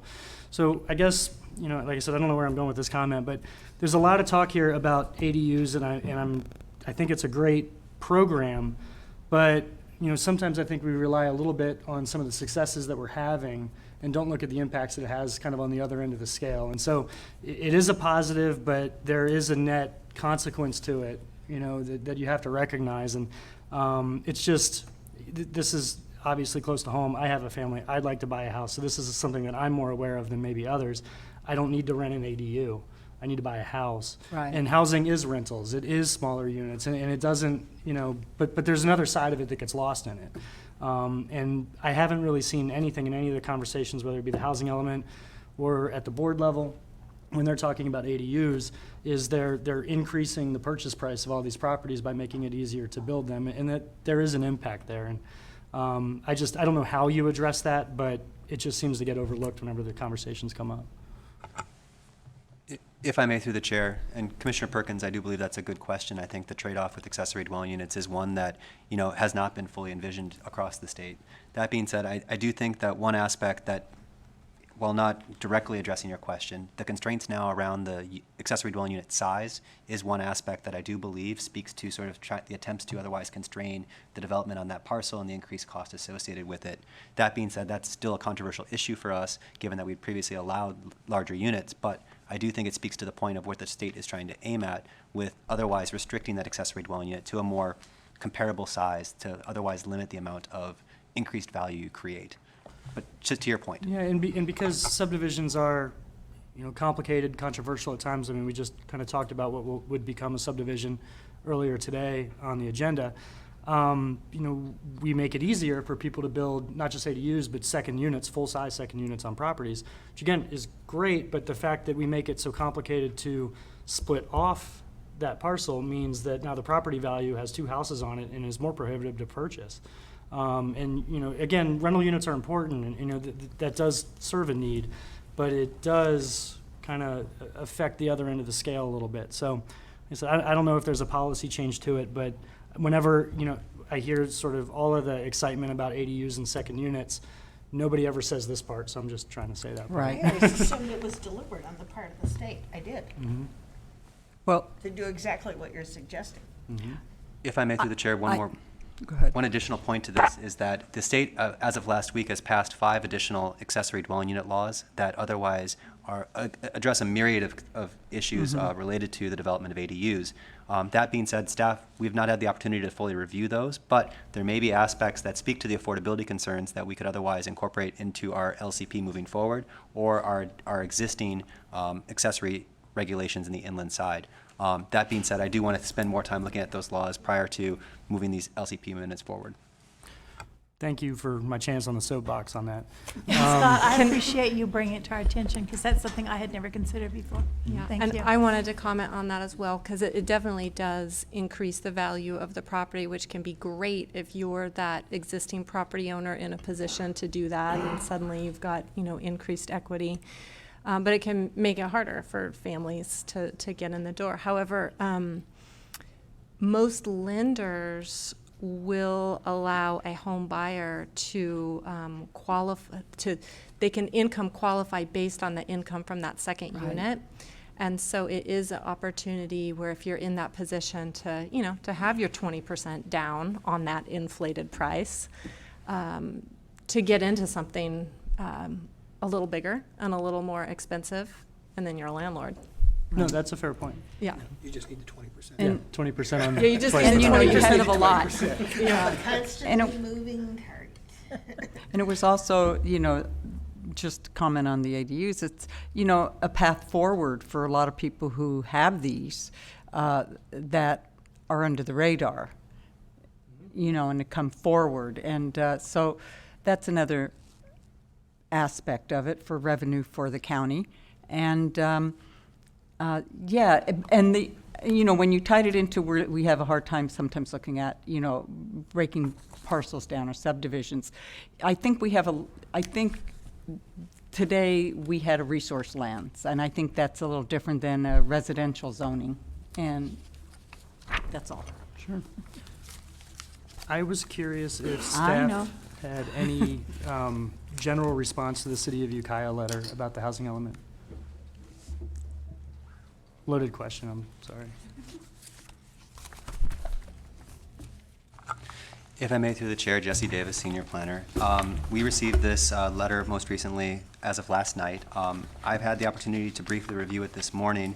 And with regards to some of the points that are raised, I don't want to go through them one by one today, but I will say that the next step for our housing element is to submit this to HCD to verify that we are in compliance with the state laws that have been stipulated here. And moving forward, I think it's also important to look at the differences again between the cities and counties as we review these housing elements. And that being said, I also appreciate the suggestions with regards to any of the errors that were identified. I do think it's helpful with a document of this size to have multiple eyes reviewing it, so I'm thankful for that. One thing that would have been helpful for me reviewing this, and I know that the time limitation staff had was a driving factor with getting it out. It's kind of in the CEQA document up a little bit and spread around, but what would have been helpful is maybe a staff report that outlined the changes in state policy since the last housing element update and now, and kind of how that's all addressed. I'm fortunate enough to be aware of some of that, but I'm not an expert on it, and it's hard for us to know.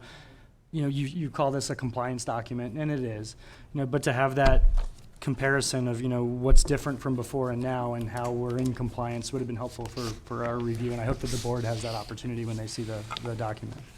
If I may, Jesse Davis, senior planner. Commissioner Perkins, I agree. I think that identifying those differences and having an additional document such as a staff report is valuable. My hope is that once we've had our comments back from HCD, that we'll be able to more appropriately and comprehensively address any of those compliance issues in a statement of staff report or memo to the board when we do present this item to them.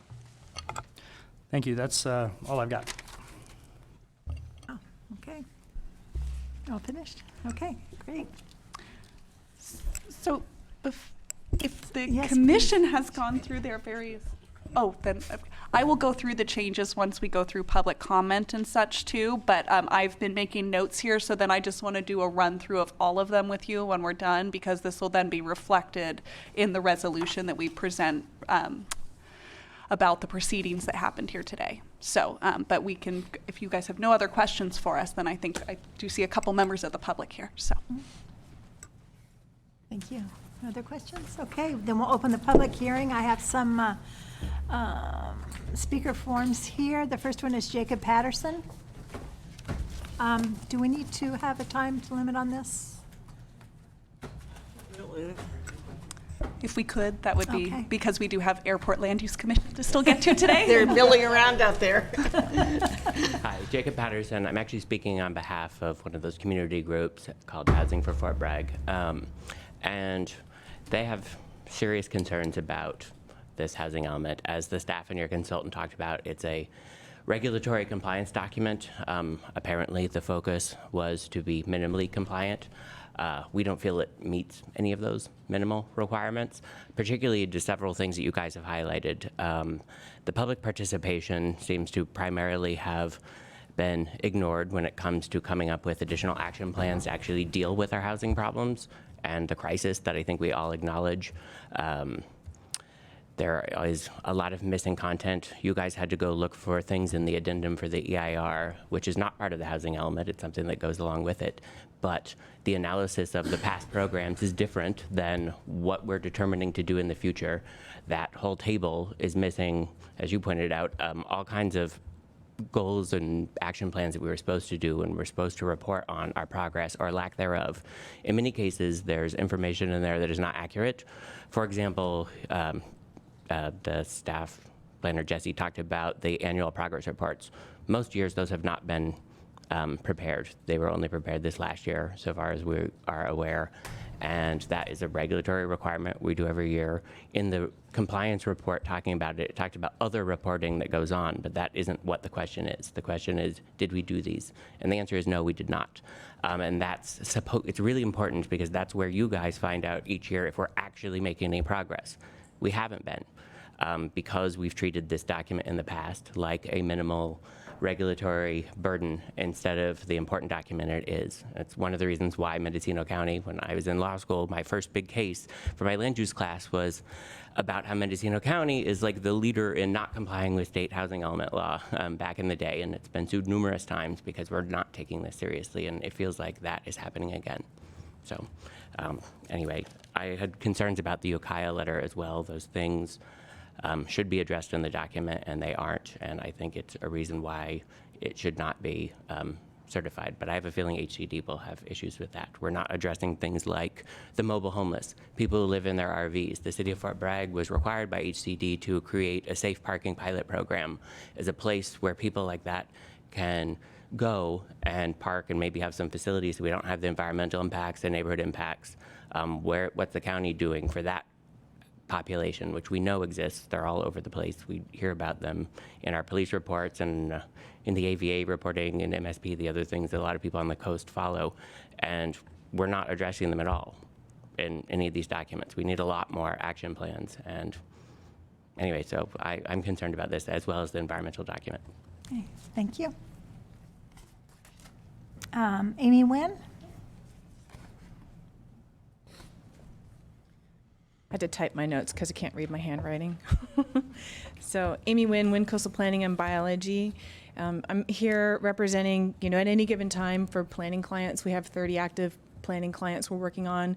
I've been doing this for 14 years, so you can multiply that, and we've got, in any given time, about 30 full biology clients. So this, representing our clients, I'm representing my 7 employees, and then my friends and family, such as Scott and Julia, that are young and live, and Jacob, everybody, we all know. So grateful for this effort, really appreciate it. We had, a couple of really fantastic workshops on the coast about this. I would like to see some more of those items put into this housing element. In the beginning, there was a couple of statements. We have the land capacity and we have the sites available for housing. I believe that's true, and I think that with, as Commissioner Wiedemann had mentioned, clustering, there's family residential, there's cluster development and dwelling groups that are really helpful tools. We tried to utilize one of those tools a few years ago, and those have been utilized twice in the last, I think, 30 years. Neither of those approvals actually became projects. I think there's a mismatch for where those are located. In the coastal zone, I'd like to see those family residential use types in all of our zoning, not just RR10, as well as in rural village and potentially in suburban residential. I would like for us to have a minor use permit process in the coastal zone, not just a major use permit. So again, to echo inland, so follow that pattern. I support the action item for environmental health, encouraging them to allow, alternative systems. Let's go back to considering, when appropriate, shared septic systems for properties, not just for dwelling groups. I noticed a lack of coastal barriers addressed here. In the table, they're missing data. The application fees they're saying is several $1,000s less than what the application fees actually are. Most many applications these days require takings analyses, which are MNDs, and require the $3,500 to $3,500 fish and wildlife fee. I would like the ADU ordinance to have accessory dwelling units be a principally permitted use that can pass a takings analysis, because without that, we're going to lose it. I'm running out of time. I would like our Isha and other resource area section to specifically state that rare plant communities are to be classified as an other resource area, which doesn't automatically get buffers. And then we have an ability to work with things, because without something like that, I had 5 minor subdivisions that I worked on when I was a kid, 15 years ago, when I started doing this, 4+1s. And can't do them, just can't do them. The rare plant communities basically have shut all that stuff down. So, we need to find a way to work around these things. I think that's pretty much it, but I probably have a couple more. But thank you very much and welcome. It's good to see you both. Bye. Thank you. Philip Williams, sorry.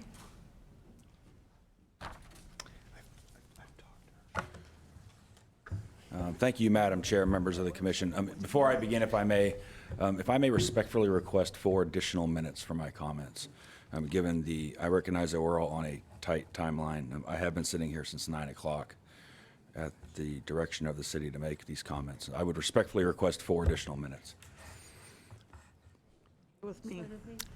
I'm hearing it's okay with the rest of the appreciate that. So I appreciate that very much. Thank you, ma'am. So my name is Philip Williams. I serve as Special Water Counsel for the city of Ukiah. I also live just down the road. My wife and I, after roaming the country for 15 years, decided to settle back in her hometown to raise our children, which we are very happy with so far. Ukiah has a number of concerns, not only about the draft housing element generally, but specifically regarding the draft's discussion of water rights and water supplies in the Ukiah Valley. And to express those concerns, it has written a comment letter which attempts to convey at least some of the issues it's been able to review given the very short window. I have two primary points I'd like to discuss, commissioners. The first is the mandate for public participation, and second is the discussion of water resources in the draft element. First, as to public participation, it's important that we all remember that the law imposes a mandate when developing the housing element for what is called the diligent pursuit of public participation. Granted, the county has had several meetings and has elicited comments from those meetings, but its 344-page document was made available for review last Monday. Even the city with maybe not an army, but possibly a company or a battalion of staff members has had trouble reviewing, analyzing, and adequately capturing the issues that we have identified so far. But even if the county insists that these 10 days provide the diligent pursuit of public participation the law mandates, I would ask you, should it? Is that really the right answer? Everything is permissible, cautioned St. Paul in his epistle to the Corinthians, but not everything is beneficial. The fact is that the draft could benefit from additional public input before it goes out and gets daylighted. Secondly, on discussion of water resources, and though other entities of the Ukiah Valley may very well have similar concerns, we have very significant concerns with Table 5-3-21. That table presents, and I apologize, but I do not have the page number in front of me. That table, 5-3-21. It's page 117. That table presents significant issues with the way in which Ukiah's water rights are described. First, from an organizational standpoint, the treatment of the 2 columns, water rights and water supply, aside from raising the question of what the meaningful distinction is between the two, and I am a water attorney, don't hold that against me, I don't see anything about Ukiah on this page. is inconsistent between agencies. For example, you look at flood control, the information in the 2 columns is nearly identical. When you look at Millview, the discussion under supply is actually talking about demand. These conflations render the table, from my perspective, practically meaningless and not really sure that helpful. Far more concerning, it does a grave disservice to the residents in Ukiah Valley by mischaracterizing the water resources available to them to ensure a bright, sustainable future.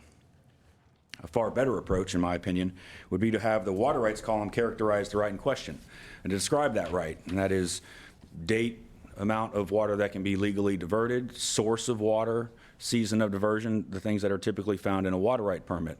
I would direct county staff to the State Water Resources Control Board's website on ERIMS.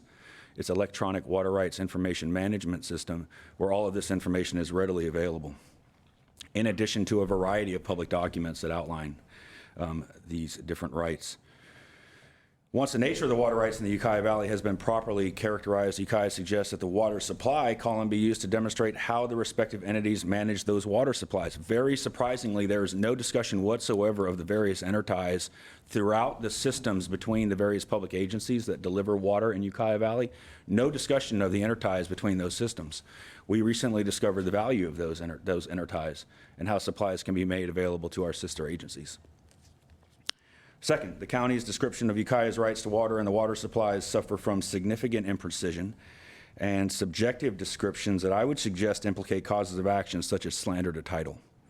Speaking for no other entity on the table, Ukiah's rights to water are inaccurately described. While Ukiah does have a right to water that predates 1949, California water law provides no such characterization of a pre- or post-1949 water right. Ukiah has a pre-1914 water right to divert over 2,000 acre-feet of water annually from the Russian River. The fact is that none of Ukiah's rights, other than those that lie in contract through Russian River flood, are based or rely upon Lake Mendocino, which is the basis for all rights, from which all rights flow out of the East Fork of the Russian River. This pre-1914 right to divert water is the most senior municipal right in the Ukiah Valley. Furthermore, what is described as Ukiah's post-1949 right is more properly described as its 1954 right to divert water from the Russian River. This 1954 right is the second most senior municipal right in Ukiah Valley, and at over 14,000 acre-feet is the largest. And I have a point here, so I apologize for potentially boring you so far. Ukiah has the ability to divert over up to 4,000 acre-feet of groundwater, and we also have a contract, as the document properly notes, to 800 acre-feet of flood control water.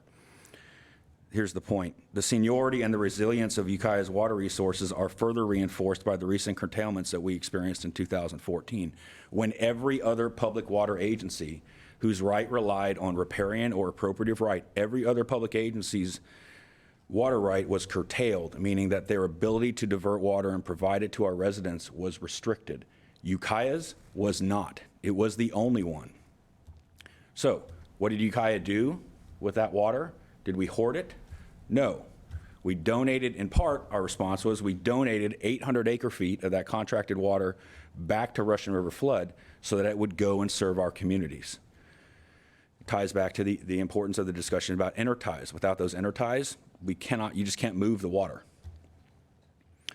Finally, and of profound concern is the county's subjective description of Ukiah's water supply as, quote, not nearly as robust as face value of water rights would suggest. What exactly is meant by this statement eludes me. It's not nearly as robust. What would be robust other than the amounts quantified by the State Water Resources Control Board and other various legal documents? And how not nearly? Does the county presume to abrogate the rights to water that the State Water Resources Control Board has granted the city? The statement is wholly without merit, even upon the most cursory review of Ukiah's water rights and the recent history of curtailment in Ukiah Valley. It thus evinces a near reckless disregard for facts which are easily ascertainable. Furthermore, and I struggle with this and I apologize, but it defies reason why this statement, given the history over the last 6 years, why we would write this down. In the next few years, we are going to be probably hearing citations to this statement from downstream water users who do not have Ukiah Valley's or this county's interests in mind in terms of a sustainable future. And I guarantee you I will spend the next 3 years trying to walk this statement back. And yet there it is in black and white. We can't put that horse back in the barn. All we're going to have to do is respond appropriately.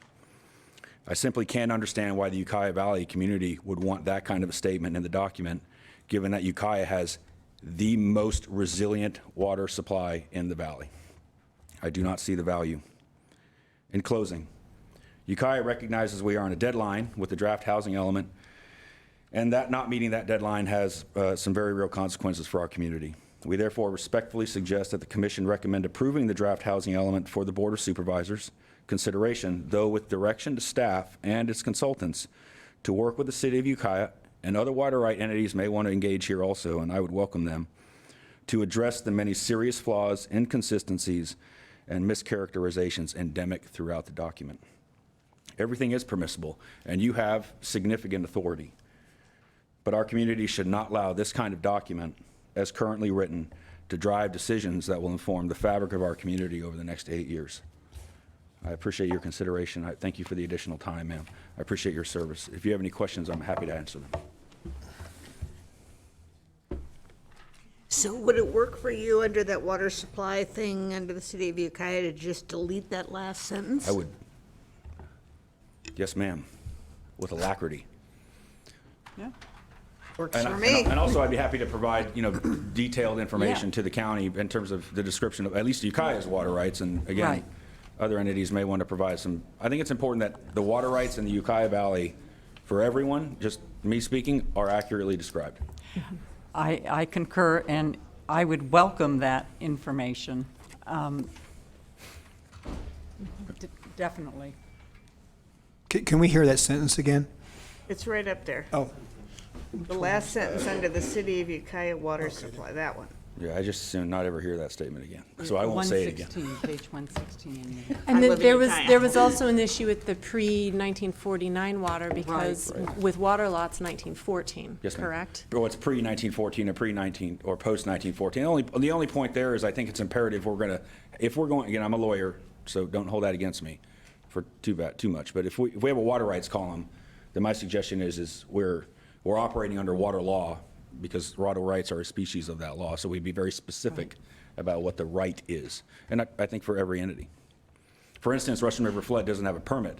They have a license, which is better than a permit. Right. So do we know why the pre-1949 is up there? Is that as simple as a typo?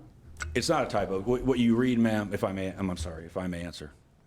It's not a typo. The reference to 1949 occurs in a lot of documents in the Valley and in Sonoma County because that is it's in reference to the construction of Lake Mendocino and certain contractual rights to water that flowed out of that project. So you have some discussions where this kind of line was drawn in terms of a timeline about pre-1949, post-1949, but the water lawyer, that doesn't mean anything. It's not a meaningful distinction. 1905. Ma'am? I thought it was 1905 that was Which was? the original license. No, ma'am. Well, no, the license, no, ma'am. Okay. I stand corrected. Well, I just didn't know that. I've always heard 1905.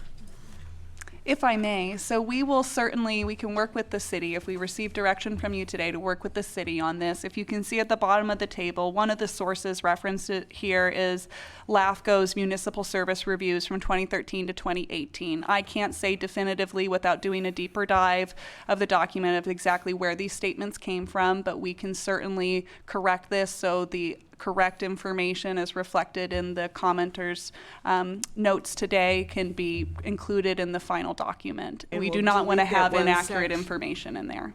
And we'll delete that one section. And we'll delete that sentence. Okay, thank you. I appreciate your time. Thank you. Just a Yes, sir. question. Prior to the construction of Lake Mendocino, was the city capable of pulling that much water from from the Russian River each year? I mean, that's a lot of water. And I think they pulled a lot more when there So- was a lot more ag in the valley, quite frankly. What I can, in the decision, in the water rights decision 1030, sir, that granted the rights at question in 1949 following the construction of Lake Mendocino, what the State Water Board recognizes in Ukiah is granting it a right as of 1954 for that 14,000 acre feet. But there's discussion not only in that document, but in other documents about this reserved amount of water for Ukiah, recognizing that a significant amount of water prior to the construction of Lake Mendocino was being diverted not only for Ukiah, but for the Ukiah Valley. I hope I answered your question.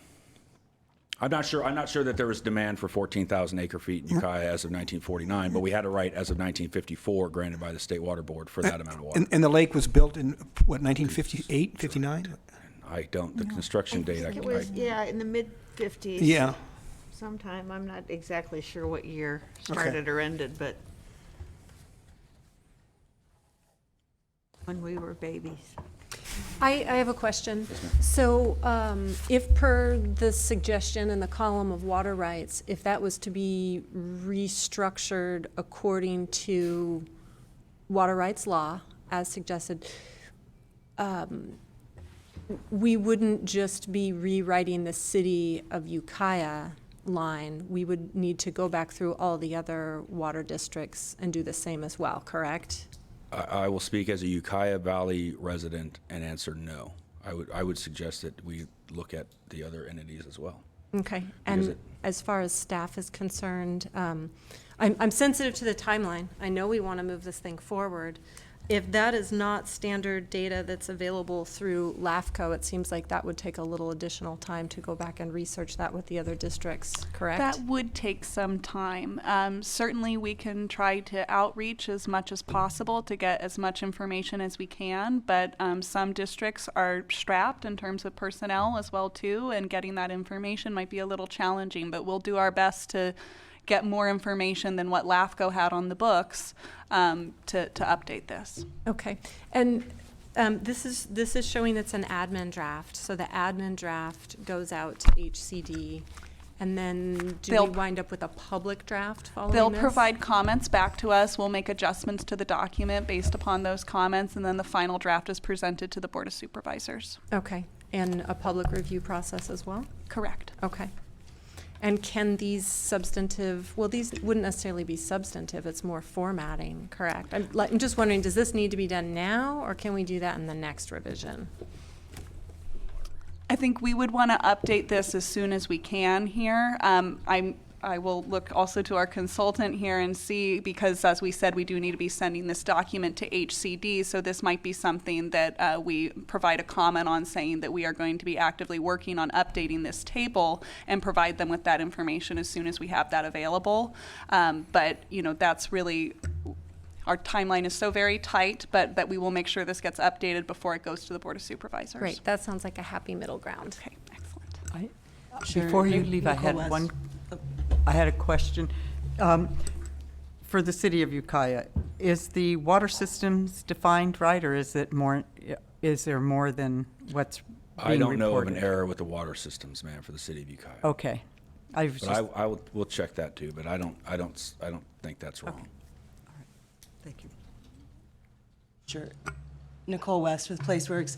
I will just echo what was said, and HCD understands that this is a draft document. We do appreciate these comments. We will make sure that we correct any inconsistencies and errors, but we do need to make sure that you stay on your timeline so that you get to stay on your 8-year cycle. So it's an iterative process, and we appreciate this review. Okay, thank you. I appreciate it. Thank you, ma'am. Next speaker, John Bauer. Good afternoon. I didn't come prepared for this. I was actually here for the LUC. Please state your name for the record. But Excuse me, sir. I'm a Sir, prominent, could you state your name for the record, please? John H. Bauer, B-O-W-E-R. I'm a prominent landholder in Wallala, and I own Ocean Ridge Airport also. One of the things that's kind of shocked me here is that we're trying to develop parking in a community, and when I started to research that, I found out that our local town plan is wholly inadequate. Hasn't been written right. There's not enough coverage on the lots in the commercial and the GPD zone is just, I mean, it's like it's been written for something that no one wanted to build. And it's scary. The three things that kind of stick out at me, one, we are very short of residential houses. They're being consumed left and right by visitors and paying ungodly amounts of money for overstays, 2, 3, 4 days. I don't see a really good solution because the environmental rules have kind of nailed us in trying to generate some new open ground for housing without, I mean, without having open ground, you can't develop housing, period. Commercial, housing, anything. The problem that I see is that most of the residences west of the highway may not be able, that's Highway 1, may not be able to have accessory dwelling units on it. The Gualala Municipal Advisory Council has already said that if they use more water, we're not going to allow them. And I don't know if they have that right or not, but there we are. So between that and the water company needing storage, and a lot of storage, possibly an off-site reservoir, and infrastructure is very difficult. The water companies invest their own water utility. So finding public funds is not always easy, and we'd be happy to listen to anyone who's got some funds that wants to invest in our community. Without that water, we're still in a moratorium. If they go to the last water company on the chart there, we're still in a water moratorium. We have 3 sources. And as far as this goes, I think Julia understands that the community is in hurt, and a lot of things are going on in the community, and we don't have answers. We need help. Thank you. Thank you. And if I may, I'll just let you, through the chair, know that I've been actively meeting with John Bauer and some of the residents down in Gualala area and really speaking about the Gualala town plan, some of the concerns associated with Caltrans doing this streetscape project that they're working on that's going to result in the loss of some of the on-street parking that's there. So we've been actively meeting. The Gualala plan development issue you'll actually see will be highlighted in our next meeting at the Airport Land Use Commission as well. But that's something that we've been in front of our Board of Supervisors previously on, and we are actively working with the Coastal Commission and with the landowners to try to address some of the issues associated with that. I don't think anything is necessary in terms of changes to this document, but I did just want to let you know that we are actively working with the property owners there to try to come up with some solutions. Thank you. I just want to say, Ted Williams and myself, I'm the 5th District Commissioner, we're doing a housing seminar on the 30th of this month down, I believe it's in Gualala. So, and it'll deal with your area and north on the coast. So maybe you could show up, or I'll take your name or email. I'll see you at the airport committee. Diana, will that be publicized? Yes. Somehow, so yes, other we'll get that. members of the I'll public make know? sure it gets publicized. Okay, thank you. Are there any other members from the public who wish to address this item? Seeing none, we'll close the public hearing. Discussion from commission members, if we haven't had enough already.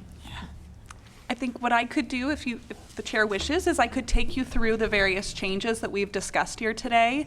Also noting that, as I said at the beginning of the meeting, if you have minor typographical errors and formatting errors, please do submit those to us. We are well aware of those errors in the document and have our own running list, and we'll be making sure that those all get corrected before we have a final draft.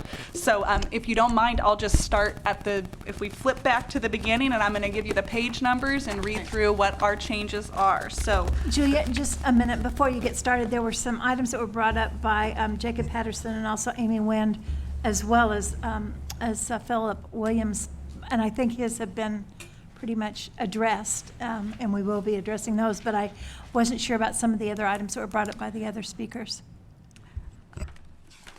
let me review my notes here. Yours are better than mine. So I think Jacob Patterson's comments really focused on some of the items that HCD will be reviewing when they review our admin draft. So I think some of those will be addressed through the review and also a future correspondence that we'll be receiving back from HCD as to our compliance with the process here, and I'll let Jesse Davis elaborate. I would just add on with that. With regards to the APRs, the 2018 APR was submitted to HCD. However, the 2016 and 2017 APR were not submitted. Staff does plan to go back to the 2017 APR and update that to provide it to HCD, as that is an important APR because of funding mechanisms that rely on it. The 2016 APR, again, we also intend to update as well, but as you're aware, this would be a significant staff time allotment in order to ensure that we are able to respond to all of the goals and characteristics and action items, as well as just process the building permits associated with it. Thank you. So then on the comments, if that satisfies the commission with my response there, on the comments from Ms. Nguyen, I think many of these items, we have these action items and policies that are sort of broad and overarching about speaking about reduction of impediments and such. And I'm well aware of many of these. With the ADUs, I have some concerns because that is not yet an adopted document in the coastal zone, so it'd be challenging for us to put provisions in here without having an adopted ordinance yet established for the coastal zone while that is in process. We will certainly update the application fees aspect within the document to reflect our current fee schedule.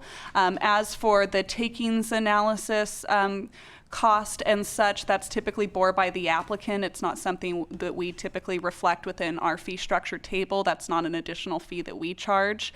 We do charge $735 for environmental review. That has been reflected in the fee tables within here.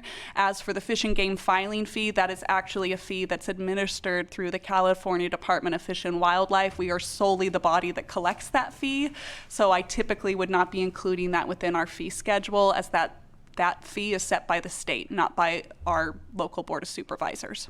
Julia, the coastal development permit, what is the fee for the coastal development permit? It depends if you're administrative or standard. Well, and it's so significant. I it know. is significant. It's typically between $4,000 and $7,000 to file, depending on where you're located. And we also have a minor CDP fee for if you're doing minor additions, things like that, as well as for family care units. And we do offer a 15% fee reduction if you're doing a single family residence on a property.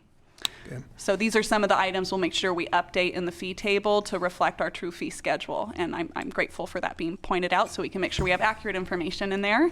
And then lastly, on the clustering and dwelling groups, these would require an LCP amendment to be done. It's certainly something we can work through in the action items and policies that are provided in this draft document and look to that. I'll certainly make notes to ensure that we review that. It does require going through a full LCP amendment, which I think you folks are becoming familiar with that process as we've done the coastal cannabis ordinance and the coastal accessory dwelling unit ordinance that you reviewed here in July.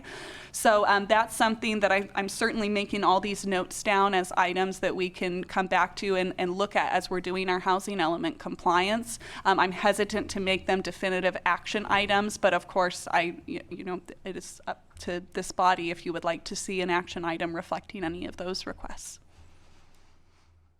And then as for the Mr. Phillips' comments, I think we've addressed that we will be updating that table and working with the city to ensure we have accurate information for their water district and their water supply and rights. Thank you.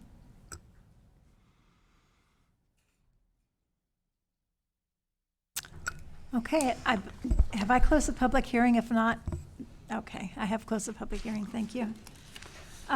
Discussion with commission members? Already discussed it. Do we have a motion? I will move. If you don't mind, I will go through the various changes. Oh, sorry. that we Yeah, had. I forgot about that. Thank I was you. waiting for my never quite get opportunity. So starting on page 11 and this is policy 1.4, we would first be updating action item 1.4A to reflect that it is municipal advisory councils as opposed to committees. And then secondarily, we would add action item 1.4B, which would be to address issues associated with vacation home rentals in residential communities to ensure safe and healthy housing are provided. This would be responsibility of planning and building service, and the time frame would be ongoing. Then if we flip, our next change is on page 16, policy 3.5 and action item 3.5A, number 5 below that. And we would be adding a sentence at the end of number 5 stating to encourage the county to develop innovative requirements for water and sewer for small rural and clustering development. Then we would also be correcting the responsibility aspect to remove BPS and add DEH for Division of Environmental Health. Then if we move to page 21, this is policy 5.1 and adding action item 5.1C. And I am going to just flip my page because I wrote a note to say see page 185 for previous action item 5.3A. And this would be stating incentivize green building, resource conservation, and alternative energy generation, and establish green building. And let me turn my page. And sustainable practice requirements for new developments, remodels, and retrofits. Topics to be included are green building materials and construction techniques, passive solar design and siting, energy efficient heating and cooling technology, alternative water storage, wastewater treatment and reclamation, and stormwater management systems, and small scale and community energy generation systems. So that would be added as action item 5.1C. Then if we keep going, on the reverse page is page 22, and we would be amending action 6.1A to remove in the 5th line the section that refers to if time and staffing levels permit. So that would be revised to read, provide planning and or grant writing assistance and matching funds if available. And then policy 6.2 and action item 6.2A below that, we would strike the very end of that sentence that says as time and funding permit. So it would then read, assist agencies and organizations in their pursuit of funding by providing technical assistance when requested. Moving forward, let me see where my next tab falls here. Oops, I missed one. This is going to be on page 90 to begin. This is under the building code section. And essentially, we would be adding to the building code section stating that the California Building Code now requires that solar is a requirement on new residential development. Mm-hmm. Then if we look at the adjacent page, page 91, we would add in the second paragraph at the very end of the last sentence where it says to increase the supply of non-transient housing, we would say and long-term housing. And then in the second to last paragraph on the page, we would be clarifying the sentence that says the ability of these platforms to reduce the cost of information and leverage the sharing economy, to clarify that those are internet platforms. So revising it to read, the ability of these internet platforms to reduce the cost of information and leverage the sharing economy has allowed local landlords to facilitate usage by non-residents in ways that would have been impractical only years earlier. Excuse me, lost my place for a second. And then on the inclusionary housing ordinance, I have some language that I wrote up here since we initially talked about it that I would just like to see if this satisfies the commission. So we would like to add a line on page 93 at the end of the first paragraph there to state that the county is actively reviewing our inclusionary housing ordinance and will be pursuing ordinance amendment to reduce barriers to housing. Is that another bullet point?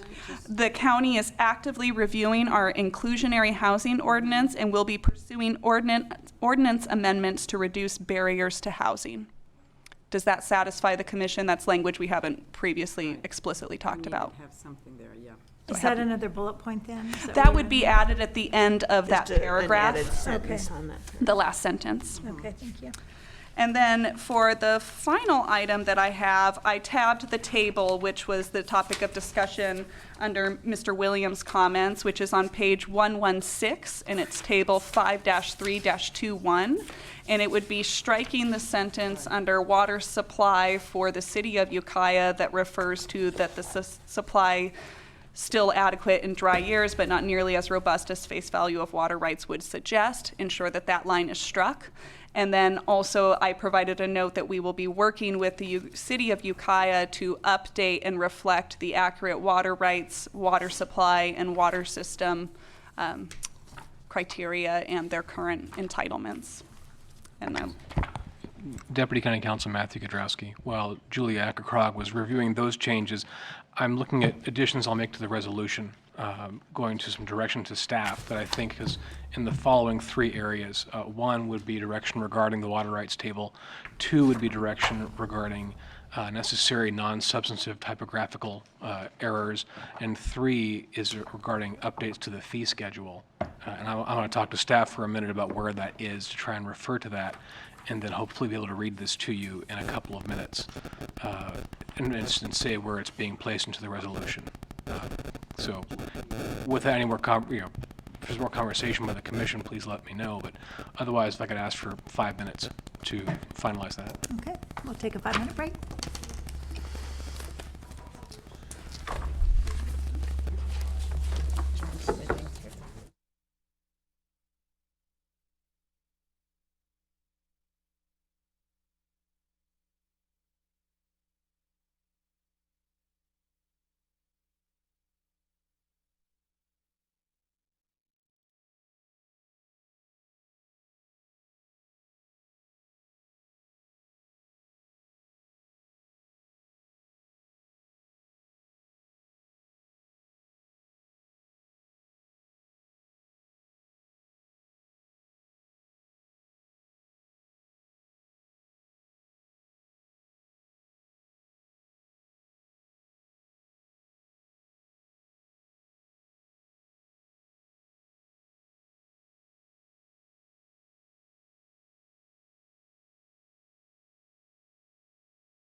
take the cost of the revenue, net the cost out, and figure it out, calculation.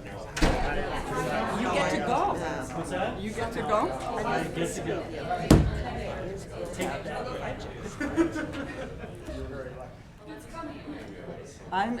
Yeah, let's go, because I gotta go to the city. I'm driving to San Francisco. Yeah. Okay, we'll reconvene the meeting after our break. And I think we were at a new resolution, is that correct?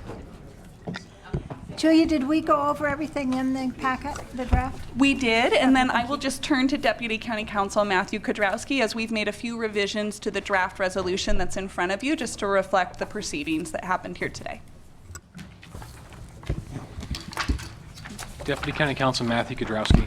So looking at the resolution that was prepared for today's meeting, and I'll send a copy to this to the secretary following the meeting. On page 2 of the resolution, within the now therefore be it resolved clause, I am going to read in language to add to the fourth paragraph there. That fourth paragraph currently reads, the Planning Commission recommends that the Board of Supervisors adopt General Plan Amendment GP _2019-0004, making the amendment to the Mendocino County Plan. After the word plan, I will take out the period and insert a comma with the additional language. And you're leaving in general plan, is that correct?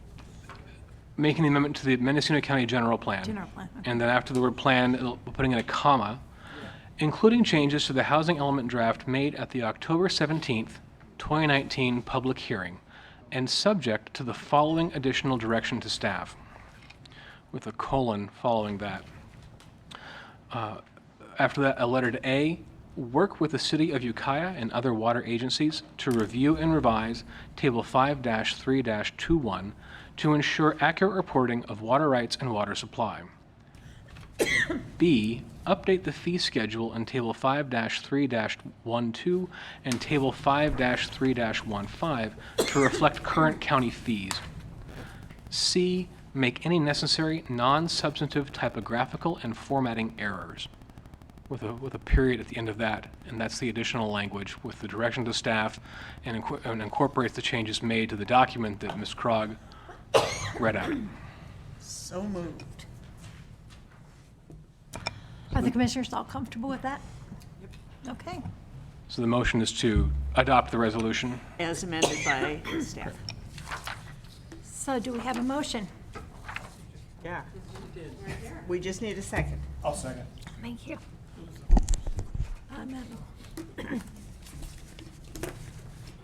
Roll call vote, please. Commissioner Wiedemann. Yes. Commissioner Purnell. Yes.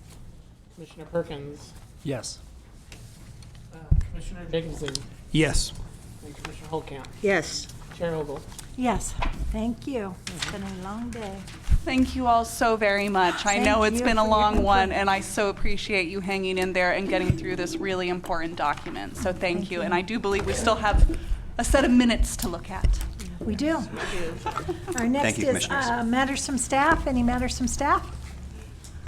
None at this time. Thank you. Matters from commission? We have the airport. Excuse me? Oh, sorry. That's your next meeting. You're not looking at the reso. Oh, okay, I'm already on the next meeting. Sorry. Matters from commission? Okay, so everybody will be at the next meeting? Oh, and I Wait. should ask, go ahead. What about happened about the meeting, the minutes? Did we approve them? Well, we're getting Oh, there. We're getting there. Oh, I How about our next meeting? The next meeting, I believe I'm going to turn and look. I believe we do have items scheduled for our November 7th meeting, so that will be a hearing day. And a presentation by our Code Enforcement Division as previously requested. Okay. All members of the commission that are here, think you'll be here? Wonderful. Okay. Then we have approval of minutes for August 1st, 2019. Do you have a motion to approve or corrections, anyone? Motion to approve? I'll make a motion to approve minutes of August 1st, 2019 minutes. Thank you. Second? I'll second. Doesn't matter, Either one. Randy, I think. Okay, all in favor? Aye. Aye. Aye. Voice vote, aye. I'll abstain as I was absent. Yep. Motion to adjourn? Second. Thank you. Thank you, everyone. Okay.